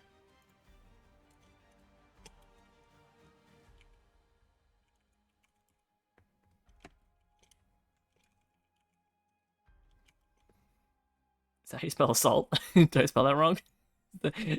AU? I suck at spelling sometimes, I swear. I've, I've, no, va. And then Eudora does not have a last name.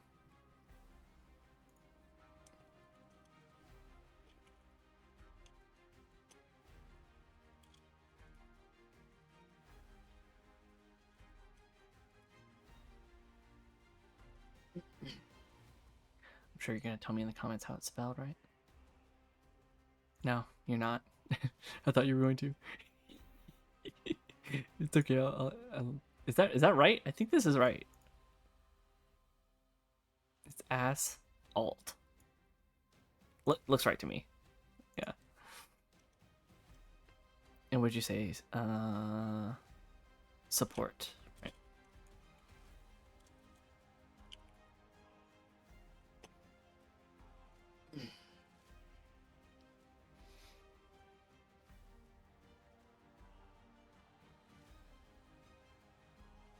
Okay. Yeah. So yeah, does that help a little bit? Hopefully.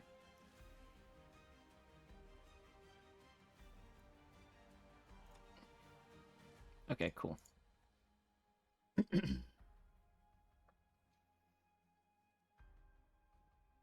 All right. So now, does Clipsy insist they head to Sector Omega immediately? It's funny they're going straight to Sector Omega where they weren't planning on going because they were trying to look for something else, and then all signs point directly back to Sector Omega. Like you're going there whether you like it or not. I think that's a ChatGPT thing. I think it was like, we're gonna make you go there anyways. Okay, driven by obsession and fear of losing your chance. Uh, Push to investigate Project Echo first. No, I think honestly Malix would be a little sympathetic for Calypsy's cause. He's gonna push. He understands the weight of Spine and how dangerous it is, but he understands Calypsy also, and he's valuing Calypsy's need to be okay and feel better over the danger that Spine could possess. Yeah, yeah, yeah. It's fine. So yeah, I think Malix would definitely put Spine aside a little bit. Project Echo, he's gonna feel like maybe even working towards Calypsy's goal, he still might be able to deal with Spine anyways. So he might as well work together instead of a separate. Rosia, she doesn't really want to do it, but she already knows that the whole team is on board. Eudora is gonna agree with Calypsy just because they're friends. Eudora already wants to help, so Rosia doesn't really have a choice in the matter. She understands this fully, even as scared as she is. Um, so she's kind of just gonna go along for now and hope for the best. She's gonna realize that like we're gonna probably find her father, and there's gonna be a reunion of some kind, and hopefully they don't kill her father. Maybe at that point, when they do finally meet him, Rosia will be able to tell the truth and Maybe talk the group out of trying to kill him. Maybe. Although it really depends on how ChatGPT determines Rhaegor's status is. What he is currently. If he even is a part of Spine. We don't currently know that. So I think Malix is going to help sort out a plan. He's going to help sort out a plan of action, and then they're going to make their way to Sector Omega. Mm-hmm.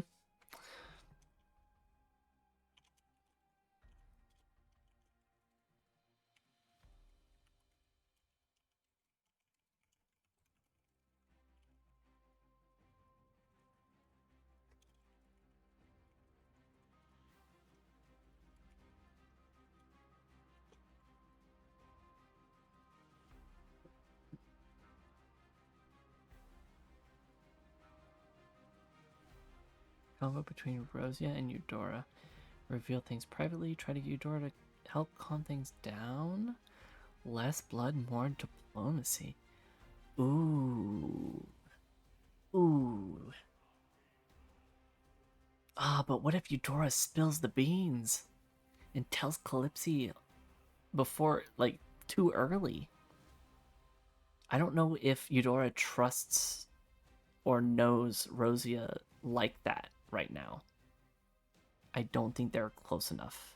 I mean, sure, Eudora was nice enough to tell Rosia about Calypsy's curse when they were pulled aside and they had a separate conversation. But that was more out of, like, Rosia already had a hunch that Calypsy was dealing with something, and she just wanted Eudora to, fill in the gaps, basically. So Eudora felt it was reasonable to tell her that information. So yeah, I don't know. I mean, maybe they could have a chat, but they're gonna have to go to Sector Omega no matter what. Whether it's for destroying Spine or finding Rhaegor, Sector Omega is where it is. It's where we need to go. And I feel like we're going there regardless. So, yeah. We don't have a choice in the matter now. Rosie is way out of her depths with trying to negotiate, I think.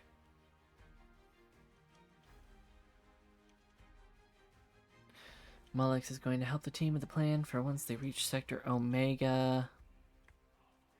En route, they exchange some dialogue. Yeah, that's how you spell dialogue. Dialogue.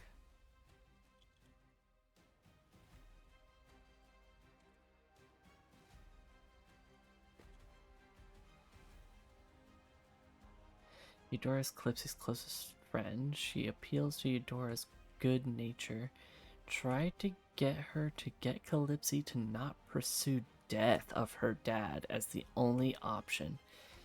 Yes. Yes, I like that very much. Okay. Once we arrive at Sector Omega, I think I'll try to finagle my way to get them to have a little chat. They're all in the same car right now, so they'll probably hear the conversation, but we can separate them a little bit more once we're at Sector Omega, so it should be fine. En route, they exchange some dialogue about the plans and maybe a little about how they are feeling, because I am personally curious.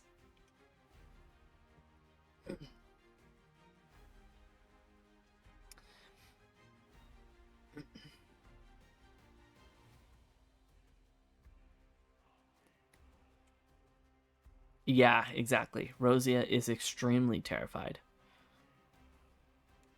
She might attack her right then and there, knowing that her father caused her suffering.